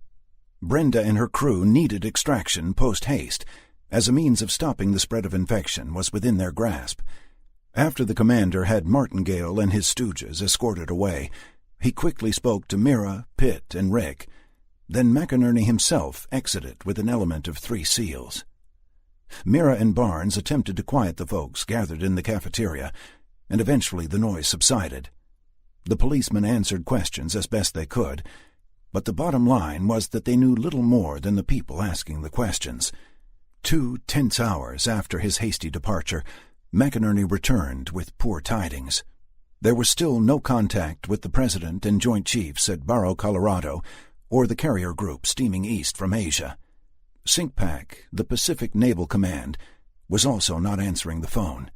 In fact, no military installation he had tried to contact was responding. As far as he knew, Commander Kevin McInerney was the ranking military officer on the western seaboard of the United States. One thing the commander did fess up was that the information contained in Brenda's hard drives was of paramount importance and had been labeled Priority 1 by McInerney. Insofar as the rescue, certain details of the operation had to be ironed out, such as who was to go, what supplies they would need, and most importantly, how to get there. Traversing the breadth of the entire continent infested with cannibalistic fiends was in no way conducive to long life. There was no major interstate that crossed the United States that at some point didn't run through at least 3 major cities, and cities were hotspots for infection. Once the team had gotten across the nation to carry out the rescue, they would then have to make an equally grueling and dangerous return journey. Taking the submarine for the rescue was brought up. The sub would be offshore and immune to the infected while at sea, but it was a trip of longer than 12,000 miles and would take the greater part of 20 days at full steam. The Panama Canal would most certainly be overrun, and nobody knew how to operate the locks. The trip calculations didn't take into account any problems they would encounter. The sub was immune to all but the worst of weather, pirates, or desperate civilians, but rogue elements of anyone's military with a sub of their own, or perhaps a destroyer, could pose problems. No port of harbor was safe, and if the sub suffered a reactor or other kind of mechanical issue that couldn't be resolved using the onboard machine shop, or worse, an uncontrolled outbreak on board, the crew could actually be further away from Boston than they were now. The operation would need to move over land. Mira, McInerney, Pitt, and Barnes held council in Mira's command center. Some others were there at invitation, but most of the Alcatraz group had meandered off to do their daily tasks or weep for loved ones lost. It was decided that the Florida would remain and guard the last bastion of safety in the area. In addition, should the rock become overrun, the submarine could be used as a fallback point until the island was cleared, or they could search for another island. Logistics would be handled by McInerney's crew, and supplies for the cross-country mission would be obtained on the way. Communications would be difficult, as there was no one currently manning the ground tracking stations for the communication satellites. Millsats were still usable for ground forces, but McInerney hadn't been able to contact anyone. No one knew how to work the magic that had allowed Brenda to call Sam. Once the ground crew left, they would need to use predetermined contact times and days to get in touch with the Florida. The rest of the time, the team would be on their own until their return. After much deliberation, it was decided that the SEAL team would act as the rescue team, but once they got there, the whole band would have to improvise.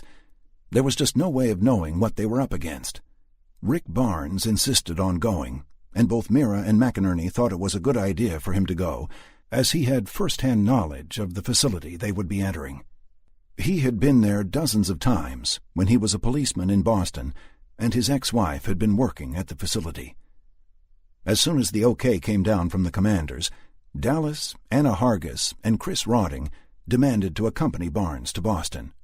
"Out of the question," McInerney declared. "Commander," Dallas began, "you can let us go, or we'll swim after the boats. I ain't letting Rick do this alone." "He won't be alone, sir. He'll have a team of the best tactically trained operators the United States has ever seen, and quite frankly, you'll get in the way." "I can handle myself, and I seen what Anna and Chris can do, too. We won't be no trouble, and unless you're going to stick us in a cell, we're going. If you do stick us in a cell, the second you let us out, we're going to go after 'em. Or you could just shoot us now, sir." McInerney looked at Barnes, who had let a smile creep across his face at Dallas's words. Rick noticed the commander's glance, and immediately dropped his gaze to his shoes. Mira shook his head at the whole spectacle, and left the room with Pitt to discuss local matters. McInerney took a long look at those remaining, and sighed. "Call me Kevin." "What?" asked Dallas. "Call me Kevin. My men call me sir. My wife—" He drifted off. "Where's your wife?" "Havre, Minnesota, just north of the Bear Paw Mountains." McInerney sat down heavily on a rusty chair. "Is that where you call home?" "It was. That's where we grew up. She's my high school sweetheart. We have a place in Monterey, but she was home in Havre for a wedding. I was on duty and couldn't make it with her." "Where are you all from?" the commander asked. "No shocker for me. I'm from Texas." "Grew up in Frisco," Rick began. "Met my wife, ex, at a party of all things, then moved to Boston for a bit. We had Sam, then things fell apart between us. Brenda was difficult, and I lost my job because of budget cuts, so I moved back here." Chris and Anna spoke at the same time. Chris was from Oakland, and Anna from the Bay Area. "Amazing how pleasantries can get lost when faced with the end of the world." "I agree, Kevin, but what are we going to do?" "I have to stay with my boat. The SEALs will escort you to Boston, where you will guide them to where the scientists are, and then you will assist them while they relocate to their alternate laboratory. Hopefully they can hold out until you get there." "If we get there," Chris said under his breath. Anna punched him in the shoulder. "We'll make it. How can you be so sure?" "Because if we don't, then we can't possibly win. Without this cure or suppression thing or whatever it is, we don't stand a chance." All eyes were on her now. "This is the ultimate war of attrition, and we're getting our butts kicked. If we can stop the spread of infection, then we can pull our asses out of the fire. I, for one, am sick and tired of the dead not staying dead." McInerney shook his head. "Which is why you will have to leave within the next day or two. You will have to supply yourselves on the way. I will send this element of hammer platoon with you, but that's only 6 men. I know 6 men seems like a pretty small army, but believe me when I tell you, if you get in a situation where the SEALs can't help you, an entire infantry company wouldn't make a difference. These boys are that good." Rick broke in. "So is Martinez, and I trust him with my life. I want Martinez to come with us." I understand. Captain Mira, myself, and Lieutenant Commander Pitt will remain behind and get Alcatraz going. I have some engineers that could fortify this place and make it fairly impregnable. There's a marine weapons depot in Alameda, which is right across the bay. We will have a team check it out. Hopefully it hasn't been looted. I'm sensing a lot of hope in most of these plans there, Kevin. Agreed, Dallas, but at this point, hope is one of the few things we have left, don't you think? Yes, sir, it sure is. We've also got... McInerney's radio blared to life. Sir, we have 2 DMLs from the mainland. Targets are Alcatraz and the Florida. Repeat, DML. We are submerging now. Everybody down! Screamed the commander, who instantly dropped to the ground, pulling Anna and Chris with him as he went. The rest of the room hit the floor in confusion, Dallas putting his hands over his head. McInerney fumbled for his comm unit. Secure and dive ASAP. I want a reciprocal trajectory algorithm in 30 seconds. Return fire with an SM-39. Don't keep me waiting, Jensen. We need... Alcatraz shook with a giant explosion. Dust and bits of moldy plaster rained down on the folks in the command center. It was suddenly very hot, and there was a tremendous ringing sound. Flames licked the glassless windows of the former Model Industries building, even though there weren't a lot of combustible items to burn. Part of the floor and wall gave way behind Rick, and he scrambled like a crab so as not to fall into the newly created chasm. Chris stood and leapt forward, grabbing Rick's hands, just as more of the floor gave way. Rick's feet were dangling 2 stories above broken slabs of concrete and wicked-looking twisted rebar. Chris pulled, and Rick crawled forward to safety, breathing heavily. The same disembodied voice that had issued the initial warning blurted something unintelligible through the radio. McInerney was on his back, rolling, holding his head. He blinked a few times and looked for his walkie-talkie. "Say again?" he coughed. No further solutions, Commander. "Keep monitoring, and fire when your solution is prepared." Aye, sir. Dallas spoke up from the floor, his hands still over his ears. "What in the hell is a goddamn DML?" "A detected missile launch. Whoever doesn't like us has got some toys." Screams drifted into the command center from the island. 24. 50 meters or so into the slimy pipe, little Noah started to panic. His mother tried to console him, to no avail, and finally Billy piped up. "Hey, who's crying?"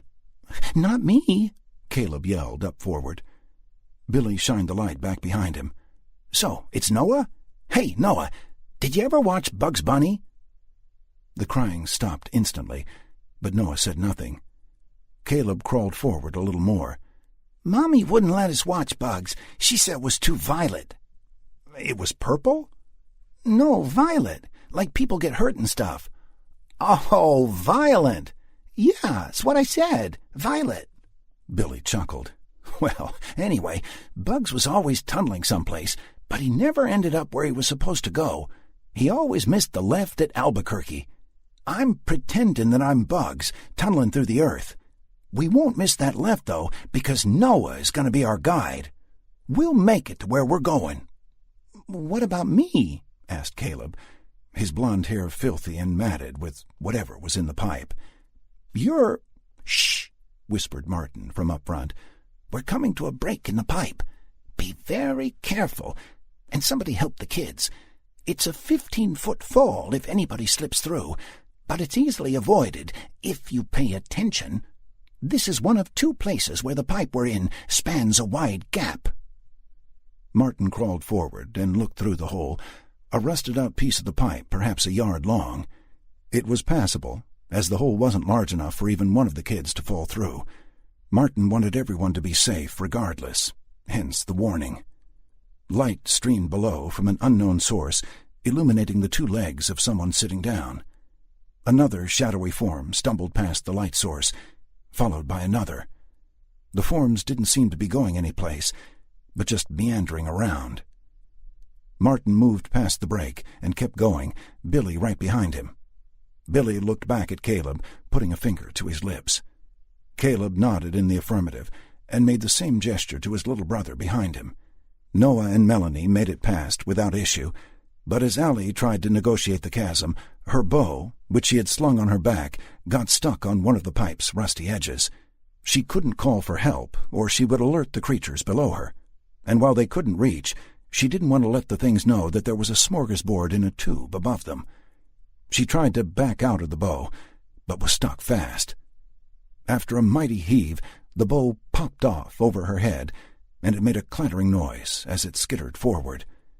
Allie looked down into the faces of the undead, who now looked back with unrepentant hunger and need. They reached for her, but she was far above them. She continued moving down the pipe, pushing the bow in front of her, but couldn't help thinking that Tony and Abby would run into this small group of infected as they made their way to the meeting point. She was still thinking about them when there was a terrible sound of rending metal, and the pipe behind her collapsed with a resounding crash. Snapping sounds followed, and suddenly she was sliding backwards. The duct was slick, and she pressed her back, hands, and knees as hard as she could into the cylinder walls to stem her descent. She stopped after only a few feet, but wasn't able to feel any appreciation for stopping. The pipe had fallen down at such an angle that she could barely make out the bottom of the broken pipe through the dim light. Allie looked back up, and muck from the intact line above dropped into her face, momentarily blinding her. Disgusted, Allie wiped her forearm across her eyes and spit out the crap that had fallen into her mouth. Looking back, she was able to discern movement at the base of the cracked cylinder she was stuck in. One at a time, an indeterminate number of dead gained access to the pipe, a mere 20 or so feet behind her, and they started crawling forward, mewling. "They're in the pipe!" she shouted upward. "They're right behind me! Hurry!"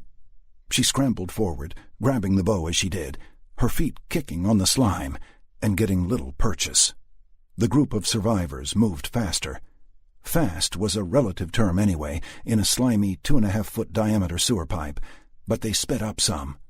The moans of the pursuing dead echoed all around them, seeming to come from all directions. Melanie cried from the middle of the pack, "You said that they wouldn't get in here." "Yeah, well, best laid plans. Move." It was challenging, inching along in a very confined space, and terrifying knowing that there were zombies in the narrow tube behind them.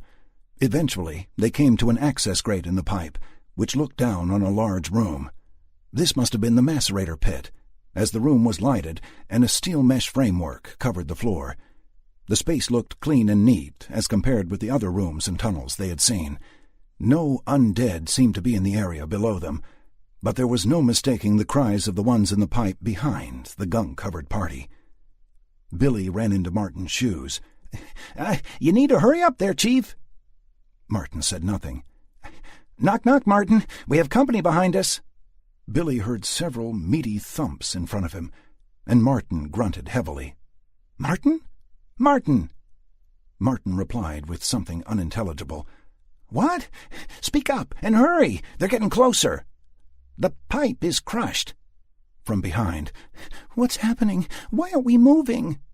Billy's words reverberated around everyone. "Everybody shut up for a sec. Martin, what's going on? We have to go, now." "The pipe is bent closed in front of me. I can't move it. Something's crushed it from above and pinched it closed. Pass this back to Allie," Billy yelled, giving the flashlight to Caleb, who passed it back further. "Allie, how close are they?"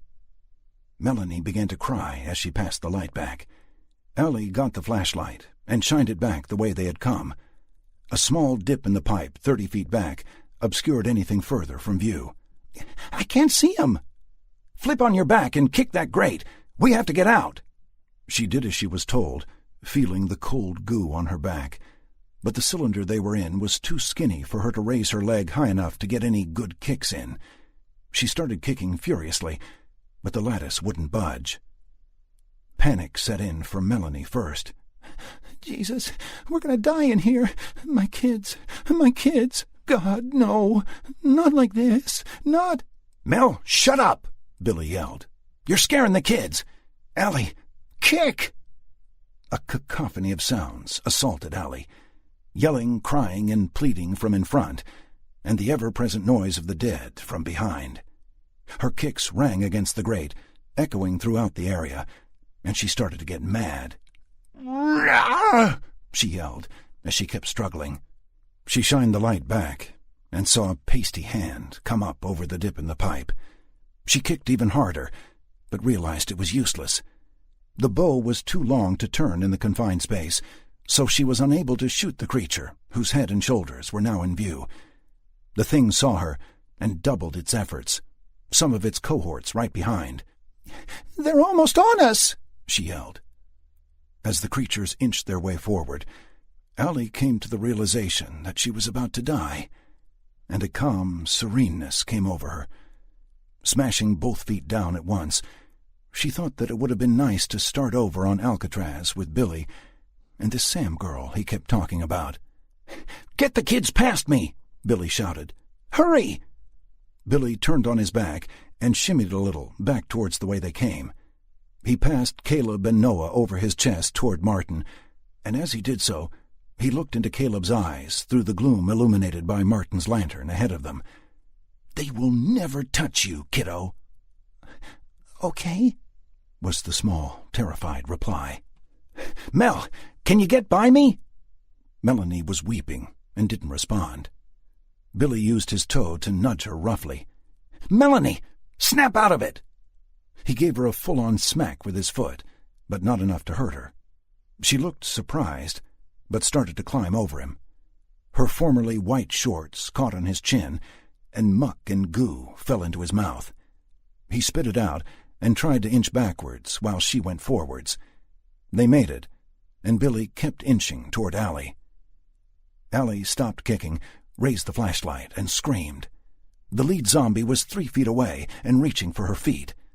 It inched further, and Allie tried to back up, but now Billy was in the way. The thing reached forward and grabbed her shoe, and she kicked furiously, but the creature kept coming. She repeatedly kicked it in the face and shoulders, only it had succeeded in getting both hands on her leg and wasn't giving up. The dead man was heavy, he looked like a dead football player, and Allie simply couldn't pull away. Billy was yanking on her, trying to pull her back, but with nowhere to go. Billy passed her something long and thin, and she grabbed it. It was one of her arrows.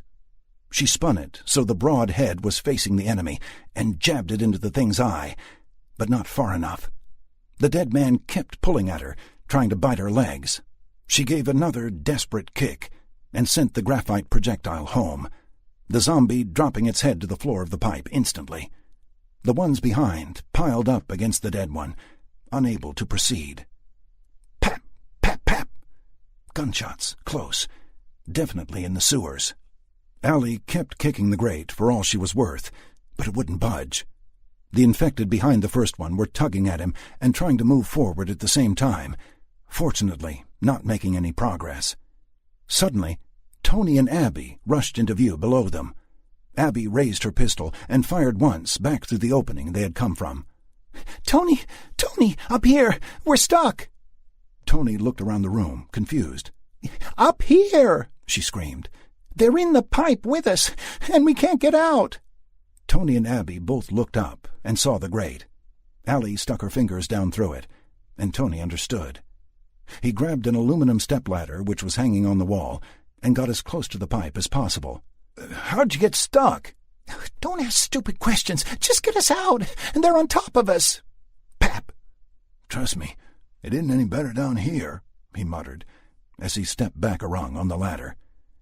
Tony swung his axe, and the pipe made a heavy, clanging noise. Abby turned to look at him. "Hurry! There's a bunch coming!" The grate bent upward on his third swing, and it broke on the fourth, swinging down on a hinge. "It's open! Come on!" Allie yelled to her compatriots. Pap, pap, pap. Tony backed farther down the ladder and helped Allie as she came out of the confined space. Billy was next, and he gave the re-killed offensive tackle zombie a few good kicks for added measure. A filthy hand, missing the ring and pinky fingers, had reached about chest level of the horizontal dead man and was doing its best to grab Billy. Melanie came next, followed by the kids. They all moved toward the exit across the macerator grill. When Martin tried to make his escape, the creature behind the one with the arrow in its eye had moved up enough to grab Martin's hair, He pulled himself away, but lost a few locks in the process.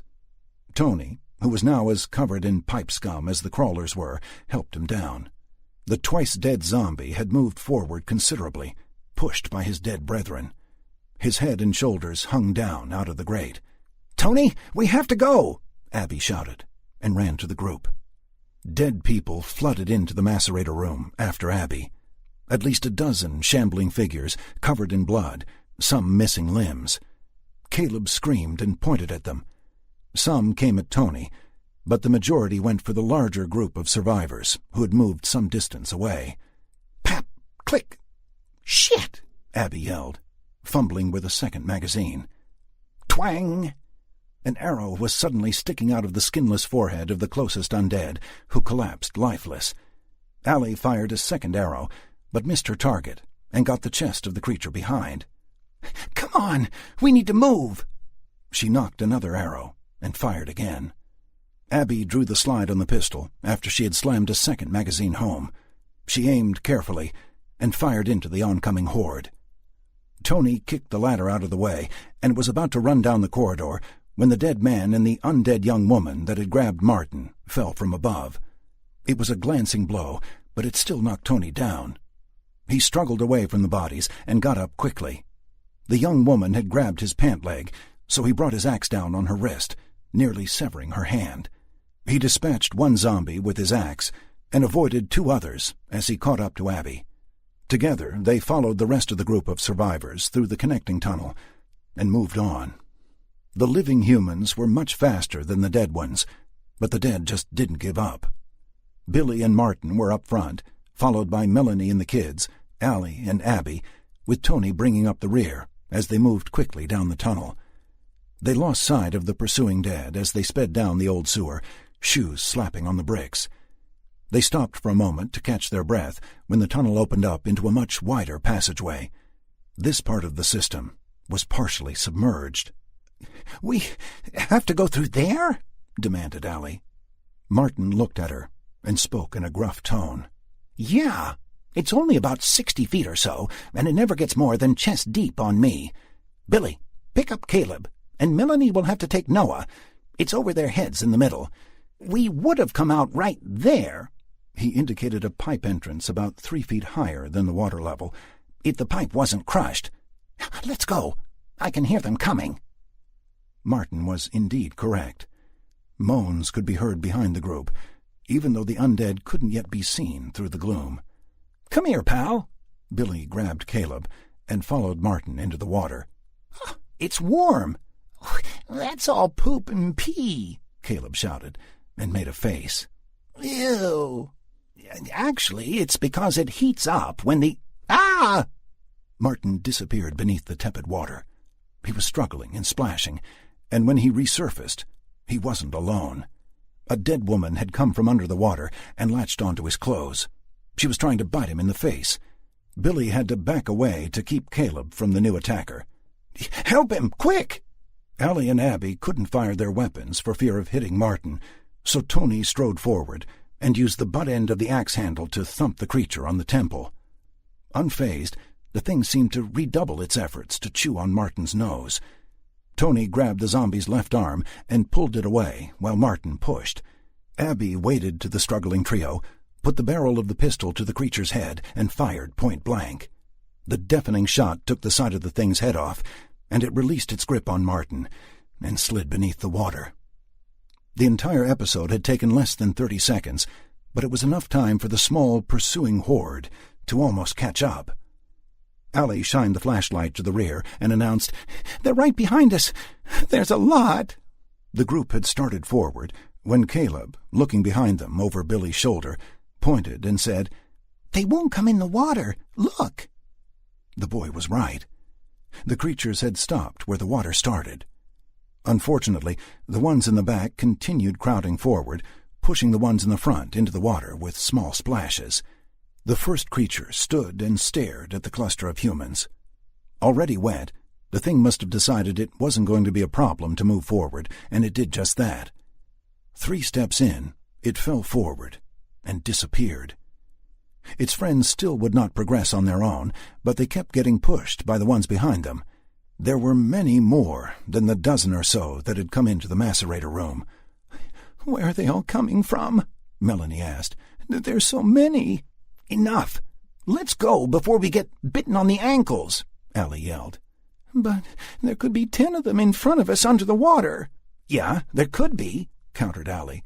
"But there's definitely a bunch behind us. We need to move." Martin started forward again, and the small group waited after him. Noah was quietly crying, as was his mother. The ceiling of the tunnel was only about a foot above the surface of the lukewarm water, and Melanie, who was only about 5'6", was struggling to keep Noah's face dry. Eventually, Billy noticed that the water was only at the middle of Martin's back, and the group was progressing steadily upward. Totally silent, the survivors exited the water after only a few minutes. The tunnel ramped slightly higher in this section, and in moments they came to a ladder extending up. "This is the treatment plant," Tony told them from the rear. The group walked a little past the ladder to allow Tony access. The cover wasn't a heavy street-type manhole cover, but a small hinged piece of steel. Using a key, Tony tried to open the lock. "It's stuck." Abby walked back to where they had exited the water, keeping watch behind them. Billy had put Caleb down and was watching the forward tunnel. Tony looked back down the ladder and called, "Give me some light up here." Allie shined the light up as Abby started yelling. Abby was staring at the water when she began to see it stirring a few feet away. She squinted at what she thought was a turtle swimming toward her. She realized she was seeing the top of a hairless skull, which was attached to one of many zombies coming at her through the flooded tunnel. Each step revealed more of the thing as it came toward her. She raised her pistol and aimed at the first thing to step forward, its eyes breaking the surface of the water and focusing directly on her. "They're coming! Hurry!" The yell seemed to encourage the creature, and it actually sped up a little, raising its arms in a classic zombie attack posture. When its head cleared the black water, it opened its mouth, and liquid poured out as it tried to moan. Pap! Abby fired into the crowd, hitting the first target, snapping the creature's head back. It fell backward into its friends. Abby backed up, firing. Billy set Caleb down and pulled out his ice axes. Allie grabbed his shoulder. "Billy, no!" "Had enough, Allie. Besides, I gotta up my tally. I've only got 48 so far. I bet there's somebody out there with 50, and we can't have that. Everybody, behind me!" Abby squeezed by him and climbed the ladder behind Tony. She held up a pen light to help him see better. "Hurry," Billy said, unperturbed by the proximity of so many hungry undead. Melanie started yelling for Tony to hurry, and Martin looked scared for the first time. "Should have stayed in my damned house. It was made out of steel, for Christ's sake." The boys began to cry. Billy walked to the oncoming horde and readied his weapons. The creatures pushed their re-killed brother out of the way and skulked toward Billy eagerly. The first one, a teenaged boy in a Golden State Warriors tank top, brought his one arm and the bare, broken humerus of the other up and came forward. Billy strode up to him, and the creature stopped in its tracks, being pushed and shoved by the ones behind it. The thing looked confused as Billy said, "Really? Really? After all of this, I've lost my appeal again?" He swung the axe, and it stuck in the zombie's head. The dead Warriors fan took another step and fell forward, taking the axe with it. The crowd was focused on Billy, some still not out of the water and attempting to push. Melanie screamed, and in a comical parody of motion, the creatures leaned to the left or right to look past Billy. The mass of dead things immediately surged forward, and Billy started hacking with all his might. They were not attacking him, just trying to get by him. "Why?" he yelled. "Why not?" as he used the hammer end of the axe to crush the eye socket of a firefighter with red eyes. 50! He hacked and bashed the crowd as they tried to press on by him, but he fought like a caged tiger and slowed their progress considerably. "I got it!" Tony yelled down the ladder. "Come on!" He pushed the cover up and climbed the rest of the ladder, entering the room above. He took a quick look around and stuck his hand down to Abby, Get the kids up, he yelled, pulling Abby up with him. Martin grabbed Melanie by the shoulder and spun her to face him. Go! I'll pass the kids to you. Melanie climbed up a few rungs, and Martin and Allie grabbed Noah and passed him to her. She passed Noah to Abby and Tony, and they repeated the same thing with Caleb. Get going, Billy called from in front of them, obviously short of breath. 53, 54. Billy's back was almost to Allie as Allie climbed the ladder upward. As Martin tried to climb, clammy hands shot past Billy and grabbed Martin's clothes. Billy fought harder, as did Martin, and they won, as Martin shot up the ladder. He held his hand back toward the tunnel. Billy, come on! Give me your hand. Just go. I'll be fine. Close the lid if they climb up. Billy was pushed further down the tunnel and out of sight by the throng of zombies. The ones in front reached for Martin, but they too were pushed by the ones behind. Martin shook his head and finished the climb.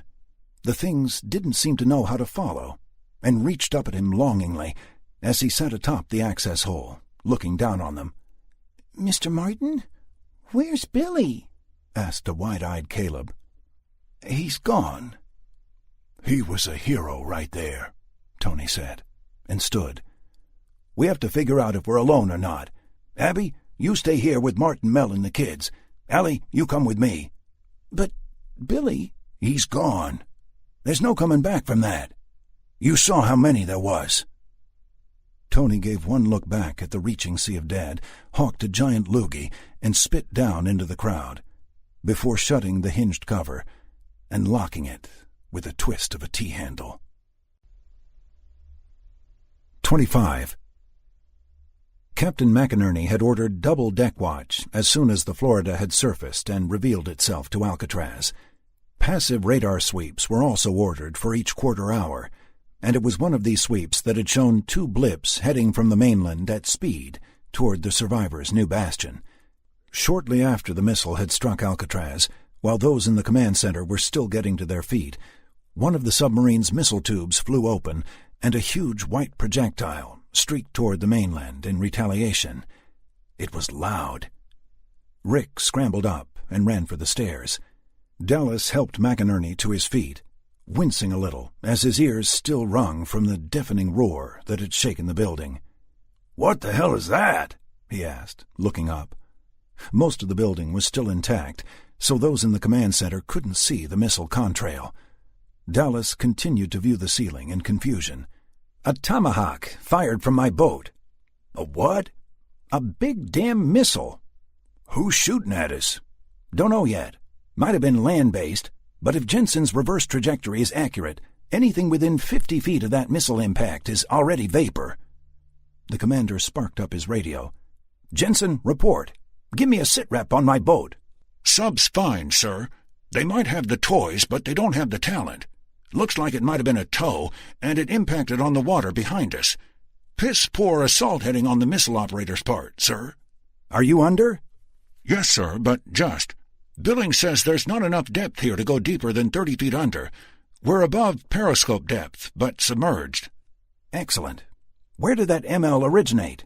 "Land-based, less than 2,000 meters away." "Tell me you hit 'em back, Jensen." "Roger that, sir. Impact confirmed. Did you want to send a team?" "Negative. Sit tight and keep monitoring. McInerney out." The commander lowered his radio and turned to face those in the room with him. "Okay, is anybody hurt? Where's Mira?" There were minor cuts and bruises, but no broken bones in the command center. "We're going to need a new building," Dallas supposed, out loud. "This one's all busted up. Let's put out them fires." Rick found Sam with the other kids. He grabbed her and gave her a huge bear hug, checking her for injuries as he did so. She was fine, but a small boy was crying in Juanita's lap as she looked at his arm. The boy, Jimmy, had been playing on a table and had fallen off when the missile impact shook the ground. The rest of the children swarmed around Rick, all demanding to know what had happened. Rick let go of Sam and looked at the kids. "We're not sure, but don't worry, it'll be okay. We're safe here. You guys stay with Juanita. I'll get some Band-Aids and a doctor to look at Jimmy. Come with me, Sam. Okay, Daddy. Rick left the room, Sam in tow. They found Mira and Pitt coming up a flight of stairs. How are we looking, Mike? Pitt spoke up. No casualties as of yet. They hit the ground between two buildings. You got splash damage, but the structure is old and couldn't take the impact from the blast wave. We probably shouldn't use that part of the Industries building until we can fix it. I don't want anybody falling through the weakened floor. No one had been killed in the missile attack on Alcatraz. There were several injuries, the worst being Jimmy's broken arm. The corpsman from the submarine had arrived and was checking him and the other injured out. Several people were setting up a rudimentary infirmary on the first floor of the Industries building at the corpsman's request. Rick found Martinez guarding Martingale and his cronies, whose complaints were now interspersed with demands for information since the missiles flew. Martinez was grateful for the interruption and the excuse to move down the hall to where the protests were somewhat muffled. So I can come with you then, Rick? I wouldn't have it any other way, buddy. I told him you were an integral part of the mission and that I trust you.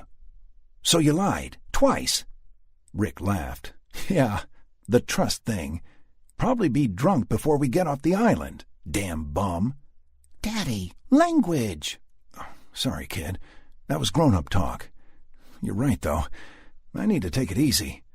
Pobbs, I need to talk to Sammy for a minute, okay? Sure.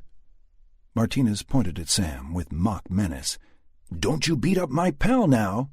Oh, he's mine, she threatened, and giggled. Martinez slung his rifle over his shoulder and waved as he walked toward a group of people surveying damage done to their refuge. Sam, I have to... Rick trailed off, not sure how to explain, but Sam came to his rescue. I know. You're leaving, and I can't come with you. I don't like it. She folded her arms, looking very serious and extremely mature. She looks like her mother, Rick thought. Oh, shit. I'm sorry, but I have to go get your mom. She has something that might help, and we need to make sure she's safe. Grandpa, Juanita, and Mike will still be here, and if there's trouble, well, Mike will take care of it. How come the soldiers can't go get her? Why do you need to go? I know the location. I know where she is and how to get to her. I could tell the soldiers, but I might have to think quick if there are issues when we get there. There could be thousands of... Rick stopped talking abruptly and looked at his child. I know, Daddy. Dead people. There might be a lot of them in Boston. I certainly never thought I would hear somebody say that. Yeah. Who knew, huh? She looked at her shoes and started crying. A lump in his throat, Rick tried to console his daughter. Honey, I've got to go. There's no other way. I know exactly where she is, what building she's in, which floor, even which rooms. The soldiers could go and never find her through all the zombies. Yeah, the zombies. But what if you don't come back? I will. But... He got down on one knee and gently grasped her chin, forcing the kid to look in his eyes. I will. She stopped crying and smiled. I know. Alcatraz was hustle and bustle while everyone, even the kids, helped clean up. Even Martingale pitched in and helped clear some rubble, with a minimal amount of harping. Dallas had found Rick, and Rick assured him that the kids were okay. Mira, Pitt, and McInerney had just sighted the duo when gunfire erupted from the eastern side of the island. All 5 men started running, and both Mira and McInerney shouted into their radios, demanding to know who fired. As they, and a considerable crowd of others, arrived at the eastern dock, they could see SWAT member Wisniewski sitting on the dock, his back to the shore, 2 corpses sprawled across the planks. One of the dead was charred beyond recognition, so much so that it was impossible to tell if it had been male or female. The clothing, skin, and hair were totally burned away. The other dead man was missing his left arm from the elbow and had scorch marks as well. Both had holes in their foreheads, compliments of Wisniewski. Rick stopped at the edge of the dock and looked at the back of the man he had known for some years. Wiz, what happened? Where did they—" Rick ceased speaking when he noticed drops of bright red blood on the dock. "They just walked out of the water," Wisniewski started calmly. "I didn't see Nubby," he indicated the man with one arm, "until he was on me. I heard someone on the dock behind me, and I turned, but he just grabbed me. Jesus. He smelled like clam chowder. I wrestled with him for a sec, and had to drop my MP5 before I was able to pull my sidearm and shoot him. Crispy was pretty sneaky, too, and had gotten close while I was fighting Nubby." "You okay? Damn, that must have been close." "Too close." Wisniewski held up his hand. It was bleeding freely from a bite wound near his thumb. "You know, it's amazing how quickly you try to rationalize how you aren't going to die when you're certain you are."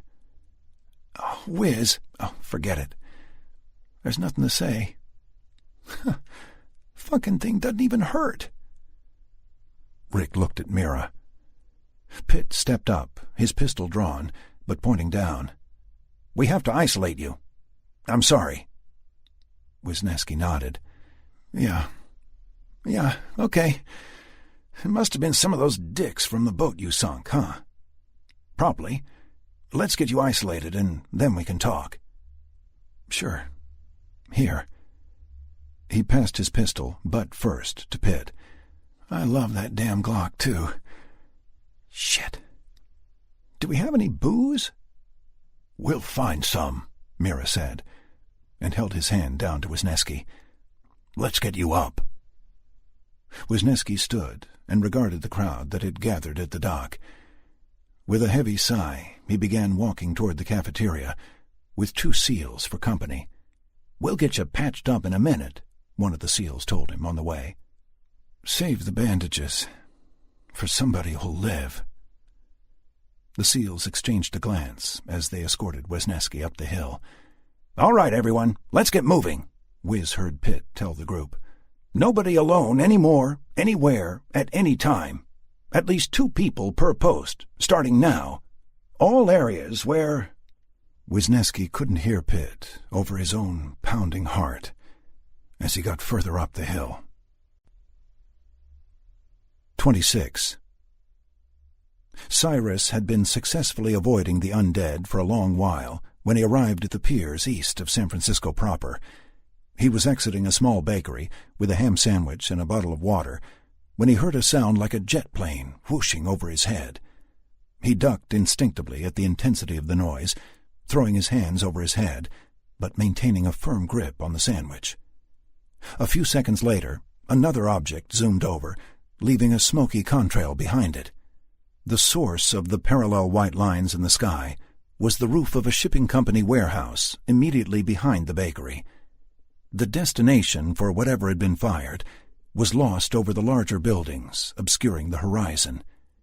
Across the street, up on the roof of a dilapidated factory, a man with his hands on a pair of binoculars was staring out into the bay. Cyrus smiled. Spinning on his heels, Cyrus crossed the road, entered the factory, and explored.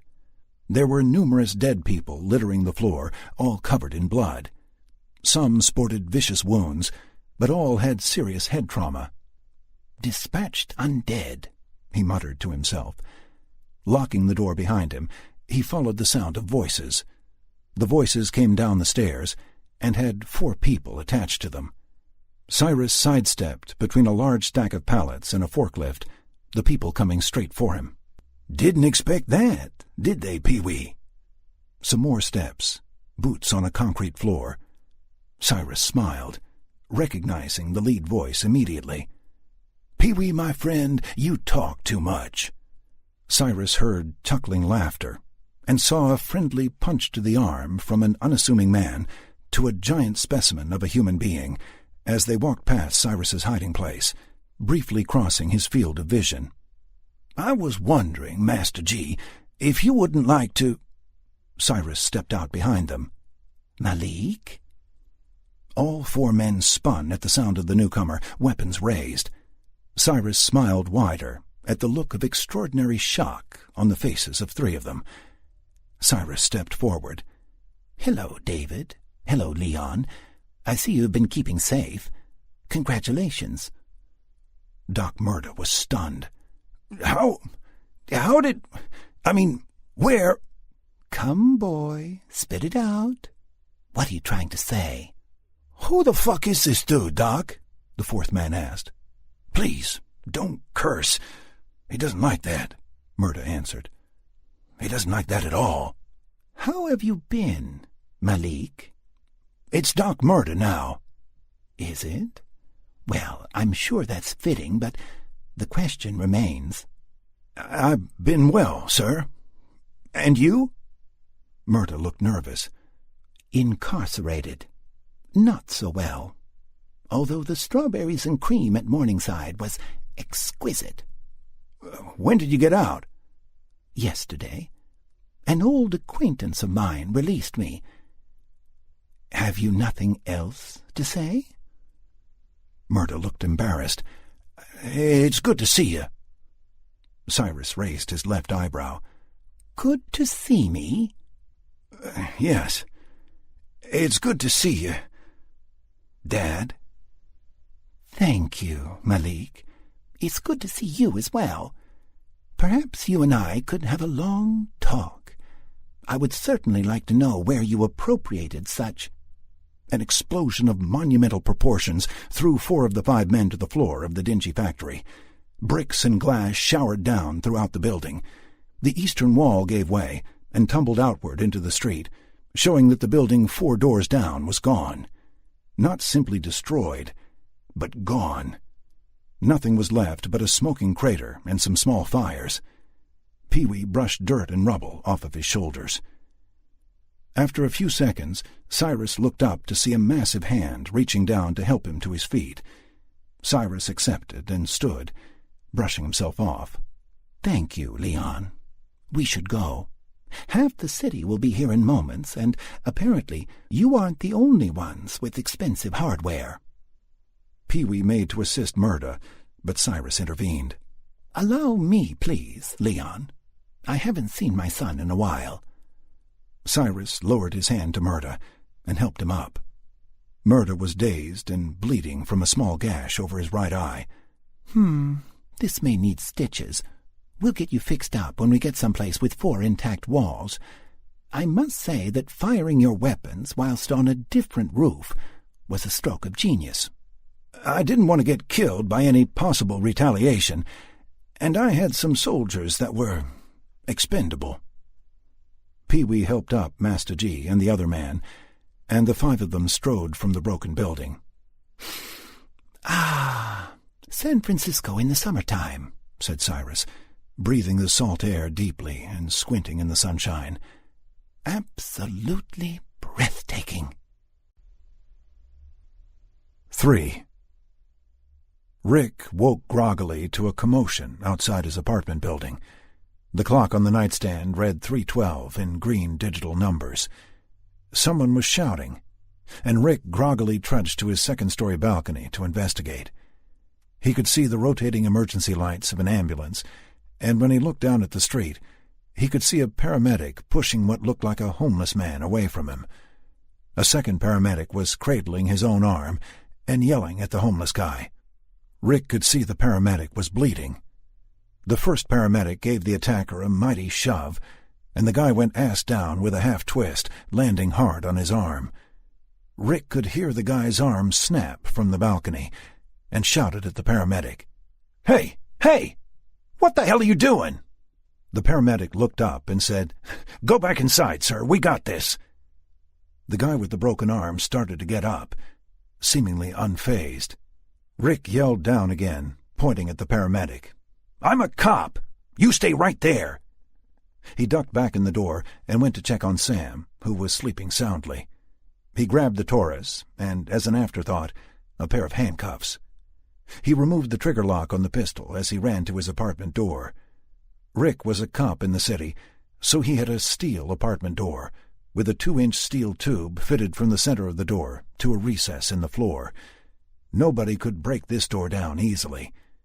He removed the tube lock and exited, locking the door behind him, and then took off briskly down the stairs. The door to his neighbor, Mrs. McCready's apartment, was slightly ajar. She was in her 80s, and Rick liked to check in on her from time to time. Rick made a mental note of the door and continued downstairs. When Rick exited the building, the homeless guy was once again moving toward the paramedics, his left arm dangling at an angle that was all wrong. His right arm was clawing at the air, and he stumbled toward the emergency workers, his back to Rick. Something was off about this guy, but that didn't give the people who were supposed to be helping him cause to seriously injure him. "Sir, I think you should sit down and let these guys look at your arm," Rick called from behind the homeless guy. "We'll get to the bottom of this." The guy paid no attention to Rick, but pressed on toward the paramedics, who were now backing away. "Shit, Don, that guy's got a gun!" one of them yelled. "I'm a cop," Rick called back. "Sir, please, sit down. Your arm is broken. I think you should—" Rick then realized what was off about the homeless guy. He was in a business suit, with patent leather shoes. His attire suggested a fairly wealthy yuppie type. The clothes he was wearing would cost more than Rick made in a month. Rick caught up with the guy and put a hand on his shoulder. Mister, are you okay?" The guy turned around and lunged. Rick backpedaled and got clear. The guy was 5 feet away and swiped with his right hand. "Whoa, buddy, calm down. I'm trying to help you." The guy started advancing, and Rick began to back away. "Dude, look at his eyes," one of the paramedics called. Rick tilted his head slightly and looked at the guy's eyes. They were blood red. Not bloodshot, like after a night of heavy drinking, but the whites looked as if the guy had taken a serious blow to the eyes. Both eyes were also bleeding, and there was a trickle coming from his nose. The guy hissed and came toward Rick. "All right, sir, that's far enough," Rick said, putting both hands on his Taurus and pointing it toward the ground at the guy's feet. The man either didn't hear or didn't care. "Sir, I am a police officer. If you don't stand down, I will have to take action." "Shoot him!" yelled one of the paramedics. "Shoot that prick! He fucking bit me! He's not right!" "Sir, stop right there, or I will fire!" The guy kept advancing slowly, as Rick kept backing up. "Shit," Rick said, under his breath. He applied the safety on the Taurus, walked up to the guy, and thumped him on the side of the head with his gun. All his training told him there was no way this guy could function properly after being pistol-whipped. If done correctly, the suspect becomes disoriented and is immediately under control, with little physical damage. The guy went down like a stone. Rick continued past him to the wide-eyed paramedics. "He'll be okay. He'll have a headache and maybe need a stitch or two, but there's no real damage. Can you check him out for me? I don't want to get sued if—" Rick noticed the paramedic he was talking to wasn't making eye contact, but staring past him down the street. Rick turned to see the unkempt guy that he had just pistol-whipped, almost back on his feet already. Guy must be on PCP, Rick thought.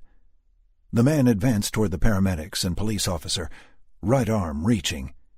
His upper arm bone was visibly poking through his bloodied business suit.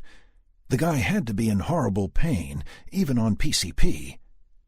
Rick flicked the safety off.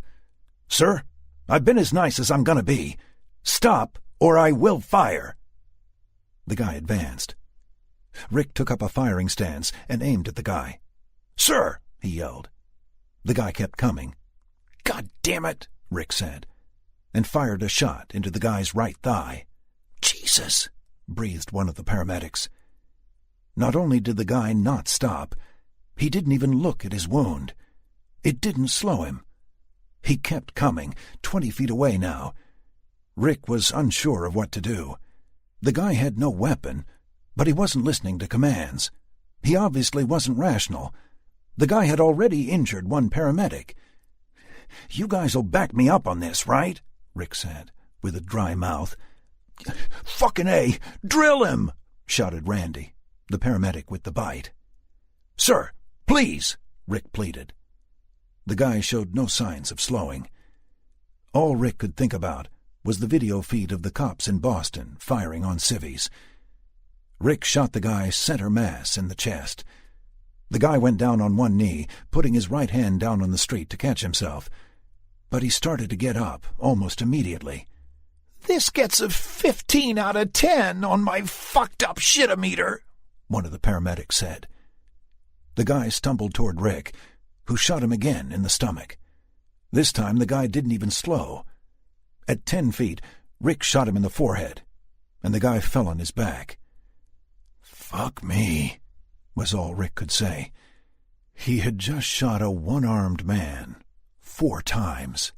"Stay away from him," he told the other two. "He might be infected with that Boston stuff." No, said the injured paramedic. "He bit me. That means I could be in trouble." "Relax, Randy. We'll get you back and get it looked at," the other cajoled. "It's probably nothing." Rick cautiously advanced on the fallen man. He looked at the gunshot wounds and wondered how anyone could have kept going with the 3 shots he put into them prior to the headshot. "Give me a sheet. I'm going to cover him and call this in," Rick said. "I'm also going to need your IDs. There's definitely going to be an inquiry, and I'll need you guys as witnesses." "No problem," Don said. "You told him to stop 10 friggin' times." Don got a white sheet from the back of the ambulance, but seemed afraid to go near the dead guy to put it over him. "I'll do that," Rick told him. "Thanks, man. I kinda don't want this job right now." Rick introduced himself, got their IDs, and told them to get the bitten paramedic to the hospital. "Normally, I would have you wait here, but you've sustained injuries, so you should go get checked out. There'll be cops asking for you in an hour or so. Be ready." Rick covered the body with the sheet. The paramedics hopped in the ambulance. "We're going to call this in too," said Don. "We'll get Randy checked out soon, but I got to let Control know what happened." Rick was surprised at the lack of spectators for the event. Usually an officer-involved shooting was the talk of the neighborhood, but there were only a few onlookers, who immediately dispersed when Rick started back toward his building.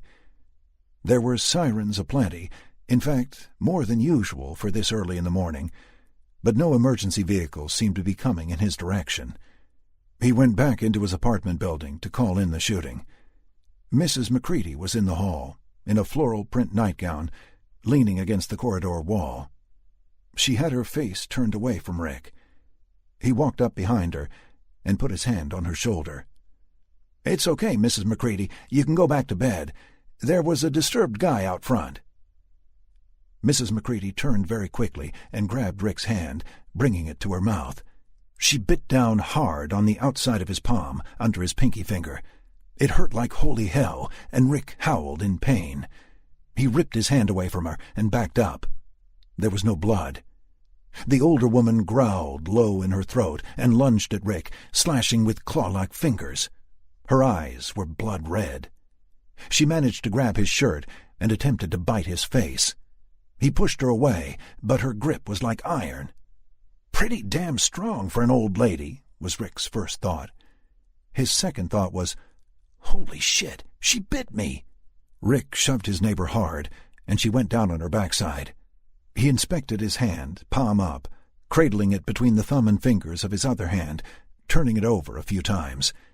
There was a semicircle red mark, but no blood. The woman started to get up, and Rick shoved her back down with his foot. She looked at him, made a horrible hissing growl, her mouth going wide in a feral snarl. Rick saw blackened gums in a toothless mouth. She hadn't put her teeth in. Rick gave her another booted shove before she could stand, and she went face down this time. He quickly knelt down on her back, effectively pinning her to the floor. Rick pulled out his handcuffs and yanked her left arm behind her back, applying the cuffs. She fought savagely, but he got her right hand and completed cuffing her. She had been snapping at him the whole time. Rick dragged her into her apartment and shut the door. The guy in the business suit that Rick had just shot was a stranger. Rick couldn't shoot Mrs. McCready. She needed help. Her struggles could be heard inside as she tried to stand. She was knocking things over in her apartment, and Rick heard her lamp hit the floor with a crash. As an afterthought, he opened the door back up, locked it from the inside, and closed it again. He checked the door to make sure it was locked, and went back to his apartment. Rick went to the bathroom and washed his hands 3 times. The red mark was receding, but it was still sore. No broken skin, though. He was relieved. "Never again will I grab somebody by the shoulder," he said to himself. "Friggin' idiot. Rookie mistake. Twice in 10 minutes. Lights were flashing from outside. He walked to the balcony and looked down. The ambulance was still there, both doors open wide, but the paramedics were nowhere to be seen. Rick started to worry. He grabbed the phone from where he had left it on the couch and called Mira at the station. There was no answer. Rick got his service radio from his bedroom and switched it on. He put in a radio call to the dispatch desk. "Dispatch, this is 4044 Denver, requesting code 30. Repeat code 30. Over." 10-2, 4044. "Are you injured? Over," came the reply. An odd question. "Negative, dispatch. 4044 reporting officer involved 34S with fatality. Over." "Roger that, 4044. Were you bitten? Over." Say again, dispatch?" Rick asked. "Repeat for 4044. Have you been bitten? Over." "Negative, dispatch, but I need assistance. Can you—" Rick was interrupted by the dispatcher. 4044, is anyone else in your vicinity bitten? Over."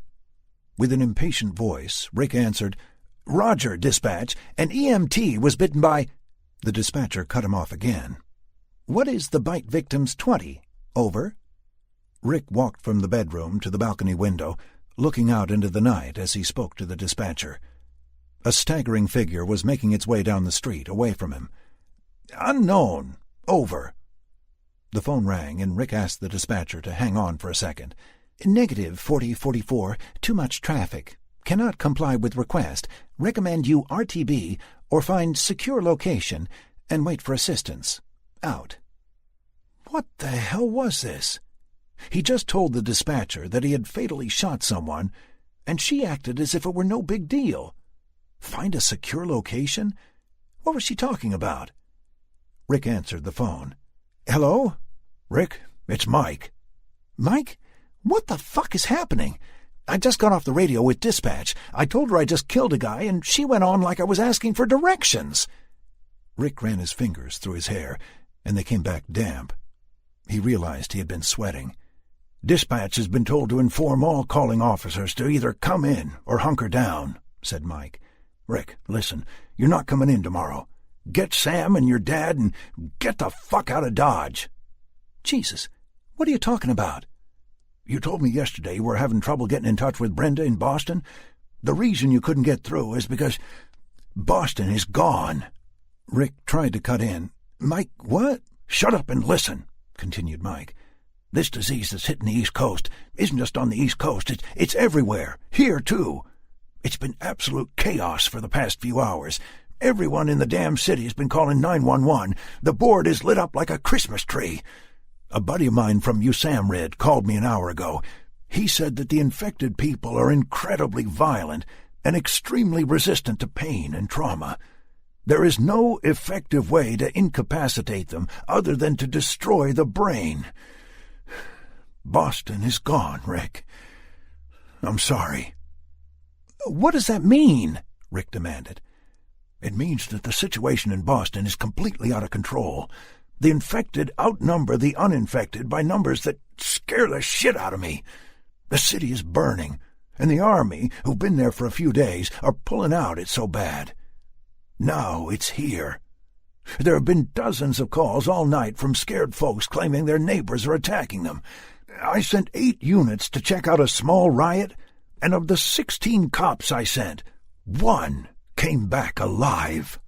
"Are you fucking kidding me? Boston gone? 15 cops in San Francisco dead?" Rick was flabbergasted, and he looked at where Mrs. McCready had bitten him again, looking for broken skin. "Rick, there's 26 cops we know of that are dead. 9 others are MIA, with 6 vehicles abandoned or destroyed. Garcia was the cop that came back from the riot. He told me that there was no way the rioters could have sustained the damage they did and lived. There was a crowd of 30 or so people banging on a mom-and-pop shop window. All units fired tear gas canisters into the crowd and walked in with riot shields and gas masks. The rioters attacked and fucking ate 'em. Tear gas was useless. Garcia told me he shot one guy point-blank with a 12-gauge and blew the guy in half. The guy crawled toward him with half his chest cavity missing. Garcia tried to bolt when his buddies were getting slaughtered, but he was bitten a few times. He was taken to St. Mary's. I called 10 minutes ago to check on him, and St. Mary's is totally overrun. There are some doctors and patients on the upper floors, but we can't get to them. There are too many infected. You're in the safest part of town, but you still need to leave. This shit is next-level foobar, and you need to bug out. We're way past helping anyone here, and it's time to look to our own. There are 68 of us left, and I've called back all units to command. We'll try to get everybody's families and make a run for the city limits, picking up whoever we're able to. If we can't get out, we'll fall back and make a stand here if we need to." "Where's the meeting point? What's the plan if you make it outside the city?" "Alcatraz," answered Mira. "Gonna have to go right by you to get there, but don't wait for us. Get any supplies and people you can, and get to the island by any means necessary. Good luck, buddy, and stay safe." "You too, man. I'll see you soon," Rick said. And with that, they both hung up. He went to his bedroom and grabbed 2 large duffel bags, filling them with items that he considered useful. He pulled out his shoulder holster from the closet and strapped it on, then reloaded the Taurus to capacity, made sure the safety was on, and jammed it in the holster. He was bringing out more shells for the shotgun when he heard a knock at the front door. "I can't get 2 goddamn minutes," he thought to himself. Rick picked up the shotgun and went to the front door. He waited for a few seconds and was turning around to go continue packing when the knock sounded again. Rick raised the shotgun to the door and said quietly, "Who is it?" "Mr. Barnes? Mr. Barnes, it's Chris Rodding from 3A. Can I talk to you, please?" Rick knew there was a young guy living upstairs, but he didn't know his name. Quiet and shy, he was a computer kid or something. Rick looked through the peephole in the apartment door to make sure it was the neighbor he knew. The cop saw a tall, thin kid, about 22 or 23. He removed the safety bar and unlocked the door to let him in. Chris came through the door and stopped quickly when he saw the shotgun. He looked warily at Rick. "Come in, please," Rick said, pointing the shotgun at the floor. "I'm a cop." Those 3 words always either calmed, incensed, or scared people, and a good cop could always tell what emotion would be elicited prior to uttering them. Rick was hoping for calm, and he was right on the money. "I know you're a cop, and that's why I'm here." The kid drew his forearm across his forehead, and Rick noticed it came away sweaty. "What's the problem? Is everything okay?" Yeah, the problem is that I've seen some weird shit lately, and I'm a little freaked. I've been online for the past few hours, and some of my online buddies have told me that this infection is all over. I need somebody to tell me what's happening, and you're the first person I thought of. I heard gunshots earlier, and saw you and some EMTs out the window. You shot that guy. Was he infected?" "I hope so." Rick sighed. "He wouldn't respond to any verbal commands, and he attacked one of the paramedics. Bit him." "Oh, bit him?" Chris looked really scared. 2 of my friends said it's the bites that infect you, and if you get infected in a very short time, you lose your mind and attack anybody near you." "Shit," Rick said, and looked at his hand. "Thank God for false teeth." "All right, it's Chris, right?"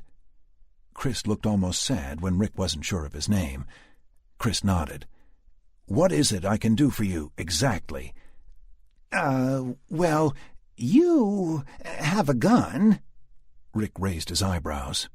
"It's just that I don't have a gun, and I'm getting a little nervous, so I was wondering if I could hang with you for a little while." The kid looked like a scared schoolgirl, complete with wide eyes and nervous lip-biting. "Well, then, there's good news and bad news, kid," Rick said. "Good news is that I'm somewhat of a gun enthusiast. Bad news is that I'm leaving in 2 hours." He handed Chris a small handgun. It was a .32 caliber pistol that he had purchased for his wife when he had lived in Boston. His wife had outright refused to carry it, even after she had gotten certified to carry a firearm. Rick had brought the weapon with him when he had moved back to San Francisco, and the gun had sat in his weapons locker, unused, since his return.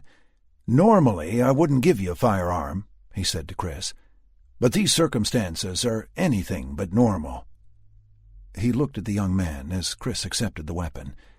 "Have you used a firearm before?" Chris looked at the nickel-plated weapon and nodded in the affirmative. "Good. I hope you won't need to use it." 27. A quick assessment of the waste processing facility yielded no undead, and all doors were secure. There was an 8-foot chain-link fence surrounding the small building as well, and its gate was also locked. A small refrigerator contained some condiments and a jar of pickles. The soda machine, however, was found to be fully stocked after Tony pried the door open with his axe. "So, where's this boat?" Abby asked Allie. "I dunno. Billy knew where it was, not me. He was taking me to it when we found you guys." Abby's face showed some discomfort, and not a little fear. "You're kidding, right?" "No. Although he did say it was near the container ships down by the piers. Shouldn't be too hard to find." "Holy shit. Apparently you've never been down there. I have. I drive a mail truck, and I go in there sometimes." "Yeah? So?" "So it's a giant maze of big shipping containers, the size of trailers you see on the back of big-rig trucks. And there are a lot of people down there all the time. Oh, for Christ's sake, we might as well stay here." She shook her head in dismay. "Can't. No food, and eventually they'll get in. We have to go." "Listen, we will never find his boat, and the whole time we'll have to dodge—" "No, you listen. I didn't come all this way to give up and be lunch. I'm not staying here, and you'll die if you do. We have to go. We'll find another boat. Billy said there were people on Alcatraz, and we need to get there to be safe, period." "Wow. Tough bitch, huh?" "No. Scared and pissed off. I'll be tough when I have to." "Fair enough," Abby said. "Look, I'm sorry. It's just that—" "Forget it. It's cool. This is a typical I watch your back, you watch mine scenario, and that's what we need." "What was that?" "What?" "Thump." "That? What the hell is that? Maybe we didn't sweep this place as well as we should have." "Thump, thump. It's coming from— Tony? Tony, quick!" Tony and Martin came toward where Abby and Allie were standing. "What is it?" Allie pointed at the cover in the floor. "Listen." Thump. "It's okay, they can't get in. It's locked." Allie rolled her eyes. "Oh, dumbass." She pulled out one of her arrows from the small quiver and tapped the broad head tip on the steel cover. 2 seconds later, "Shave and a haircut" was tapped from the other side. Allie smiled and tapped twice more. 2 bits. "It's Billy. Open it up." Abby and Tony looked at each other. "How do you know it's him?" demanded Tony. "Are you fucking kidding? Open the damn grate. I can hear him yelling down there." There was indeed someone barely discernible yelling from the other side of the small steel door. "Okay, Abby, get the gun ready. Martin, take this." Tony handed Martin the fire axe. "Anything that isn't alive gets killed if it comes out." "That sounded ridiculous," Martin observed, eyebrows raised. Tony scowled at him, lifted the T-handle, and twisted it, pulling. "About time. It stinks down there," Billy said, as he looked up from the hole at his friends. Allie moved to hug him, but noticed he was covered in gore. "Glad you made it," Tony said, and stuck his hand out to help him. As Billy climbed up to the floor of the room, Tony's eyes narrowed. "Actually, how did you make it?" "Sometimes they just don't like me," Billy answered. "I mean, it's not like I was covered in barbecue sauce anyway." He winked at Allie, who smiled. "What does that mean?" insisted Martin. "The barbecue sauce thing? Well, if I— No, damn it! Why didn't they tear you apart?" "It means sometimes they don't attack him. Or me," Allie replied. "Bullshit!" "No, it's true. But we don't know why, and it's only sometimes," Billy told them. "Other times they want to eat us like a coyote wants a roadrunner." Martin shook his head. "I don't understand." "Welcome to the club. We have cards and a secret handshake. Is there a shower in here and maybe a change of clothes?" Billy's voice changed to mimic someone from the deep south. "I'm gonna get a mite gamey in a few."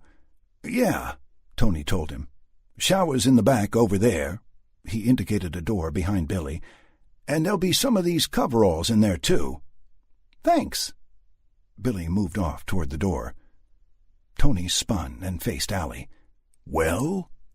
She looked bewildered. "Well, what?" "Why didn't they tear him to pieces? What the hell just happened?" "Did you miss the last few minutes?" "We don't know." "Well, we need to find out," Martin almost yelled. "We need to know. Think." I really don't know," she stammered. "Why is it so important?" Martin raised his eyebrows in shock. "Seriously? Because if we can copy whatever it is about him," he jerked a thumb in Billy's direction, "then we can all be immune to their senses. We can walk right past them." "It doesn't work like that.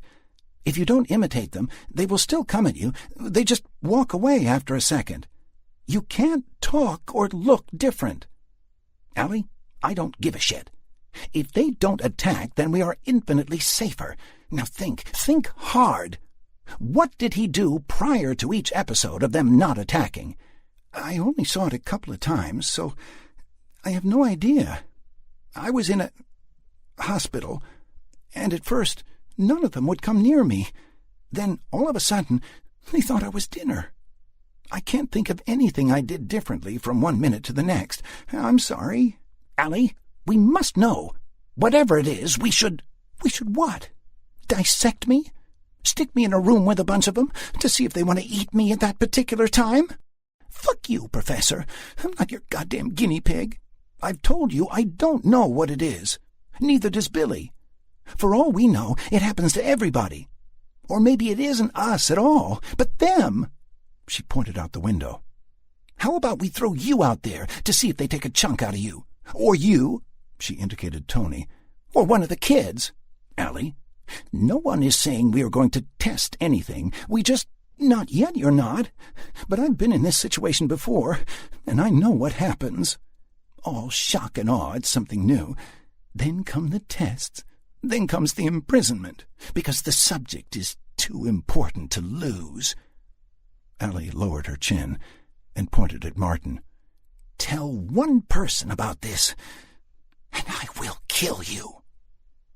She turned and walked toward the shower room, leaving Tony and Martin looking at each other, stunned. Sometime later, Billy and Allie walked together toward the small group assembled near a silent pumping system. "There's nobody here, and the streets outside seem deserted," Tony told them. "We checked every nook and cranny twice inside, and Abby has seen only one of them outside, but it left a little while ago." Allie wouldn't look at Tony or Martin and moved off to find Abby upstairs on the catwalks. "What excellent news," Billy chirped to the group. "Can you see the docks from here?" "No, but Abby told us they're close." "You don't have a pizza or maybe a roast beef sandwich tucked away someplace, do you?" Martin smiled and handed Billy a candy bar. "That's it, I'm afraid." Billy's eyes went wide. "Zagnut, one of my faves." He accepted the candy bar and went to sit with the kids. "He seem a little loopy to you?" Tony asked Martin. "A bit. I'm still thinking about his immunity to those things. I can't wrap my head around it." "They said they didn't know," shrugged Tony. "What else can we do? Either way, he's got a boat, so we need to leave eventually." We can carry the ball if he blocks." "Agreed. No better time like the present, either. It seems whenever we stop, we have to go again, huh?" "Yeah. These things don't give up." "Neither should we. Let's talk to the group." Martin climbed up the metal stairs and found the two women sitting on a catwalk, talking in low voices. He strode over to them and received a venomous stare from Allie. "We need to get moving. Billy is going to tell us all where his boat is, and we will make an attempt at reaching it soon. Allie, Forget it," she interrupted, standing up. "You're right. We should move." The three met the others in the main control room, discussing their next move in hushed voices. Martin took charge. "Billy, can you get us to your boat?" "Sure, if I can get to the docks. I left it tied to a big wooden piling near one of the piers. It shouldn't be too hard to see once we get there." "Wait, you just left it tied up? Where are the keys?" "Keys?" "Yes, the keys to the boat. Where are they?" "Sorry, Chief, I'm not getting you. There's no keys."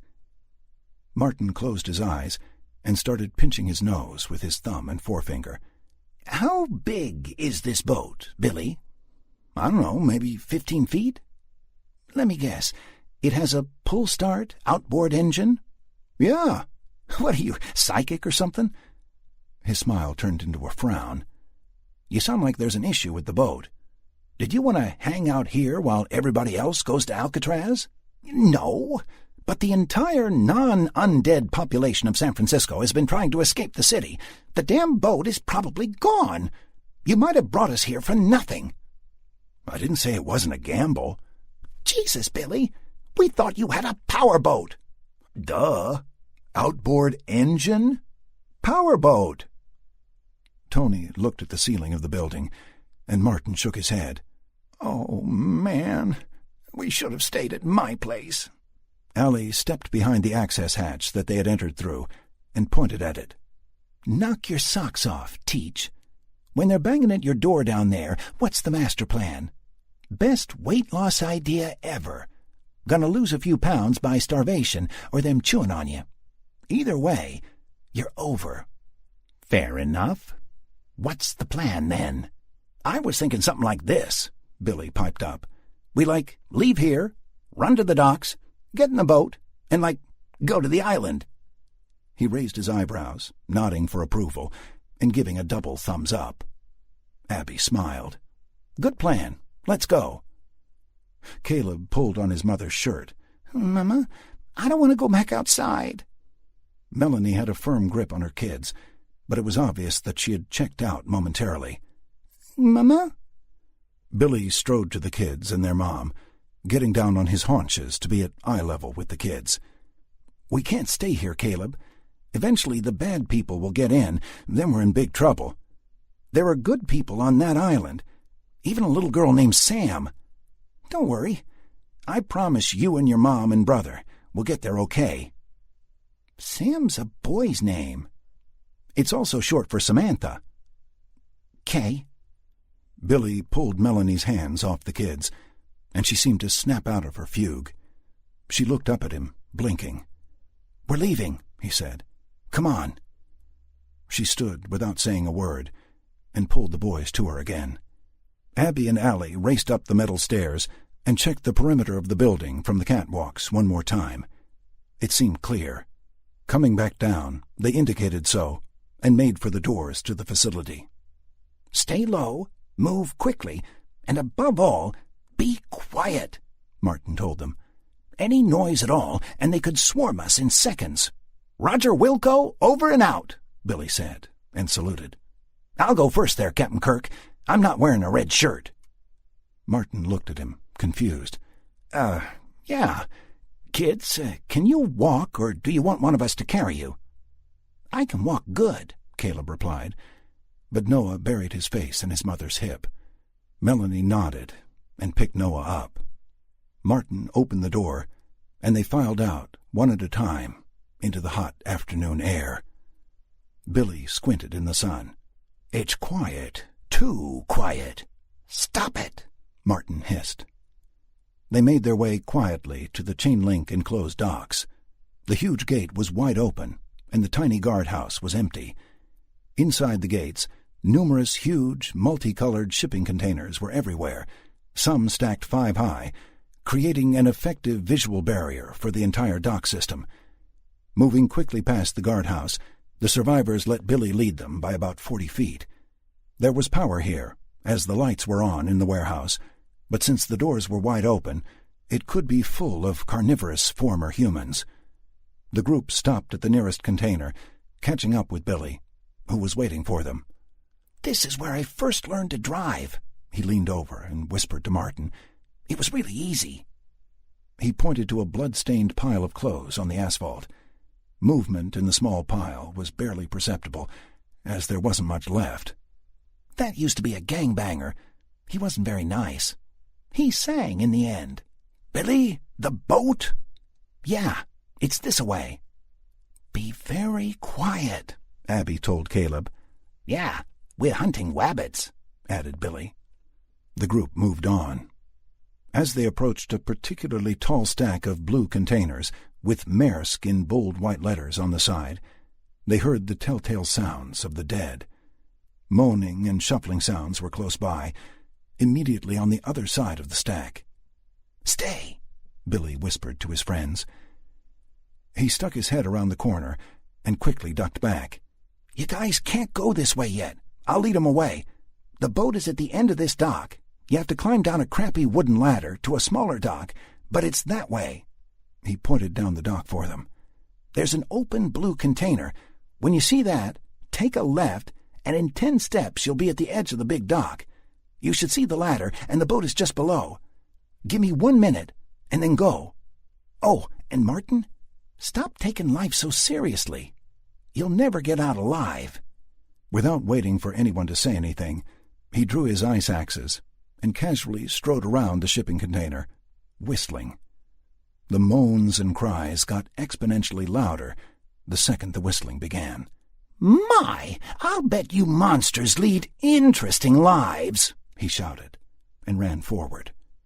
The volume of his ravings degraded as he ran down the dock, away from the group of survivors. After a little time, Martin looked around the corner. "Jesus, half the city is after him." He ushered the group to follow, and they turned the corner, jogging toward where the boat should be.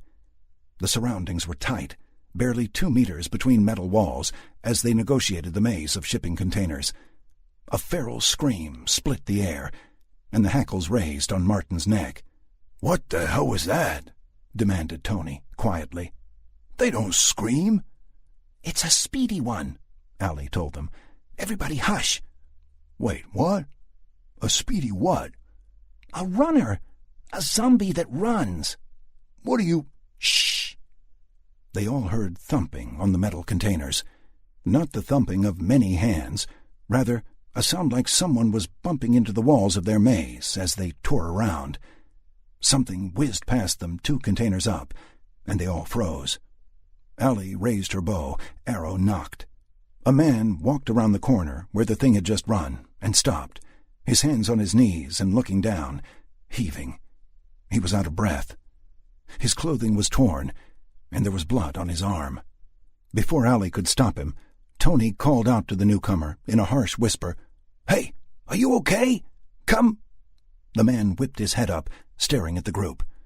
Even from this distance, Allie could see the man's eyes were a deep crimson. The long, guttural scream the man let out echoed through the containers, instilling a newfound terror in the survivors who hadn't heard this before. Allie had heard it, and she was scared shitless too. She let the arrow fly, but missed her mark. As she reached for another arrow, the creature bolted toward the group, arms and legs pumping in full sprint. Martin backed up, and Tony issued a quick, "What the fuck?" before the thing was on them. Tony raised his axe and thrust it forward like a polearm, striking the sprinting horror just above the stomach. It stumbled back, holding its chest and looking confused, but only for a moment, before it let out another short shriek and advanced, fingers slashing.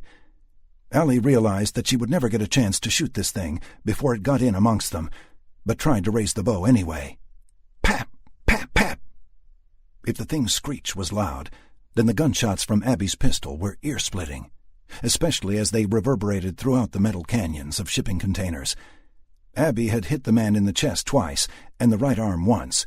It dropped and lay on its back, reaching for them, before Tony finished it with a whack to the cranium. Ears ringing, Martin looked at Abby. "Bad idea. Now the others know we're here." "Yeah, like that screaming didn't wake some shit up. "Let's go." They moved forward, Noah crying slightly. "How did you know there were faster ones?" Abby asked Allie. "I've seen a couple. I don't think they're dead like the slow ones, though. They seem to drop when they get shot, just like you or I would. Do you think that they—" "They're in front of us!" Tony shouted, as a small cluster of undead appeared in front of them, rounding the corner of a junction in the shipping containers. The undead saw the survivors and advanced as fast as their decaying legs could propel them. "Turn around, quick!" The group spun and moved quickly back the way they had come, with Abby and Allie in the lead now. "This way," Allie said, and took a right. Caleb and Melanie were also crying as they followed the women, Tony and Martin now in the rear. They didn't get far before they came across a grisly scene. 6 undead were tearing at a prone figure, fighting over the choicest pieces. Abby's short intake of breath didn't go unnoticed, and one of the monsters turned and looked directly at Caleb, who let out a short yelp of fear. The other 5 creatures looked up immediately, and all 6 decided that the fresher meat was better, and stood. They came on very quickly in the confined space. "Back! Back!" Allie shouted. "They're behind us, too," countered Martin, looking around desperately. "Up! We have to go up!" Using portions of the huge container boxes, he climbed 9 feet to the top of one that was standing alone.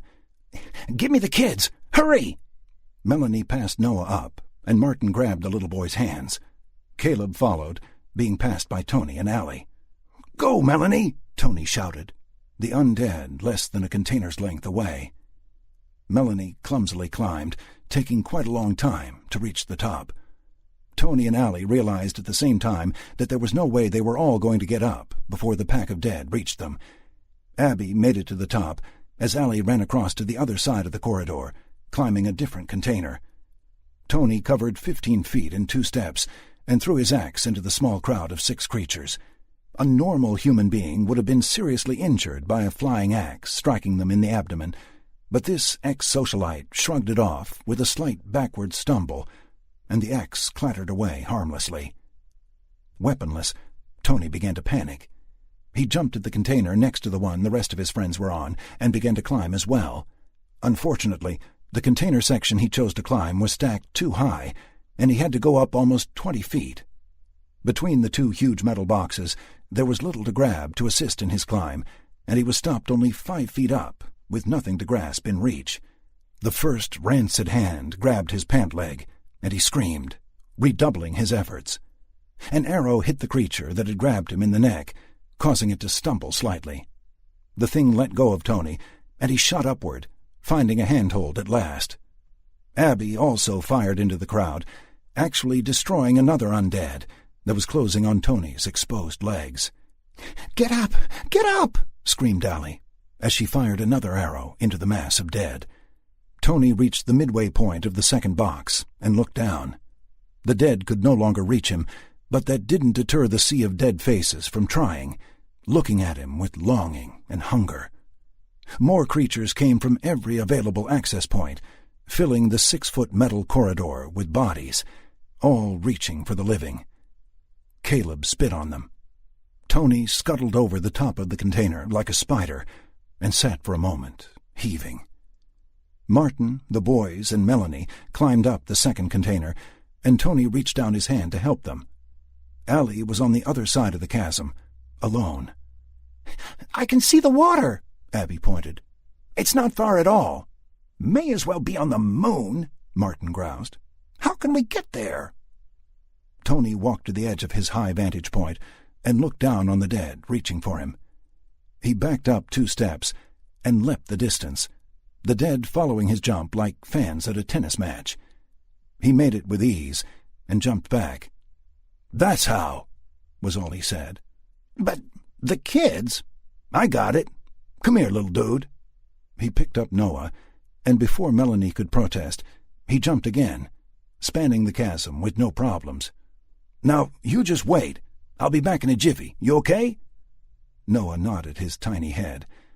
Tony jumped back and picked up Caleb. "You're a heavy one, son. You ready?" "What if we fall?" "We won't," he assured, and soared again over the heads of the flesh-eaters. Looking back at the rest of his friends, he shouted, "Come on, damn it! I ain't got all damn day."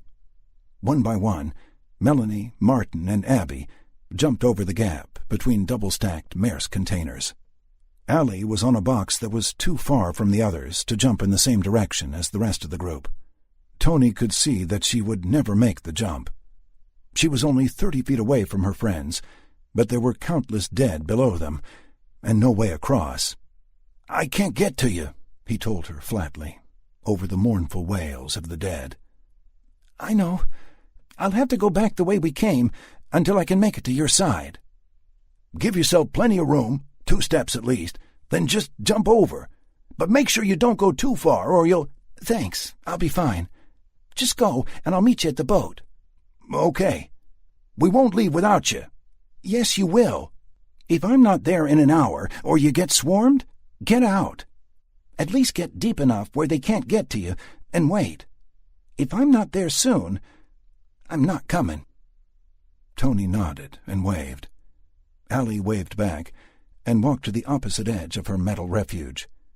Looking down, she realized that if she fell, she wouldn't hit the ground. There were too many dead beneath her, and they would gladly catch her. Sighing, she began leaping from box to box, back the way they had come. The dead followed. On the other side of the docks, the 4 adults and 2 children also bounded across steel chasms. The dead were left behind when they couldn't negotiate a turn fast enough and got lost in the maze. The humans kept up their jumping. Tony made it 22 times with the kids before he landed wrong and twisted his knee. He drew a sharp intake of breath at the pain, but didn't fall. He looked to Martin. "You're going to have to jump with the kids now, Martin. I'm busted up." "I can see the boat," Abby said. "It's not more than 150 feet down this dock. There are only 7 of them between the ladder and us, and I have—" She ejected her magazine and counted the ammo left. 4 shots to go." Martin walked to the edge of the container. "So we go, then. I'll climb down first with Noah, Mel. You pass Caleb to me, then follow. Abby, you cover, then toss me the gun and climb down. Tony, you keepin' the gun, thanks. I'll give it back to you, I swear. Yeah, I'm saving 1 bullet there, Chief, so I don't want it fired, if you get my meaning." "I do. Take 1 bullet out." "Deal." She ejected the magazine and removed 1 9mm shell, sticking it in her pocket. "Tony, can you make it?" "Bet your ass, but I can." He looked at Caleb. "Let's do this," Melanie said. They all reached the ground without incident, and true to his word, Martin passed the pistol back to Abby, who immediately ejected the magazine and fed her last round in. They walked quickly and quietly, remaining unnoticed, until they were almost at the ladder. A dead dock worker, holding a yellow hard hat, looked up and moaned loudly. The rest of the flock of zombies instantly turned and started stumbling toward the fresh meat. Abby pointed her Glock at the dock worker and put a neat hole under his nose. "Go!" Martin grabbed Caleb, Melanie grabbed Noah, and they climbed down, the rickety wooden ladder creaking with every step. Dead people appeared in droves at the sound of the gunshot. A small army of them was approaching as Tony hobbled down the ladder. Abby fired 3 more times, and the slide on the Glock stayed back. She had totally forgotten about who her last bullet was for. "Abby, hurry!" someone yelled from the lower dock. Abby also heard the boat engine crank over and chug to life. She covered the retreat of her friends until the first undead, a man in blue hospital scrubs who looked undamaged, lunged for her. Not bothering to look below, she ran to the side of the dock and propelled herself over the boat, pinwheeling her arms as she flew through the air. She hit the water 15 feet below with a tremendous splash, just as Martin pulled the small boat away from the dock. Not 2 seconds later, the dead doctor appeared and walked off the edge of the higher dock. The thing impacted the lower dock and snapped its right leg, the femur jutting from the side of its hospital scrubs. The creature reached out toward the boat with one hand and tried to push itself up with the other. Abby surfaced quickly and made for the boat. Martin sped to her, and together he and Tony pulled her and a few gallons of seawater aboard. Like lemmings, dead folks walked off the edge of the higher dock and smashed themselves on the lower one. Some got up, some fell in the water, but all moaned and stretched their broken appendages toward the boat as it meandered across the waves. Martin pulled the boat 300 feet out into the bay and cut the engine. "We'll wait here for a while to see if Allie shows up." "And Billy," Caleb cried. "And Billy." 28. Wisniewski died 3 hours after being bitten. 2 SEALs, Martinez, the corpsman from the Florida, and Captain Mira were with him as he passed. The doomed policeman had volunteered to let the doctor monitor his symptoms as they progressed. This was their first real viewing of a person in the throes of turning. It was awful. The dying man's fever had reached 106 degrees Fahrenheit, and the bite looked as if it had been given to him a week ago in the deepest, darkest jungle. Clearly infected, the small wound first reddened, then turned black and leaked a putrid black fluid, the ichor of the damned. Dressed in a biohazard suit, inside a locked cell in the medical ward with his patient, Dr. Arvid from the sub wrote the symptoms down as they presented: blackening around the wound, black veins, chills, vomiting, bleeding from the eyes, and finally, fever. When Wisniewski started to convulse, Mira ordered the doctor out of the cell, and they locked the barred door behind him. He lay still after a minute or so of shuddering on the iron bed. Then his blood-red eyes opened, and he stood. Wisniewski rolled out of bed like he was hung over and approached the bars of the cell door. Everybody backed up as the dead man let out a woeful cry and reached through the cage. His good nature had been replaced with iniquity, his crimson eyes holding nothing but depraved need. Martinez stepped forward. Wiz, it's me, Pobbs. You know me, man. We're best friends." The ex-cop strained harder to reach his buddy, his hands waving in the air. Mira put a hand on the sniper's shoulder. "He's gone, Martinez. That's something using his body. You know it." "I know, sir. I just wanted to try." "Of course." Mira stepped a little closer and lowered his voice. "You should do it." Nodding, Martinez drew his sidearm. "Back up, everyone." Pointing the weapon at his friend's face, the living cop told the dead cop, "No more butt heavies on Fridays, buddy," and squeezed the trigger. Down the hall, a somber group lowered their heads when they heard the shot. Rick, Dallas, Chris, and Anna left the room after a moment of silence and climbed up to the new command center in the lighthouse. McInerney was waiting for them at the top with Pitt and a man as yet unknown, dressed neck to toe in black camouflage. A sailor from the sub was walking around the exterior catwalk, raising binoculars to his eyes every few seconds. "Sorry about your man," McInerney said to Barnes. "Thanks. So, what's the plan then?" "Lieutenant Commander Pitt?" "Sir, the 4 of you, Martinez, and 7 members of Detachment Bravo will leave Alcatraz by means of 2 CRRCs and head here." He pointed at a spot on the map that was displayed on a rickety table in front of them. 6 black-and-white photos were on the table as well. "This is a U.S. Marine Corps vehicle service depot. Scans from a WASP UAV show 3 LAV-3s, which are the perfect vehicle for your mission. They're amphibious, bullet-resistant, and impervious to any limas you will encounter. The operational range is usually about 650 kilometers on a tank of diesel, but as these were just serviced, You might get another 10 clicks out of them. One of the labs is on a lift, which means it was probably being serviced and is non-functional. The other 2 are parked just outside a hangar, indicating repairs were most likely finished. At least, we hope they are finished. Anna raised her hand. What's a CRRC? Pitt looked at her strangely. It's a combat rubber raiding raft, a small inflatable boat with a super-quiet motor. After you secure the labs, you will exfiltrate the depot and head to another location, which is Need to Know. We will provide you with the coordinates of the second location when you are en route. Why can't you let us know up front, Major? Barnes asked. The LAVs come with standard armaments. The primary weapon system for these particular vehicles is an M242 Bushmaster chain gun. This is a crew-served weapon and fires 25mm shells.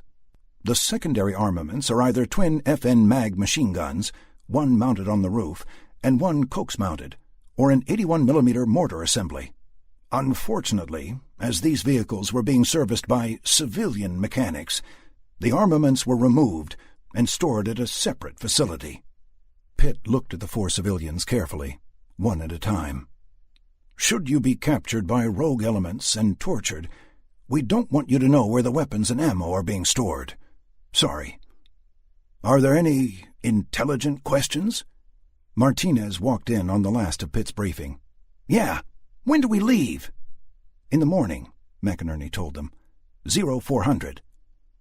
Dallas looked at McInerney. Kevin, what if we don't make it to the guns? We will, the man in black said. Apologies, blurted McInerney. This is Lieutenant Boone. He's in charge of the SEALs. I thought you should meet him. I know you've already met most of his team, but Boone was otherwise occupied the past week. He was acquiring the scans of the Marine Vehicle Depot and performing other duties. Howdy, Dallas said. Boone gave a curt nod. Kevin, what if we find more survivors on the way? I fully expect that you will. Mission priority is relocating those scientists in Boston. However, any aid you can provide to survivors you encounter, you should, so long as it doesn't interfere with your mission. Don't go giving all of your ammo or supplies away, but don't let a family get overrun if you can save them. In addition, you may absorb any military elements you encounter along the way. Again, as long as it doesn't endanger the safety and security of the operation or your primary objective. Dallas smiled. Got it. If that's all, you should get some rest and some food. It will likely be a long morning for you tomorrow. Barnes and Boone, if you would remain behind, I have... A rap on the lighthouse glass got everyone's attention. The crewman with the binoculars pointed to his eyes, and then out to the bay. On it, sir, Pitt said, walking out to the catwalk. He returned quickly. There's a boat approaching. Looks like civvies. Let's meet 'em then. Full alert. Sir. Pitt returned to the catwalk and began speaking into his radio. Well, that's about it. When you've secured the transports, you will contact us via radio, and we will give you a coded message on where the weapons depot is.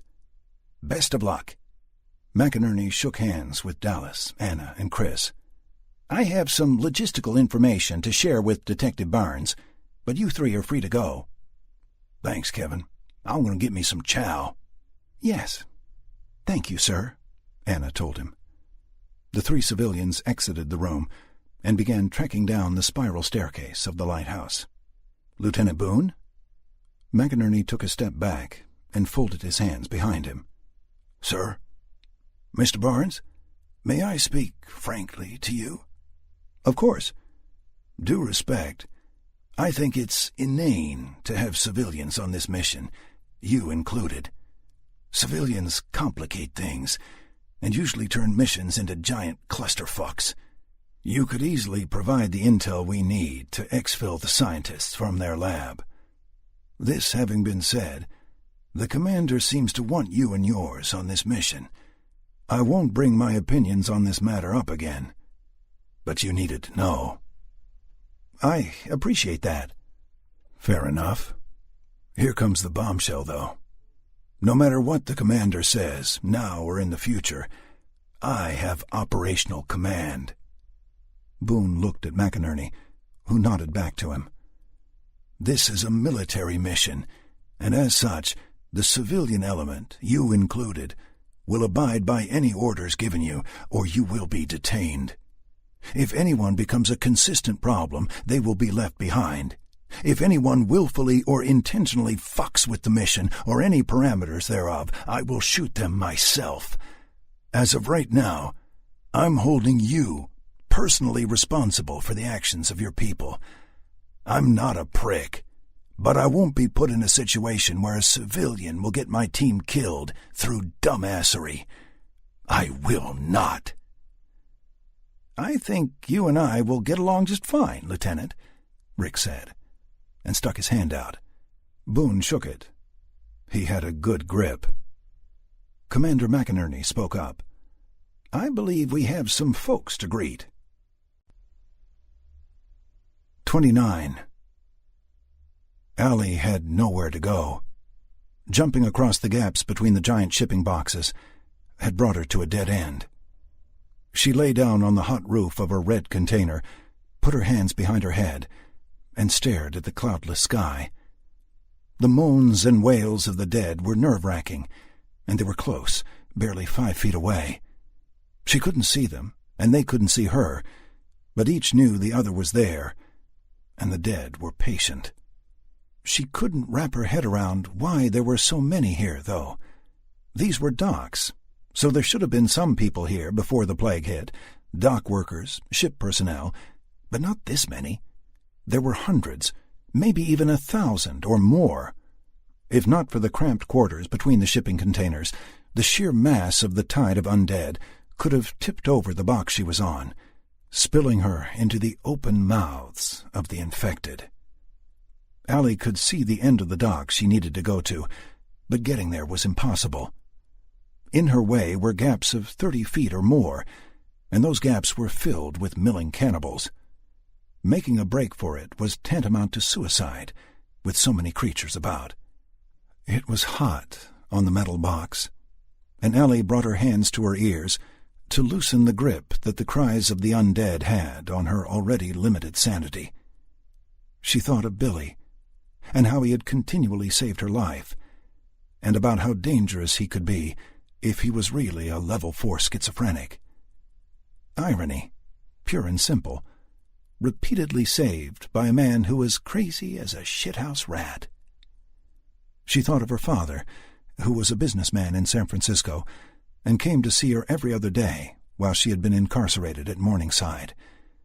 He was undoubtedly dead, as were the folks she had worked with at the chemistry lab where she used to work.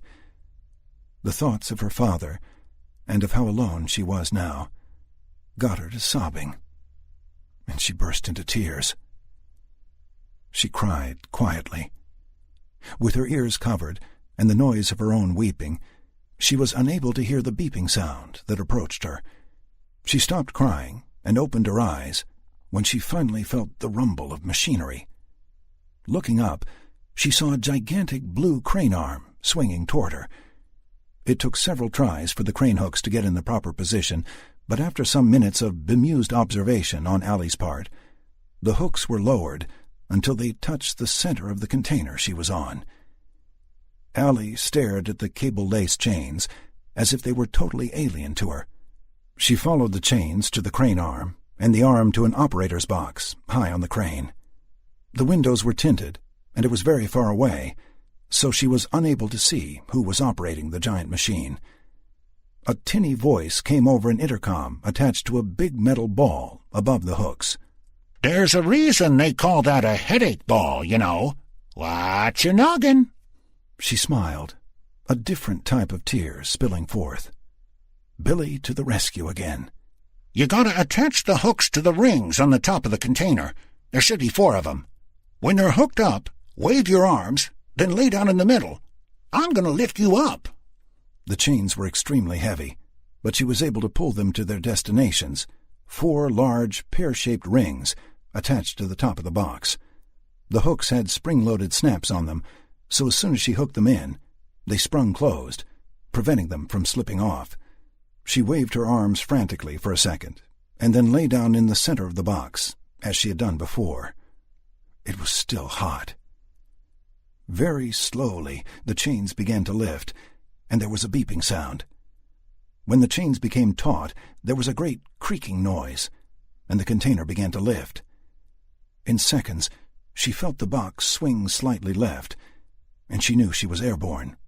The container continued to rise, and she had the feeling she was very high, but dared not venture to the edge to look down. "Cool," she heard Billy say over the intercom. "Two of them tried to hold on, but they just let go and fell. Simultaneous splat. That counts. 111. Woohoo!"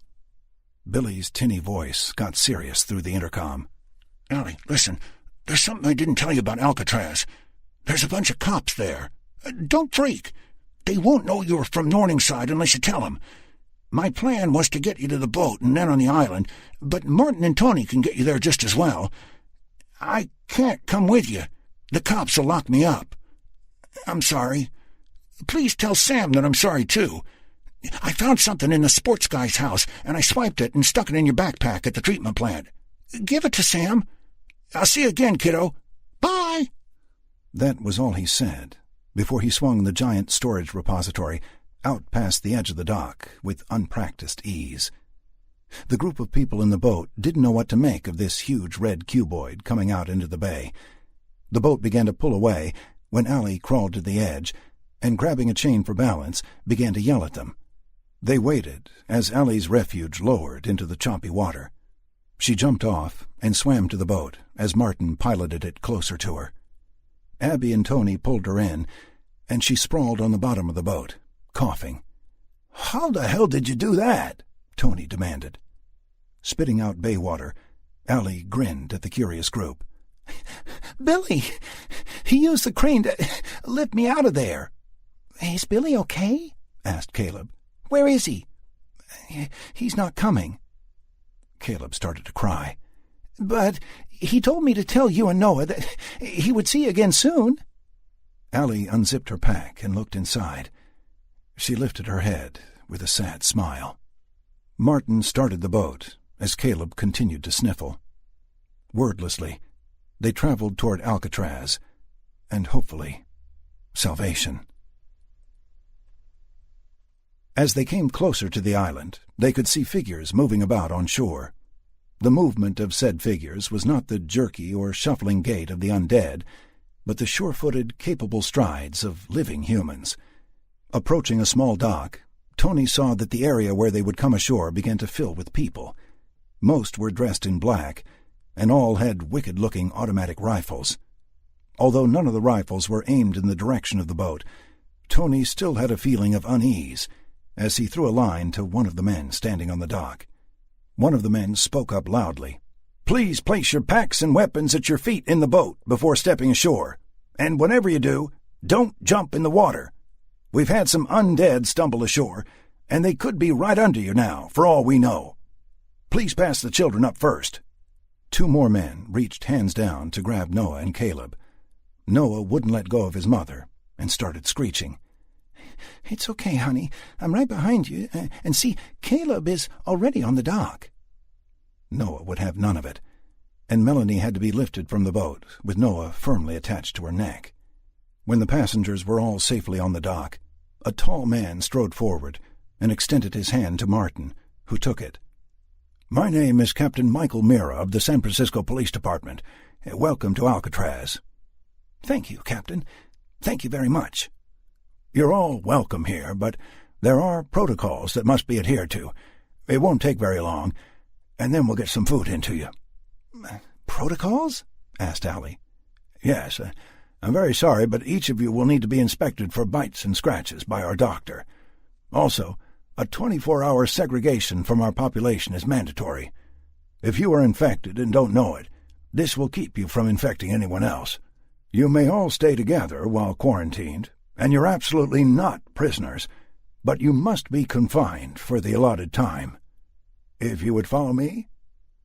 Before any of his party could object, Martin replied to the captain, "That sounds reasonable, sir. Thank you for letting us come ashore." This way," Mira told them. The small group of newcomers was flanked by 7 armed men, dressed in OCP multicam operational camouflage, as they walked toward one of the ratty buildings on the rock. Allie stepped up to Mira. "Excuse me, sir, but is there a little girl named Sam on this island?" Mira stopped, as did the whole procession. He looked at Allie strangely. "Yes, there is. How did you know that?" "A friend of mine asked me to give her something. It's in my pack." "What is it?" "A stuffed dog." Mira looked at one of the soldiers and nodded curtly. The soldier ran back to the boat, where another 2 soldiers were unloading the items that had been left there. A few moments later, the man returned with a cute, albeit wet, stuffed animal. "Your friend's name wouldn't be Billy, would it?" "Yeah. Do you know him?" "Yes, we do," was all he said, as he turned and made for a large, white building. 30. High atop his huge crane, Billy watched the small aluminum boat get smaller as it motored across the bay. He was happy that those good folks were able to make it out of the city safely. Billy loved kids, and to see one of them get torn up by these walking nightmares may have broken him. He hoped that they would make it to Alcatraz with no problems. Caleb would meet Sam, and Noah might come out of his shell if another child besides his brother was present. Climbing out of the cab of the giant machine, Billy looked down at the crowd of dead faces far below him and sighed. From this vantage point, he could see several work vessels tied to a dock on the other side of the terminal. If he could get the keys to those boats, he could get a lot of people out of San Francisco. Billy now realized that saving the living could be his calling. He did pretty well with the small group of survivors he escorted from the sewers. Not to mention his tally was up over 100 now.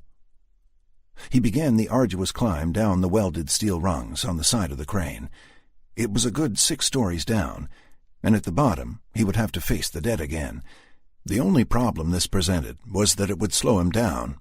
Again, the things didn't seem to want to eat him. It was something about the hospital that had given the creatures an appetite for fresh Billy, but he couldn't figure it. Morningside was where one of them first tried to chew on him, but 15 minutes before that, he could walk among them as if he were an old drinking buddy. When he reached the base of the crane, he was greeted by a few dozen undead who, once again, came at him with gusto until they were a few feet away, then shambled off. What had he done differently at the hospital than now or before? He went over and over it in his head. A fast one had attacked him, and he had killed it. When it was dead, like its friends, it wanted nothing to do with him. Why? He met Allie, and they still didn't want him, but they wanted her. He remembered a term he had overheard his mother use when she didn't know he was listening. Undesirable. Maybe that was the ticket. He just tasted bad, and they knew it? Billy shook his head and chuckled, which immediately brought 3 zombies to within feet of him again, before they wandered off. He chased them down and grabbed a dead mechanic in blue overalls. "What is it, huh? Why not?" The thing looked at him for a second and tried to shuffle away, but Billy held it fast. It even began pushing him away, so he slapped it across the face. Infected fluids covered his hand, and he wiped it on the dead man's overalls. Billy had lost an ice axe when he had drawn the dead crowd with him away from his friends, but he still had the other one. He slashed the mechanic across the back as it walked away. It fell forward from the impact, but stood without delay and ambled off.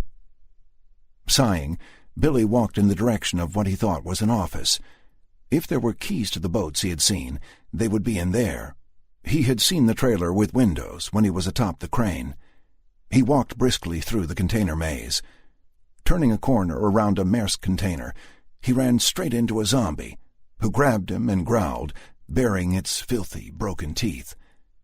Then it cocked its head and let him go. The thing had a rubber tube around its right bicep, and a needle was still sticking out of its arm. "Just say no," Billy told it. "Drugs will really kill you, man." Billy suddenly stood stock still. Drugs? It was after he took the clozapine that the things wanted to tear into him. 18 hours later, they didn't want to munch on him anymore. It had to be the drugs. But why? Allie hadn't taken clozapine. She wanted risperidone, which was probably another antipsychotic. Billy didn't know. He reached the door to the trailer, but it was locked, and the blinds on the windows had been drawn, so he couldn't see inside. Picking up a loose landscape brick, he cocked his arm back to pitch it through the door window on the trailer when he heard a sharp intake of breath on the other side of the door. Zombies didn't breathe. The dead druggie had shuffled off, and Billy was alone in front of the trailer. He got very close to the door and whispered, "Hey, let me in. I'm not dead." The blinds over the high window on the right parted ever so slightly, and he waved to the window. He heard a quiet snick, and the door opened slightly. He crept up the wooden staircase to the door and, looking around first, entered, closing the door behind him. Once again, he was staring down the barrel of a weapon. "Well, if this doesn't feel familiar," he said, and raised his hands. "Shh! Who are you?" asked a terrified boy of about 14. "Billy? Got stuck in here, huh?" "Yeah. My dad went for one of the boats a while ago, and he hasn't come back yet." "Can you please point the gun at something other than my face?" "No, I don't know you. There's been some bad folks running around, live ones." "Well, I just need some boat keys. I'm looking to get some folks out of here and to Alcatraz." The kid's eyes widened. "We're going to Alcatraz, too. Did you hear that guy on the radio, that cop?" The gun faltered a bit, and he lowered it some. "No, but I know him," Billy answered. "Detective Mira. You can't stay here much longer. They'll find you and tear this place down to get you." "I gotta wait for my dad." "How long has he been gone?" "I don't know. 2 hours, maybe." "Listen, we've got to go. 2 hours is a long time out there. Your dad would want you to be safe. If you come with me, we can—" The boy raised the gun again. "I said, I'm waiting for my dad." Billy brought his hands up again. Okay. Then let me just take a set of keys and I'll be on my way." The boy moved to a wooden locker and opened it. "Take what you want." "Thanks. Don't mind if I do." The keys were on tags, which all had numbers on them. Billy grabbed one that had the number 8, and below it, in smaller numbers, 808 on it. He moved to the door, turning his head slightly back toward the boy. "Are you sure you won't come with me?" "Can't. My dad will be back." Billy sighed. "All right." He put his hand on the doorknob and looked back at the kid. "What's your name?" "Dave." "Well, Dave, if you don't come with me, you'll be torn to pieces before morning. I can see you're on the fence about this, but I promise you, if your father isn't back by now, he isn't coming. How many shots you got left?" 6 in the clip and half a box more." Billy took his hand from the doorknob. "Reload now, fill the magazine, then take the last bullet back out. That way it won't jam. Whenever you get a chance to reload, do it, until you have no ammo left, but always leave one round out, okay?" "Yeah, thanks." "I'm going to reach in my bag and get you a bottle of water. Don't shoot me." He put his backpack on the floor and unzipped it. Pulling out a bottle of water, he put it on the desk. "Good luck," he said, and was out the door in a second. There were no dead in the immediate area, but a small group of them were ambling toward him from a few 100 feet away. He walked down the stairs and started toward the boats. The dead before him changed their pace from pathetic to focused as they saw his purposeful strides. They moaned and reached, same as always, but before they could pass him and go toward Dave's hiding spot, Billy waded in among them and started playing lumberjack with his climbing axe.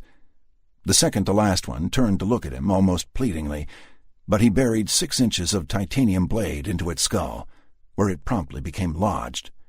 No matter how he pulled or yanked, it wouldn't come free. Billy considered stomping on the thing until the skull broke open, but then there would be infected fluid all over him. So he'd be gooey. So what? He looked at his blood-stained overalls and laughed, raising his boot. Before he could stop, he heard a gunshot behind him. He turned and saw Dave sprinting toward him. "Wait up!" Dave yelled. "Wonderful," Billy said to himself, and looked around. Sure enough, the boy's cries, and especially the gunshot, had been noticed by some of the creatures a bit further off, who immediately came in his direction. Dave showed up huffing after 50 yards. Billy looked at him questioningly. "I changed my mind. Maybe my dad needs help." "Good thing you were quiet about it," Billy told him, and pointed to his left. Dave's eyes widened as he saw the approaching mini-horde. "Come on!" They ran down a small dock with relatively few infected, skirting the ones who reached for them. They found what they were looking for quickly, the yellow number above the gangway reading simply 8. There was a chain-link gate that would make getting to the gangway difficult. It was, of course, locked. "Up and over, kid!" Dave turned and saw the creatures coming. He stuck the gun in his jeans pocket and climbed the chain link, dropping easily to the other side. Billy followed suit, and they ran down the gangway. There were 6 small boats in different slots on either side of the dock, and a big blue and white boat at the end, moored sideways. Soon, the 2 of them were standing in front of slip 808. It was empty. Billy looked at the yellow tag in his hand that read 808, then back at the black water. "Huh. "Where's the boat?" demanded Dave. "Dunno, Chief. And I was doing so well." "What? Skip it. Can you hotwire a boat?" "No." "But you can swim, right?" "What? Are you kidding?" "Let's check 'em. Maybe somebody left the keys in one of 'em." Dave turned and looked at the gate at the top of the gangway. Dozens of fingers were poking through the chain link, and the entire gate was shaking with the pulls and pushes of the small crowd that had gathered. The gate rattled on its hinges, but held firm. Dave jumped on the first boat on the left and Billy on the right. No luck. They repeated this until they were standing at the starboard gunwale of the big boat at the end of the dock. Billy leaned to his right to read the name of the boat, RV Plankton Skimmer. Wow, dumb. This boat was much larger than the other workboats moored to Dock 8, and they climbed aboard. There was an A-frame on this boat, and a big winch with a cable going through a massive block suspended from the frame. A dozen or so multicolored coolers lashed here and there to the gunnels. A big chunk of deck real estate was occupied by a mysterious contraption, gray cylinders made from what looked like PVC, suspended in a circle around a larger round piece of metal. Billy gave up trying to identify the rest of the odd equipment surrounding them. "What is this? A fishing boat?" Billy asked aloud. "No, it's a research vessel. Those are water sampling bottles, and the coolers are for shipping samples." Billy smiled. "Okay, Captain Hook. Let's see what's inside." The cabin door was locked with a small brass padlock, which Billy promptly broke with a long boat hook appropriated from a crevice behind the winch. Opening the door, he went in first, followed closely by his new compatriot. The cabin was relatively small, about 12 feet by 8 feet, and there were steps down to a forward compartment. Billy looked at all the instruments and realized he had no idea what they were for. There were 2 handles on the far starboard side, but he didn't know it was the starboard side, near a window, and all the instruments looked like they could be read from there. A big red button sat conspicuously under a yellow plastic molly guard. It was locked with another small brass lock. He broke the lock, pulled the cover up, and pressed the button. A whirring sound was heard below deck, and the engines fired up. Billy turned, looking out a window, and saw black smoke billowing out of a port-side exhaust. Dave came back in the wheelhouse and told Billy that he had untied the lines mooring the boat. "That forward spring line was on the cleat pretty tight. I almost had to cut it." "Spring line?" "Yeah, the line that goes— Do you know how to drive this thing?" "Well, my dad has a sport boat with 2 levers like that. One's the throttle and one's like a clutch. He never let me drive it, though. Said I was too young." "Well," Billy said, "you've just been promoted to captain, Captain. Fly yourself out of here." "But my dad— I'll find him. You get to Alcatraz. It's right there." He pointed. "But what about you?" "I wasn't coming anyway. I'm undesirable." "Huh? Forget it. When you get there, tell everybody Billy says hi." Billy bolted from the cabin and jumped the short gap between the boat and the dock. He gave Dave a short wave and started walking toward the gangway. New tally: 1. 31. A modest group of people surrounded a map on a rotten table on Alcatraz. "We can land here, south of Alameda, in San Leandro Bay." Boone pointed to a spot on the mainland as he leaned over the map. "We will go up the river here, and assuming there is little Lima presence, and if we huff it, we could make good time to the depot following this route. It's a long way." He traced his finger across a red line drawn in highlighter on the map. "Barnes, you and your people will stay in the center, and we will move by twos when we have to traverse open areas. We will maintain absolute silence, unless you see a danger that no one else sees. We will be on Channel 6, and all of us, civvies included, will maintain radio silence as well as keeping the local chatter down. I cannot stress enough how important it is to be quiet. These things seem to come out of the woodwork if they hear anything, and I want to see as few of them as possible. Unfortunately, we will need transport, and that makes noise." Chris Rawding raised his hand. Boone looked annoyed. "Yes?" "Commander, I used to work here." He indicated a location on the map near where Boone had pointed initially. "There's a surf shop across the street, and they also had dirt bikes for rent. They would be louder than walking, but way faster." "Lieutenant Commander, and that's actually sound intelligence, son.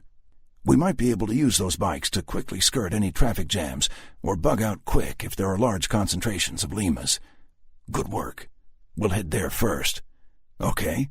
Assuming we're able to appropriate the bikes or other transport, and assuming the roads aren't totally jammed, it won't take but an hour to get from A to B. Once we're at the depot and have made sure the labs are functional and fueled, we will radio back to base and obtain partial coordinates to the ammo dump." "Partial coordinates?" asked Alice. "Affirmative. We will get the location in stages on a different frequency than 6, and only I will get the updates. If I'm killed, the next in command will reacquire the newest coordinate, and you will proceed from there. Are there any questions?" One of the SEALs stepped forward. "Sir, approximately when will we lose radio contact with the base?"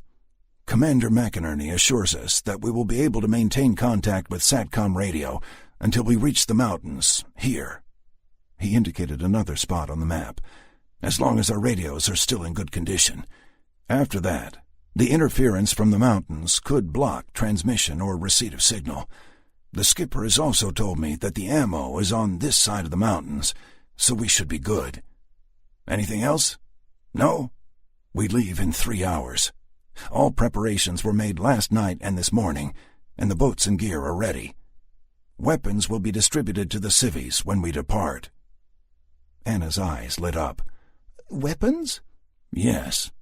You didn't think I was going to let you cross an entire nation crawling with undead with nothing but a crochet needle, did you?" Snickers from the SEALs, and Anna smiled too. "This was what the weapons training was for yesterday." Anna nodded in affirmative, remembering how much fun it had been to fire the black gun with the silencer on it. One of the SEALs had told her that it was a suppressor, and silencers didn't exist, but she would always call it a silencer. She hadn't hit shit for the first 10 tries with the gun, but after that, she got pretty good. "All right. If there are no more questions, I suggest you say your goodbyes and get mentally prepared. Assemble on the dock with your tactical gear on in 2.5 hours. I would like to see you," Boone pointed at Chris, "and you," he pointed at Anna, "for a moment in private." Barnes looked concerned, but he filed out with everyone else just the same. When the 3 of them were alone, Boone sat in a rickety chair and put his face in his hands for a second, before looking at them with tired eyes. "Are you two fucking crazy?" Anna and Chris looked at each other, bewildered. "What?" asked Chris. "Why the hell would you want to come with us? This is going to be damn dangerous. I guarantee that if we make it to Boston, we won't make it there without casualties. You're just kids, for Christ's sake." Chris spoke up. "Lieutenant, I'm 23. How many of your SEAL team are older than me?" Boone shook his head. "Bullshit, son. They're trained killers, the best in the world. They've gone through BUDS training, SQT, which is advanced how-to-kill-shit training, and more training, and then probation on this team under my supervision. Then they put that training to use by going to the worst places in the world and doing the best anyone could do. You got 2 hours of weapons training and an hour of hand-to-hand. Odds are you're both gonna die. Stay here." "I'd be dead if it wasn't for Rick Barnes," countered Chris. "He's my friend, and I'm going." "Me too," Anna agreed. "Fine, then. As the detachment commander, I have final say on any op pertaining to my men. This is one of the few times I can tell an admiral to fuck off if I think the op should be run differently." He sighed. "I admire your resolve, both of you, but what I said is probably true. You're gonna die. Shit, we're probably all gonna die. Do you still want to come with us?" "We'd be dead already if Rick didn't risk his ass so many times to save us." Boone shook his head in acquiescence. "East Dock, in 2.5. "We'll be there." 32. A kid was at the wheel of a big blue-and-white boat that pulled up to the west dock just before 5 p.m. He had quite a story to tell, especially the part about a guy named Billy who had saved his ass. The same guy, so it would seem, that had also saved another group of folks that had arrived some hours before. McInerney looked at Mira. "This is the same Billy you told me about?" "Gotta be." "Why does a psycho killer keep going out of his way to save strangers?" "I haven't the foggiest, although I would certainly entertain the prospect of asking him." 33. The dock was crowded with survivors from a dead city, as 5 of their group and 7 sailors prepared to leave. Packs and weapons were placed on board 2 black, inflatable Zodiac boats, and the SEALs climbed aboard. The civilians said their goodbyes. Martinez to Mira, Chris and Anna to Sam, and Dallas to everybody. He even gave Martingale a great bear hug. Rick pulled his dad and a teary-eyed Sam aside. "Listen, kiddo, Debbie and Juanita will look after you when Grandpa and Mike are busy. I bet he'll never be too busy for you, though." "I know. Do you remember the time we went camping? Me, you, Grandpa, Mike, and Mike's grandson Pete?" "Yeah." "Who found you when you got lost?" "Grampy and Mike." "That's right. They saved you. And now there are even more people here to protect you. I'll bet that—" "Daddy, I'm not worried about me. I'm scared for you." A lump formed in Rick's throat. His child sounded so grown up. "I know, baby. I need to help Mom, though." "Promise you'll come back? If you don't promise, then I'll—" Rick crossed his heart. "I promise." Sam backed up and looked at her grandfather. Paul stepped forward and surprised Rick with a fatherly embrace.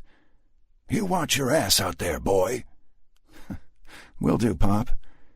Take care of the baby." Paul took a step back, keeping his hands on his son's shoulders and looking in his eyes. "Go help your wife. I'll keep the munchkin safe."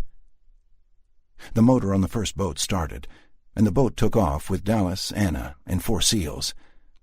"I know you will. I love you guys."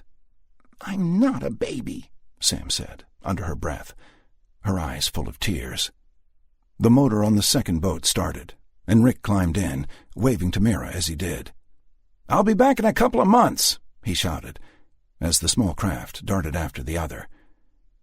His daughter was holding his father's hand and crying, as he shot across San Francisco Bay, toward death, and much worse. This concludes Run by Rich Restucci, narrated by David Drummond. Copyright 2015 by Rich Restucci. This unabridged audiobook is published by arrangement with Severed Press and was produced in the year 2015 by Tantor Media Incorporated, which holds the copyright thereto. Please visit tantor.com for more information on our growing library of unabridged audiobooks and to take advantage of special offers. 4. Living on the outskirts of San Francisco, Paul was used to nightly sirens. But last night they were going apeshit. Paul had gone to bed about 9:30.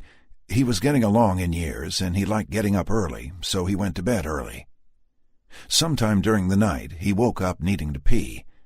He got out of bed and realized that his digital clock wasn't on. He pressed a button on his watch, was momentarily blinded by the bright blue backlight. Paul blinked a few times, and then focused on the numbers, 3:26 a.m. He stumbled sleepily to the bathroom and took care of business. On his way back to bed, he looked out his window, noticing that the power seemed to be out in his section of town. The sodium arc streetlight at the end of his driveway was functional, though. He looked down the road, and they all seemed to be. The light near his neighbor's house illuminated an odd scene. 3 people were kneeling over a 4th, taking something from the unfortunate victim. Paul was incensed. As a former police officer, he knew he had to report this. He had recently been involved in a shooting where he fired his pistol at a drugged-out thief who was robbing a gas station. The perp was killed, and Paul was touted as a hero by some and as a vigilante by others.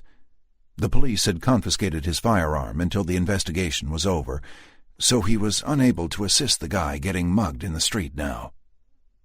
Whatever the thieves were stealing, it was dripping. The 3 seemed to be lifting whatever they were taking to their faces, almost like they were eating something. It was too far away to make out, so Paul got his cheap little binoculars from his nightstand.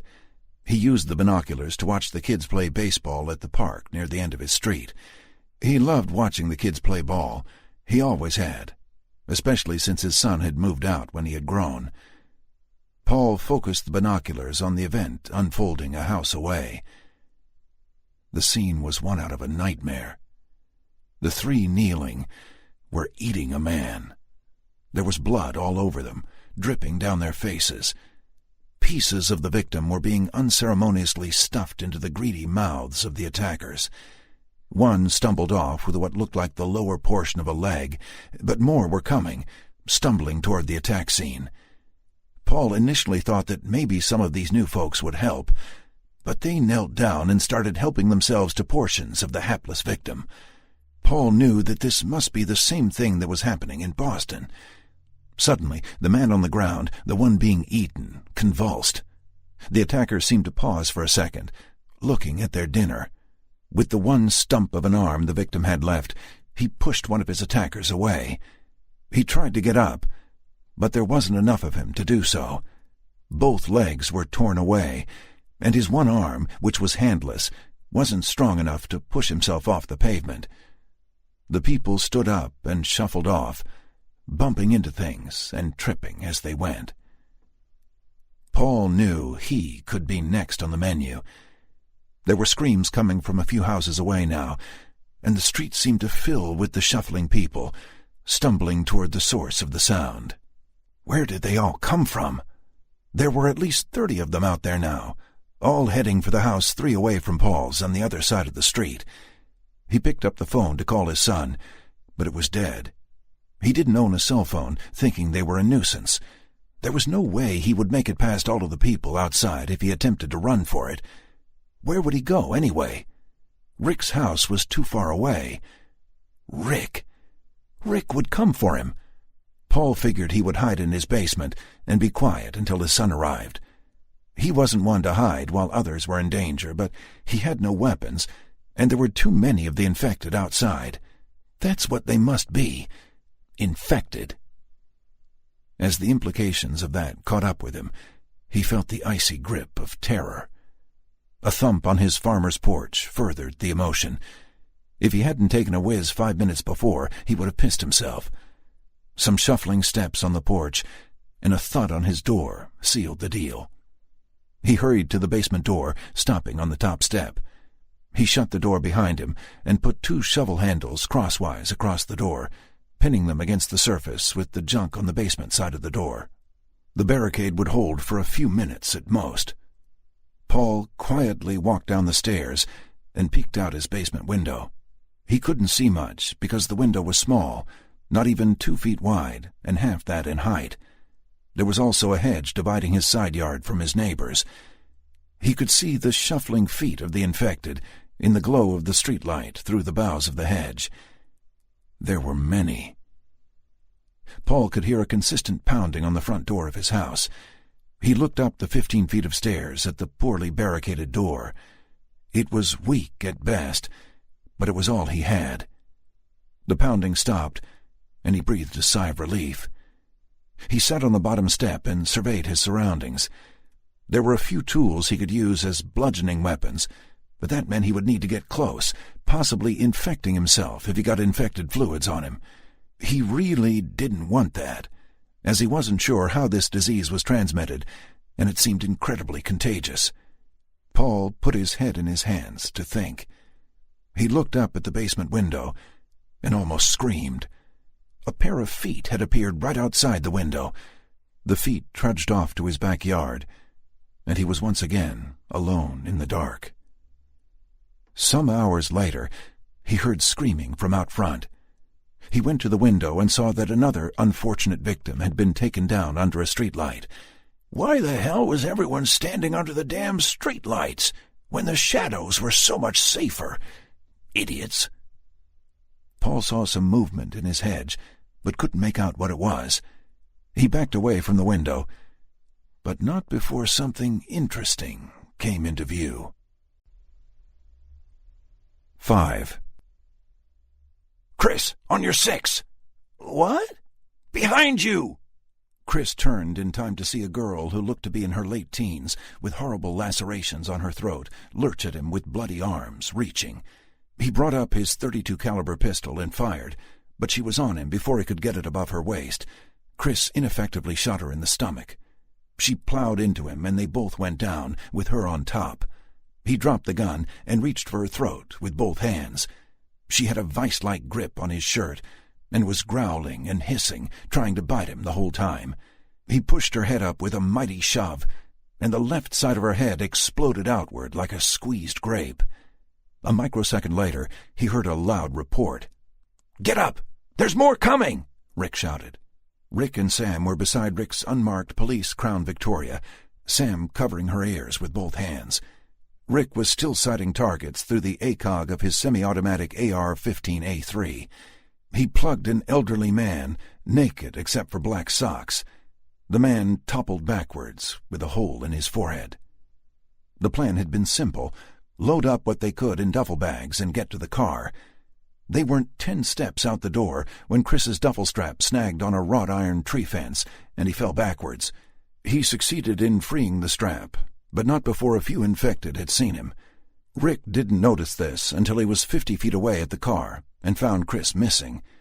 By this time, the infected were almost on Chris, and Rick had to fire.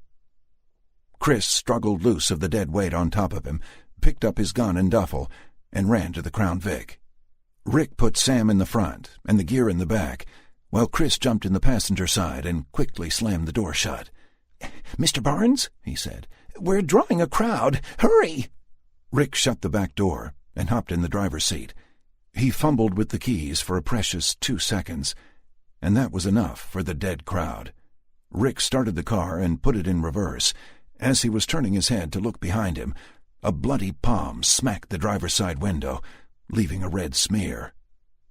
"Buckle up, honey," Rick told Sam.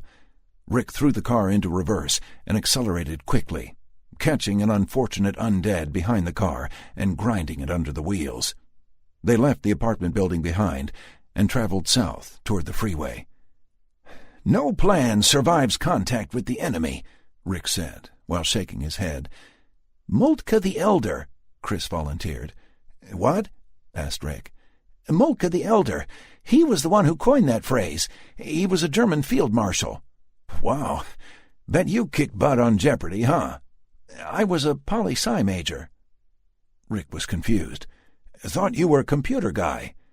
I am. Do you know how hard it is to find a job with a political science degree? Computers were a hobby for me, and I turned my hobby into a career. Chris changed the subject. There's goo on you, pointing to a nasty stain on Rick's shirt. Chris rummaged through a duffel while they drove and came up with a multicolored Hawaiian shirt. He gave the shirt to Rick, and when they had a second with no dead near, Rick stopped the car, carefully took off the ruined T-shirt so as not to get any of the blood near his face, rolled the window down, and pitched it out. He grabbed some McDonald's napkins from the door pocket and wiped the offending material off of him. He pitched the soiled napkins out the window after the T-shirt, closed the window, and donned the Hawaiian shirt. The whole event took less than a minute, and that was enough to see 5 infected coming at them from different directions. Rick shook his head and drove away. Thick black smoke was billowing up from the street to the right, and as Rick crested one of San Francisco's many hilled streets, he could see the city was in shambles. At least 4 enormous fires raged in the heart of the city, with smaller ones dotting the outskirts. There were dozens of car crashes, and people seemed to be fleeing in all directions, some with luggage and small children in tow. Hundreds of shambling figures were lurching after any living human seen. How could it fall apart so fast? Rick thought. My God, Rick said, surveying the scene. At the bottom of the hill, there was a man with a shotgun, shooting everything in sight. It was a pump shotgun, and he had a box of shells at his feet. There were 8 bodies around him, and more were approaching. He was screaming something unintelligible as he fired. A bleeding woman ran up to him, screaming for help, and he jacked a shell into the chamber and shot her in the left shoulder. She fell on her back, and then sat up, without her left arm. She looked at where her shoulder used to be and started screaming. The man shot her in the chest, and she flew back, now unmoving. The man stood over her, firing into a group of about 6 infected. He got 2 before the weapon clicked empty. He tried to reload, but the rest of the creatures got to him and took him down. Rick didn't want to delay any longer, so he took a left and gunned it down the street. Chris looked back and was horrified to see the shotgunned woman taking bites out of her own severed arm. They were on a wide street with 3-story buildings on either side. A car had smacked into a utility pole ahead, shearing it in half, and had traveled a little farther into a fire hydrant. A geyser of water was shooting into the air, the water running down the hill. A live wire from the utility pole was spitting and sparking just above the cascading water. We can't go this way, Rick said. But when he looked in the mirror, he could see a crowd of 20 or so infected coming from behind. Hang on, he yelled. I've got to bust through. Rick slammed the car into reverse and moved cautiously backwards at about 10 miles per hour. Why don't you floor it and run 'em over? Begged Chris. Because if we hit 'em going too fast, we could lose control. The Crown Vic smacked into the first of the infected and rolled easily over the body. As if to illustrate Rick's point, the next 2 went up on the trunk and the car slowed. The tires started to slip on something, and their progress slowed even further. Palms and fists pounded the windows and sheet metal of the car. Rick was looking backward as he tried to push the car through the crowd. He had his hand over the back of his seat and was pressing hard on the accelerator, but he wasn't moving backwards. The rear tires were spinning faster now, losing traction. A palm smacked against the passenger side window, and Sam screamed. Another smack, and a spiderweb crack appeared. Chris pointed his gun at the window. "Don't shoot!" Rick screamed. Chris turned and looked at Rick, his eyes wide. 3 undead had clambered onto the hood of the car and were pounding on the windshield. Rick threw the car into drive and jammed his foot on the accelerator. They moved forward a little at first, then shot forward quickly. 1 undead fell off the hood, but the other 2 didn't let go. Rick went about 30 feet and jammed the brakes on. The 2 hangers-on shot forward and into the street. the water from the hydrant dousing them both. As one of them stood up, he hit the live wire and began to dance.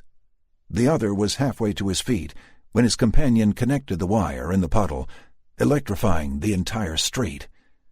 The one who hit the wire caught fire, and after about a second and a half, they both fell down, smoking.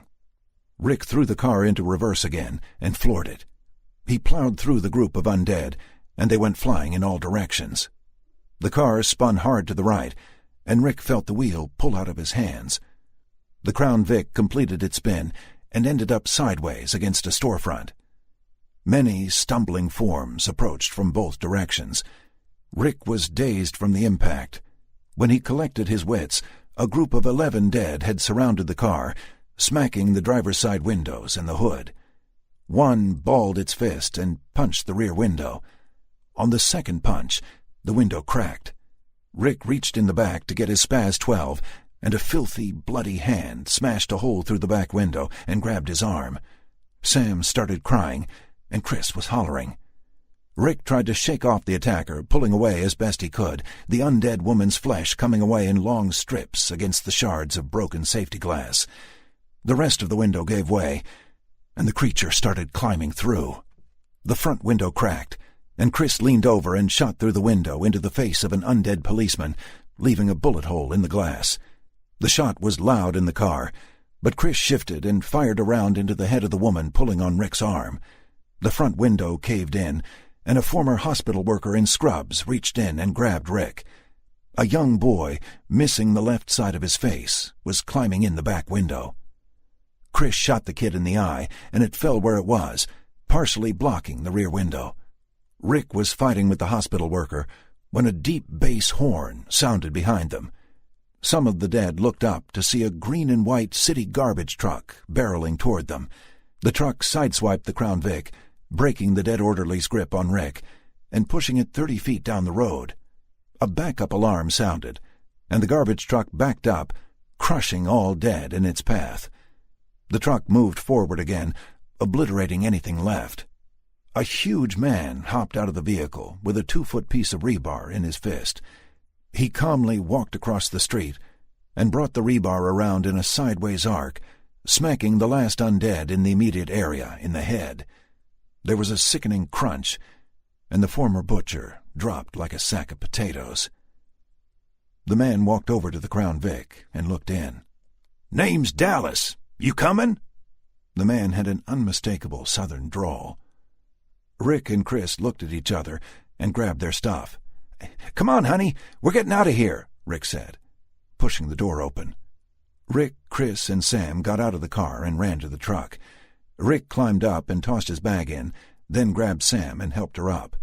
Dallas got in the driver's side. "You next, kid," Rick said to Chris. "I'll take the outside." Dallas put the truck in gear and started forward. Chris had Sam on his lap, and Rick had the AR-14 across his lap. It was cramped, but functional. "Did you hit an armory or something?" Dallas asked, to no one in particular. "No, I'm a cop." Murmured Dallas. "Can't say as I like cops much." "No?" asked Rick, while reloading a magazine. "Nope.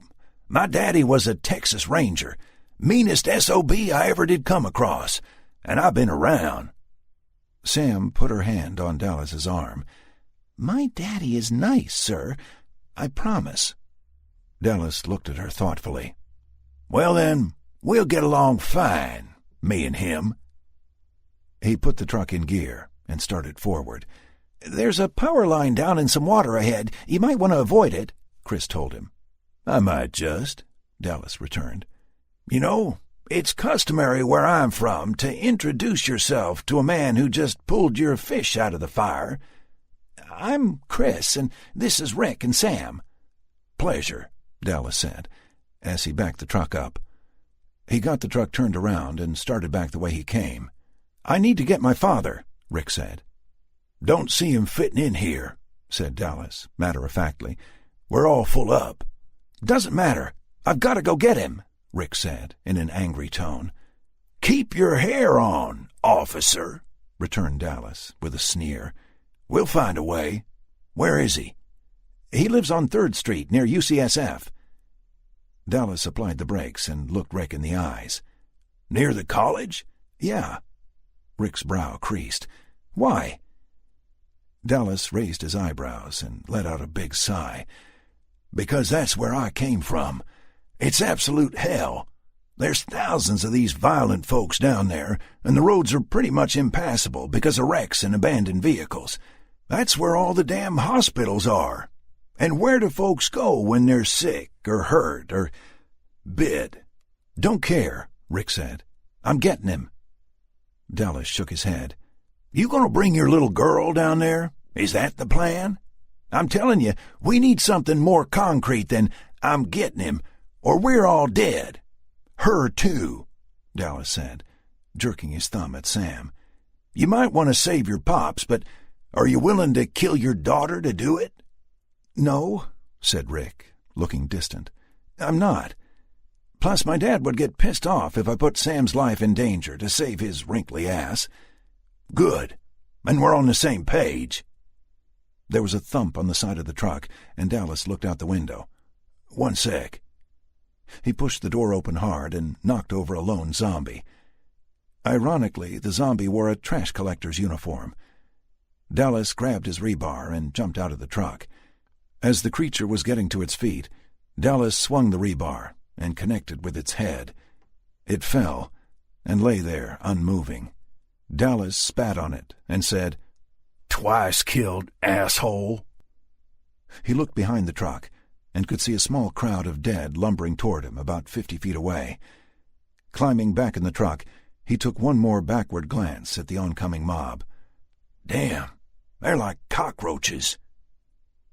Dallas put the truck in gear and drove forward. We'll need to get us another vehicle, he said. This is too cramped as it is, and we can't fit your pa in here with us too. That's true, Rick agreed. There's a dealership a quarter mile up that way. Officer, you don't mean to say you're going to steal a car, do you? Dallas asked, pointedly. Sam looked wide-eyed at her father. Appropriate, sir, Rick shot back, with a wide grin. 6. Hapscom's used car lot was surrounded by a 6-foot chain-link fence, complete with razor wire at the top. The lot had about 60 cars in various states of repair. The newer models were toward the front of the lot, while the clunkers were off to the side and back. There was a narrow 2-story building that housed offices at the back of the lot. Next to that was a beat-up 4-car garage, also with a 2nd story. The lot looked like it hadn't been open in a few days, and even better, it looked devoid of infected. Dallas drove the garbage truck up to the gate. There were no infected coming for them, but they would be here soon enough, as the big diesel truck made quite a racket. Rick jumped out of the truck, carefully looking around for infected. Dallas jumped out too, and looked at the thick chain locking the gate. He went to the side of the truck and opened a panel. He came back in a few seconds with some bolt cutters, and was through the lock in 5 seconds. $50 chain and a $2 lock. Dallas rolled his eyes. Stupid. The gate was a roll type, and they both rolled it to the left so the truck could get in. Chris drove the truck onto the lot, and Rick closed the gate. Dallas took the chain and wrapped it around the gate poles a few times, finishing it in a chain knot. Should keep 'em out, unless they go right for the chain. Dallas and Rick climbed back in the truck, Chris sliding to the middle seat again. "You're going to stay in the truck and watch Sam," Rick said to Chris. "Call me on this," Rick said, as he fished a small radio out of his duffel and handed it over. "If you see any of them climbing the fence, or if there are any inside that we didn't see." "Or if there's more than 50 that show up," added Dallas. "Don't want 'em too thick at the gate when we try to leave." Dallas turned the truck around so that the front of it was facing the gate, and then he backed the vehicle as close to the office as he could. Rows of used vehicles were stretched out closer to the office. There was a 10-foot walking path, but the truck could go no further back. "I'm on Channel 6, Rick told Chris. "Chris is going to watch you for a minute, kiddo," he said to Sam. "Be good and do what he says." Sam nodded and held her stuffed tiger tight. "Careful, Daddy."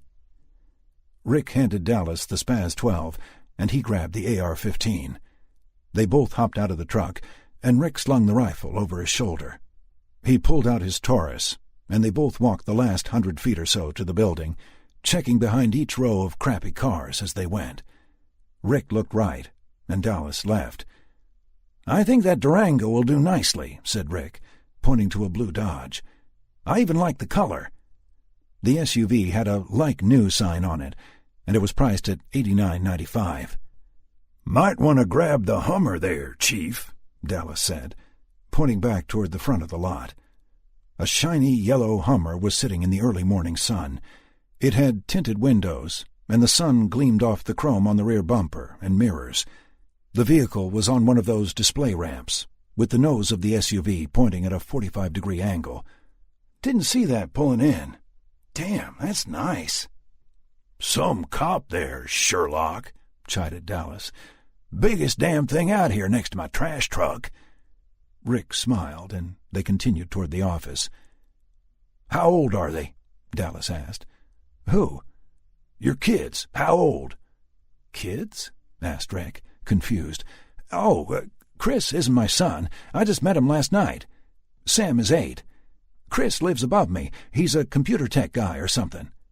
"Huh. Thought he was about 17. Go figure." "Uh-oh," Dallas said, as they neared the front doors.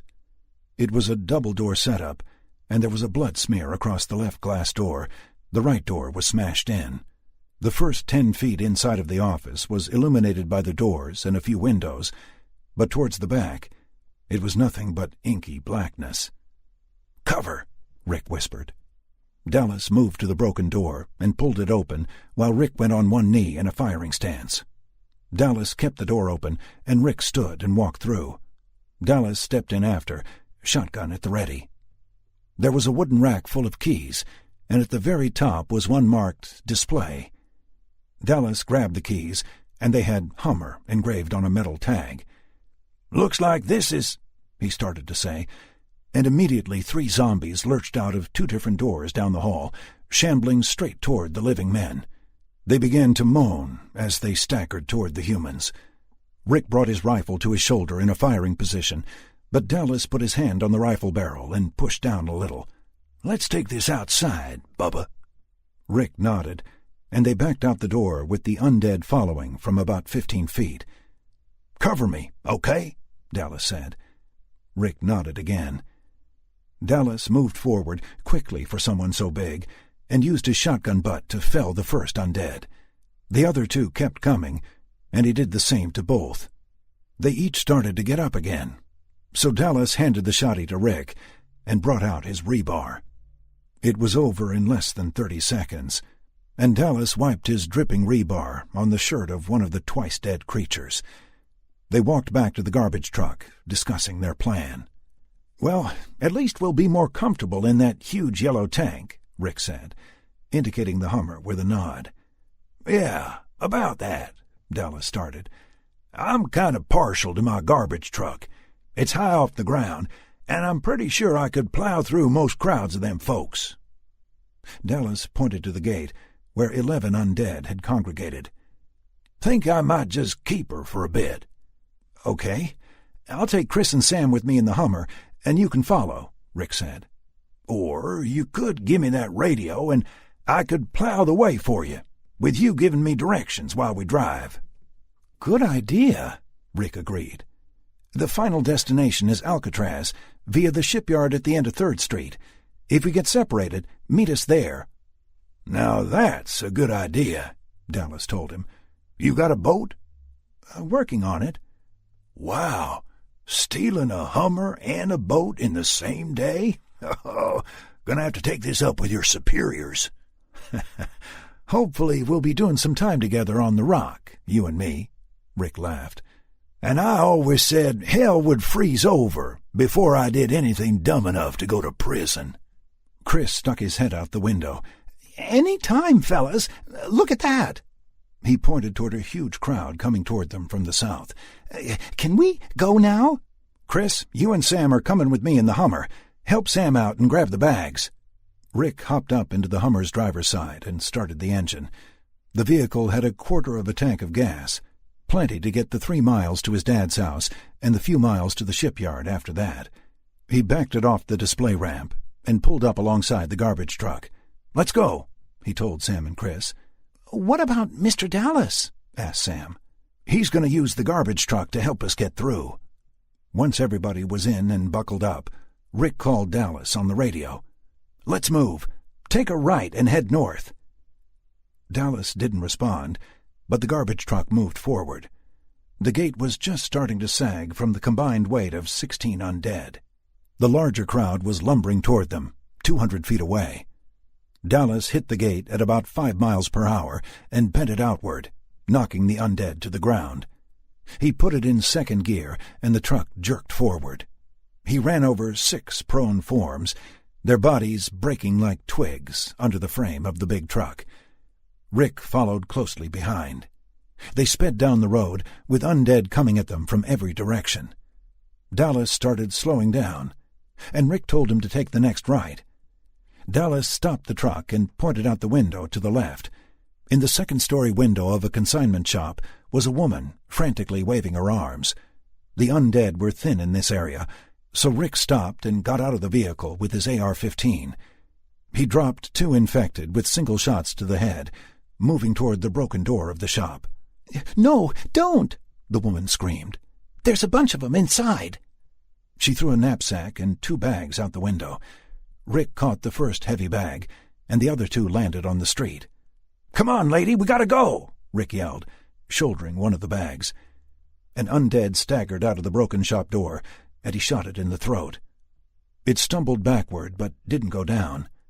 His second shot hit it below the left eye, and it fell back into the shop. There were others behind it, and Rick walked forward, shooting single shots. The woman dangled out the window and dropped 15 feet to the street, rolling as she hit the ground. It was a moment before she got up, but she ran to Rick, and they picked up a bag each and ran to the Hummer. A thunderous boom echoed through the street, and an undead near the garbage truck flew backwards. Dallas fired another shell from the Spaz-12, and the head of a former businessman disappeared in a splash of crimson. Chris stepped out of the Hummer and fired at another undead sneaking up on Dallas's blind side. He missed and shot again, grazing it in the back of the shoulder. The woman got in the back seat of the Hummer, and Chris and Rick got in too. "Let's move, Dallas, we got her," Rick said into the radio. Again there was no response, but the garbage truck once again lurched forward. "Thank you so much. I thought I was dead for sure. They were breaking down my door. I'd been hiding upstairs at my work for hours, but they found me. They killed my boss this morning. Oh, it was horrible." "It's okay," said Chris. "We weren't going to leave you. What's your name?" "Anna," she said. "Anna Hargis. Hi, Anna. My name's Chris, and this is Rick and Sam. The guy in the garbage truck is Dallas. He's the one who saw you." "Oh, thank God for you all." "Don't thank us yet. You might not like what we're about to do," said Rick. "When we stop, I'm going to get out, run in the house, and get my father. You're going to stay and watch Sam. Chris, give her your gun. I just met you, Anna, but I have to trust you. Watch my little girl. I'm leaving the keys with you and Chris, and if we're not out in 3 minutes, you guys take Sam and get to the shipyard at the end of 3rd Street. Get to a boat and get to Alcatraz. Chris, you jump out too, but stay near the car and cover it." Anna swallowed hard. "I've never shot anyone before." "Hopefully you won't have to today," Chris said to her. "Anna," Rick said with menace, "if I come out in less than 3 minutes and the Hummer is gone, I will find you. There's no place for you to hide." Anna nodded quickly. They continued, Dallas driving over any undead in his path, with Rick providing directions. They got to the end of Rick's father's street, and Rick called Dallas again. "Dallas, his house is the 3rd from the end of the street, by the playground. You want to stir some trouble before we get there?" The horn on the garbage truck blared for 5 seconds, and it moved forward quickly. The truck shot away from the Hummer and ran over everything in its path, picking up speed as it flew down the street. Dallas had destroyed 17 undead in the road before the Hummer pulled up to Rick's dad's house. The garbage truck turned a corner at the end of the road and disappeared from view, the big diesel engine fading in the distance. Rick and Chris hurried out of the Hummer, and Anna moved into the driver's seat. She had never been so scared. There were 8 undead within 100 feet. Rick gave Chris the Taurus and told Chris to wait outside and kill anything that got close. "If she tries to leave," he thumbed at Anna, "stop her." The door to his father's house was still intact, but the front picture window was broken in. Rick heard the Taurus bark as he ran toward the door, but he didn't have time to look around. He yelled, "Dad!" and ran up the front 3 steps, kicking at the door. The second kick splintered the frame, and the door opened to reveal an undead shambling toward Rick. He dispatched it and went through the doorway. He could see 6 creatures crowding the broken door to the basement. "Dad!" he yelled. "Dad!" 2 of the things turned to him, and he fired twice, killing both. He kept firing on single shot until no undead were left. He could hear the Taurus firing outside. Rick ran across the room and entered the doorway, suddenly coming face to face with a dead paramedic. Rick quickly lashed out with the butt of his rifle, catching the thing under the chin. The creature's head snapped back, and it fell backwards down the stairs. Its fall was impeded by a few dead that were already crumpled on the steps. The creature tried to rise, but a large pipe wrench came crashing down on its forehead. Rick's father was standing there, winded, holding a 20-inch monkey wrench, which was dripping with gore. "Dad! Dad, let's go!" "Careful, Rick. The backyard is full of them," Rick's dad yelled. Rick changed magazines, dropping the almost expended mag in his vest pocket and slapping the new one home. He came 2/3 of the way down the stairs and held his hand out to his father. The older man grabbed his son's hand and climbed over the 4 creatures he had dispatched with his wrench. They made it quickly up the stairs, and Paul paused at the top, looking back down the flight. "Come on, Dad! We gotta go!" Rick barked. "Rick, they're coming," Anna said, her voice barely audible. Rick's dad was saying something while pointing to the side yard, but Rick was focused on getting back to the car. Rick and his father flew out the front door, Rick taking quick stock of his surroundings. There were 5 bodies on the ground, evidently destroyed by Chris. More were coming. As Chris was reloading, Anna fired from her seat at one creature that got too close. She hit it in the throat and promptly leaned out the window and threw up. Rick brought his AR-15 to his shoulder and fired twice in rapid succession, killing the thing Anna had failed to bring down, and another undead. He ran to the driver's side and told Anna to move over. "I'll drive," said Rick. "My wheels." Chris helped Rick's dad into the back seat and got in himself. "Grandpa!" yelled Sam. "Oh, little one, it's so good to see you. I thought I might not get the chance again." Rick's father hugged her tight. "What are you talking about, old man?" asked Rick. "I told you I'd be over this morning with Sam." Rick accelerated down the street. "Oh, shut it, sonny boy," his father said. "And Don Ho called. He wants his shirt back. Who are your friends?" Chris and Anna introduced themselves. "You can call me Paul," he said to them. "Now somebody give me something to shoot with." Chris rummaged through a duffel and came out with a 9mm Sig Sauer P229. "Thanks," said Paul. "Course, I told him to get the .357 model and not this little sissy pistol." "I could always bring you back home and give you a rolled-up newspaper to defend yourself with," Rick said, smiling. "Probably do more damage than this thing. Looks like a damn toy. I miss my Colt," moaned Paul. Rick continued smiling as he drove north. 7. "Dallas? Dallas, do you read?" Still nothing. Rick weaved in and out of abandoned and wrecked cars. The occasional undead staggered into the path of the Hummer, only to be knocked back or go down underneath, but otherwise the streets were deserted. Rick lowered the walkie-talkie and looked at Sam. She looked scared and was rubbing the head of her little stuffed tiger. He thought she was being very brave during an event that had probably crippled the minds of many. They crested another hill, and the sight before them was one straight out of hell. A city bus was jutting out from a building, the front of it 3 feet in. It must have crashed going fairly slowly. There was a crowd of 70 or so undead banging on the sides, with others milling about. Many of the crowd were kneeling over unmoving forms, ripping pieces away, and stuffing the gory prizes into their faces. "How do we help them?" asked Paul. "We can't, Dad.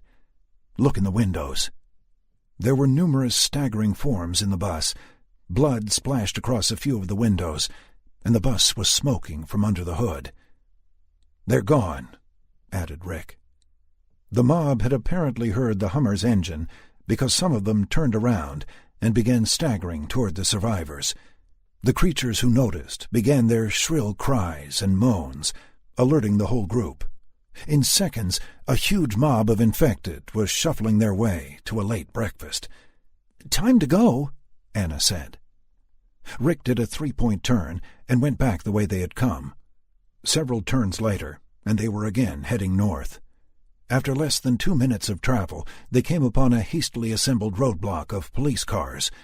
There was no one in sight, dead or alive, but the place was a mess, with blood and bullet cartridges everywhere. "Damn it," Rick whispered. He took another left and handed the radio to Anna. "See if you can raise Dallas," he asked her. She tried for several minutes, to no avail. They rounded a corner, and yet another crowd of undead surged in their direction. "This isn't working," admitted Rick. "The damn marina is a mile from here, but every direction is blocked." "We're gonna have to hole up someplace," Paul said. "I don't want to get trapped, Dad." "We're already trapped," Paul said. "We can't get to where we gotta go, so let's find some place and hide for a spell." Rick turned the car around yet again and floored it. He went about 4 blocks and stopped in front of an old movie theater. There were no dead in sight. The marquee read, "Double Creature Feature, The Blob, Creature from the Black Lagoon." "Let's try this," he said, and got out. "Anna, slide over and get behind the wheel." She did as she was told, and Rick ran to the front doors. They were locked tight. There were no windows on the ground level. The left side of the theater butted against another building, and the right had a 12-foot-wide alley between it and the next wall. The alley had a 6-foot chain-link fence blocking access. It, too, was secured with a chain and padlock. The small area held some dumpsters and trash cans. There was a fire escape in the center of the building, which ran by some windows and all the way to the roof. Rick ran back to the car. "I'm going to look for a way in. Take off if it gets crowded, and try to get back unnoticed." "I'm coming with you," Chris said, getting out of the Hummer. The pair ran to the fence and scaled it quickly, dropping soundlessly to the other side. Rick made a mental note that this kid might just be good to have around. They moved cautiously toward the dumpsters. Rick checked behind them both, discovering nothing. There was another chain-link gate at the other end of the alley. "Give me a hand," Rick asked Chris. Rick shouldered his AR-15, and Chris put the Taurus in the front pocket of his jeans. They pushed a blue dumpster a few feet until it was under the fire escape's ladder. This type of dumpster had 2 plastic side panels and 2 plastic covers on the top for easy access, but they wouldn't hold either man when stood upon. Rick climbed on the dumpster and stood on the edge. His hand on the wall, he helped Chris up. As Chris balanced on the dumpster, with one hand on the fire escape ladder, one of the plastic flip covers burst open, and an undead grabbed Rick's leg. The creature bit down hard on the back of Rick's boot, right over his Achilles tendon, and Rick yelped, losing his balance, then tumbling to the asphalt of the alley. Chris, standing on the 3-inch steel balance beam, let go of the ladder, drew the Taurus, and fired point-blank into the thing's face. The creature's head jerked back, and red chunks of skull erupted from the back of it.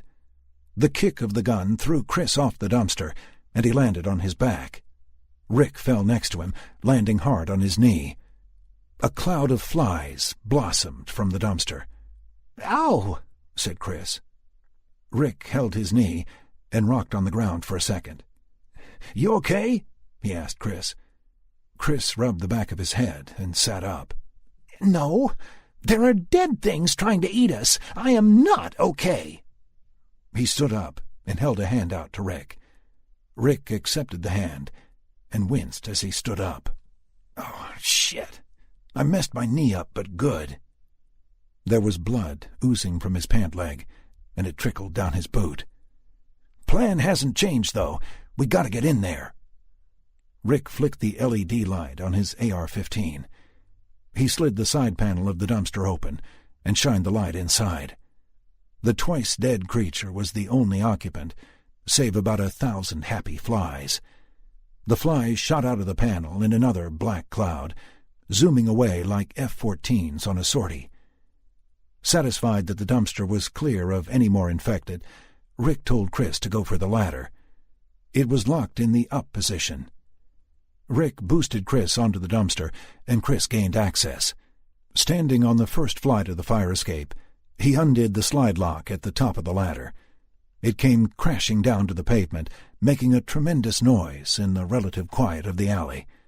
Rick slowly climbed with his wounded knee.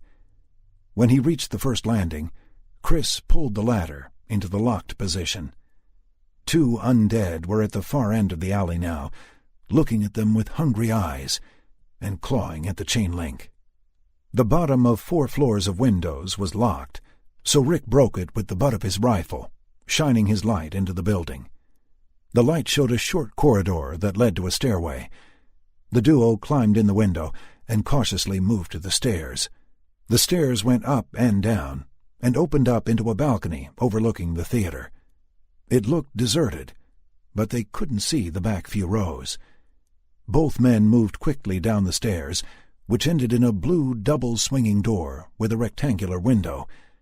Rick looked through the window into a lobby. It looked clear. He eased the door open and panned the light around. There was a concession stand with a couple of doors behind it, a spiral staircase going up, the doors to the theater, and the exterior doors. The men crossed the lobby to the front doors. The doors were the push-bar type, and Rick listened carefully for a second, then opened one of them wide, leading with his rifle. The Hummer was there, gleaming shiny yellow in the morning sun. Rick told Chris to hold the door open, and he ran to the vehicle. "Come on, let's get inside," he told everyone. Anna and Paul got out of the car and shouldered some baggage. Rick grabbed Sam, and she came along with her backpack. They all got inside before anything unsettling happened.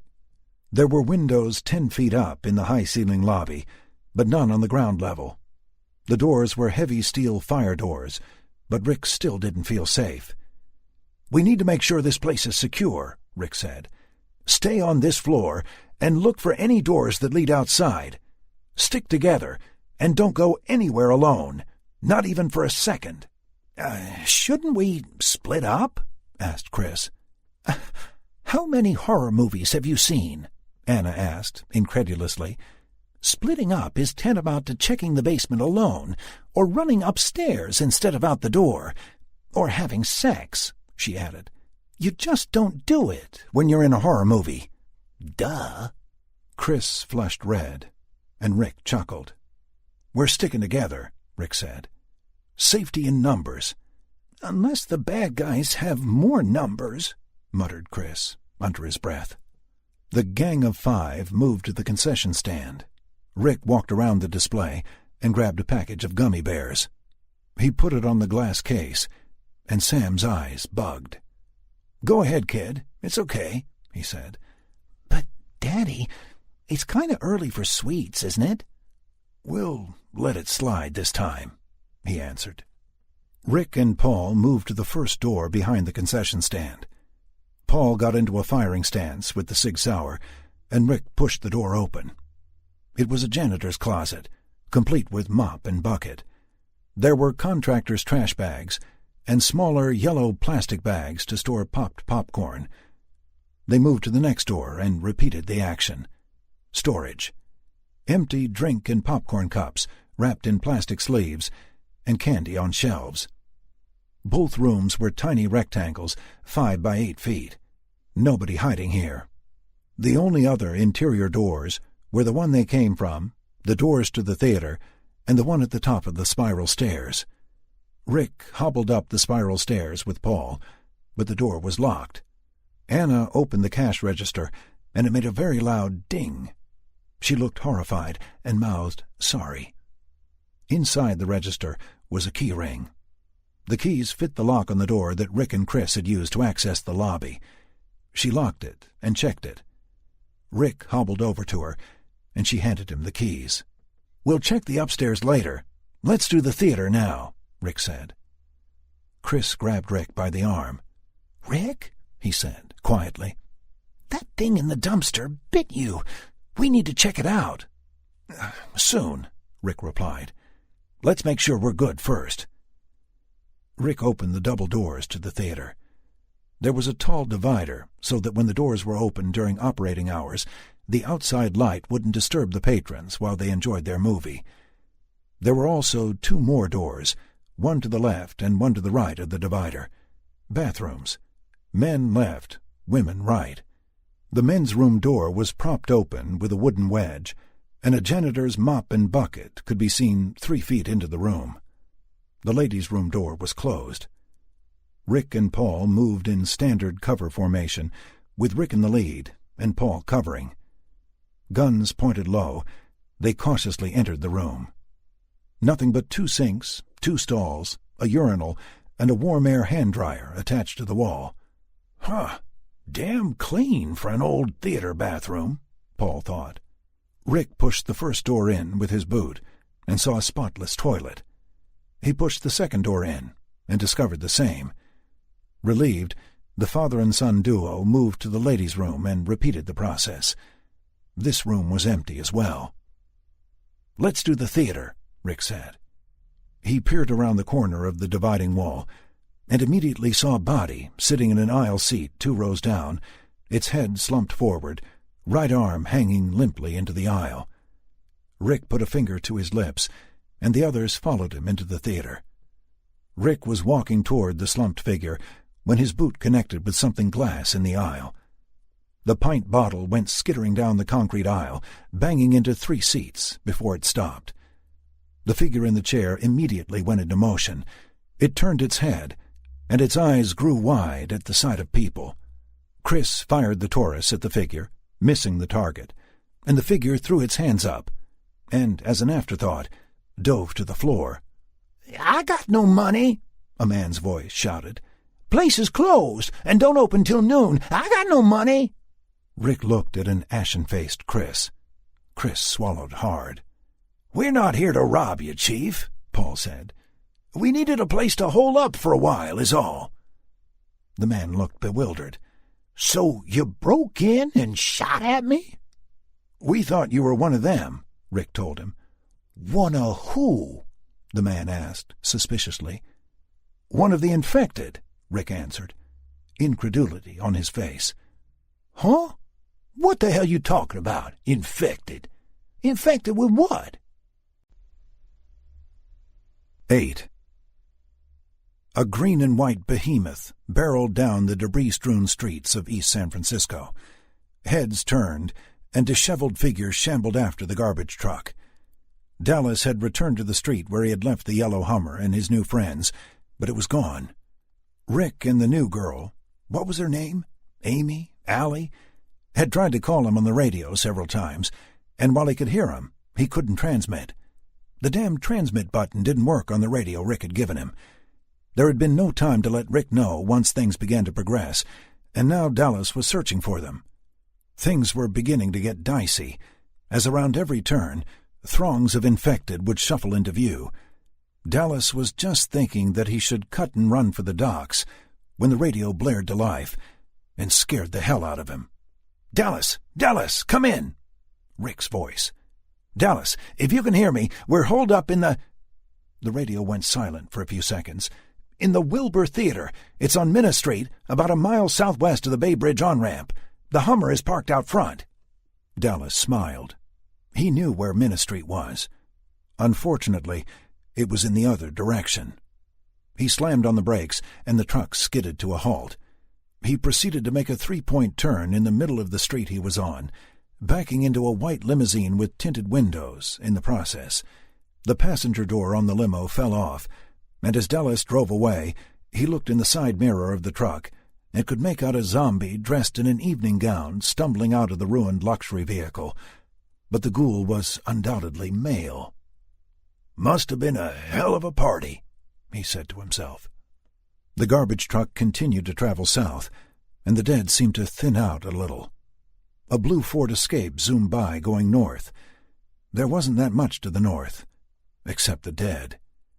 "To hell in a handbasket overnight," Dallas mumbled. "Where is everybody? And why aren't the streets clogged with cars?" A lone, barefoot zombie wearing hospital scrubs stumbled into view down the street. It turned at the sound of the truck and walked toward Dallas. Dallas was driving relatively slowly, but was coming up on the creature quickly regardless. The thing cut between 2 parked cars and stood staring at the truck as it approached. Dallas was steering to run it down when it stuck its thumb out like a hitchhiker. Dallas jerked the wheel to the left and jammed the brakes on, the rig squealing to a halt in front of the thing on the street. Dallas could see blood all over the hospital scrubs, but the person looked uninjured. The newcomer waved and ran up to the passenger door. He was all smiles as he pulled himself up to the window, only to face a big black shotgun pointed at his head. The man was in his early 20s, with short, cropped blonde hair and a jagged scar on his left cheek. He continued smiling as Dallas questioned him. "You bit?" Dallas asked. "Nope, I'm Billy," the man said, through the glass. "Can I get a lift?" Dallas reached over and unlocked the door. Billy climbed in and locked the door behind him. "Thanks," he said. "Running around mostly naked isn't conducive to long life right now," he continued. "Are you going to shoot me?" "What? Oh, sorry," Dallas answered, as he raised the barrel of the shotgun to the ceiling. "Are you sure you're not bit?" he asked. "There's a lot of blood on you." "Are you from the South?" Billy asked. "I'm from the South. South Boston." Dallas looked confused. Billy frowned. "Sorry, Bugs Bunny reference. Where we going?" Dallas put the truck into first and started driving. "Son, if you're bit, tell me now and we can figure out something. We're headed for other folks, and I don't want any surprises later." "I wasn't bitten by one of the infected, if that's what you mean," Billy told him. "I was, however, repeatedly bitten by certain choices I've made in the past. Bitten right in the old pooper, if you catch my meaning." Okay. So where'd the blood come from? Did you have to fight your way here?" "Oh, most certainly." Billy's face lit up. "I'm quite adept at the whole survival thingy. A natural, you might say." Dallas was confused, and apparently Billy could tell from the look on the Southerner's face. "Not following me there, huh, Forrest? The blood is from anything that got in the way of my great escape. I've destroyed 16 of the infected today. I'm trying to leave the city, too crowded this time of year, and I'm not quite ready to shuffle loose the old mortal coil, as it were." "Forrest?" asked Dallas. "Gump," Billy shot back quickly. Dallas was taken aback. "You calling me stupid?" Now it was Billy's turn to look confused. "What on earth are you talking about?" Billy asked him. "Did you call me Forrest because he was a phoebe?" "Ah," began Billy. "No, I called you Forrest because both he and you are from the South. I said Gump when you said Forrest because I thought we were playing the association game. Trust me, I play that game all the time." "Dallas," said Dallas, offering his hand. "Pittsburgh." The two shook hands. "No, my name is Dallas." "You're kidding. Are you from Texas?" "What gave me away?" Dallas asked, looking at Billy. "Was it my—" "Stop!" Billy shouted, pointing to the road. A group of 3 undead were kneeling over a prone form in the middle of the road. The 3 were so intent on their meal they were oblivious to the approaching vehicle. Dallas stopped the truck and looked at Billy. "I kind of have a place I need to be. What are we doing here?" Dallas asked. "Upping the tally," Billy said, and he started opening the door. "Whoa, hoss," Dallas said, grabbing Billy's arm. "Where are you going?" "Oh, don't sweat it. I'll be back in a jiffy." "Damn it, boy. This is unnecessary and damn dangerous." "Ha! You said damn twice in one sentence."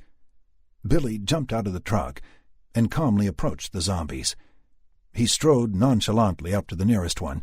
Dallas would swear later that he heard him whistling, and stopped about 3 feet behind it. "Ahem," he said. "Excuse me." Oh, typical. Billy barefoot kicked the kneeling former postal worker in his dead ass. The zombie pitched over, landing face first on the pavement. The thing got up, its face a mess, and looked at Billy. It cocked its head a little, and Billy followed suit. It took a step toward Billy, and Billy took a step toward the creature. Both of them stopped, just looking at each other across a 4-foot span. It was like a vile display of Simon Says. Then the thing turned and knelt down to continue dining on the unfortunate victim, ignoring Billy completely. Dallas was dumbfounded. Billy was pissed. He talked to himself as he walked over to a car with its hood up and trunk open and looked in the trunk. He pulled out a tire iron and jogged back to the brunch party. Billy pinned the weapon between his left arm and his side and spit in his left palm. He rubbed his hands together, took up the tire iron in both hands, pointed to the horizon, and then brought it around in a huge arc, smacking the former postal worker in the temple. Then he began singing. "Grab a fence post, hold it tight." He crushed the skull of an undead bicycle courier. "Whomp your partner with all your might. Hit him in the shin, hit him in the head." Billy smashed the back of a high schooler's skull. "Hit him again, that critter ain't dead." The coup de grace was when he drove the pry end of the tire iron into the reanimating victim's eye. The tire iron clanged to the street as Billy flung it away. He sauntered to the truck and climbed back in. "What the hell just happened?" Dallas demanded. "I just brought the total to 21, Billy answered questioningly, his eyebrows raised. "Why didn't it come for you? It didn't attack you." "Wasn't interested," Billy said. "I mean, did you see what they were eating? That chick must have been hot before they ripped into her, like supermodel hot. I bet she—" Dallas interrupted. "What the fuck are you talking about? They didn't attack you." "Easy, Pittsburgh. I thought this truck was rated G for garbage. No swearing." A thump on the driver's side of the truck made Dallas jump. He looked in the mirror and saw a small crowd of dead approaching. Dallas took his foot off of the clutch and brake, and the truck rumbled forward. "We're going to need to have a little chat on what happened out there," Dallas said. Billy just smiled and started singing under his breath. "Whirl, whirl, twist and twirl, jump around like a flying squirrel."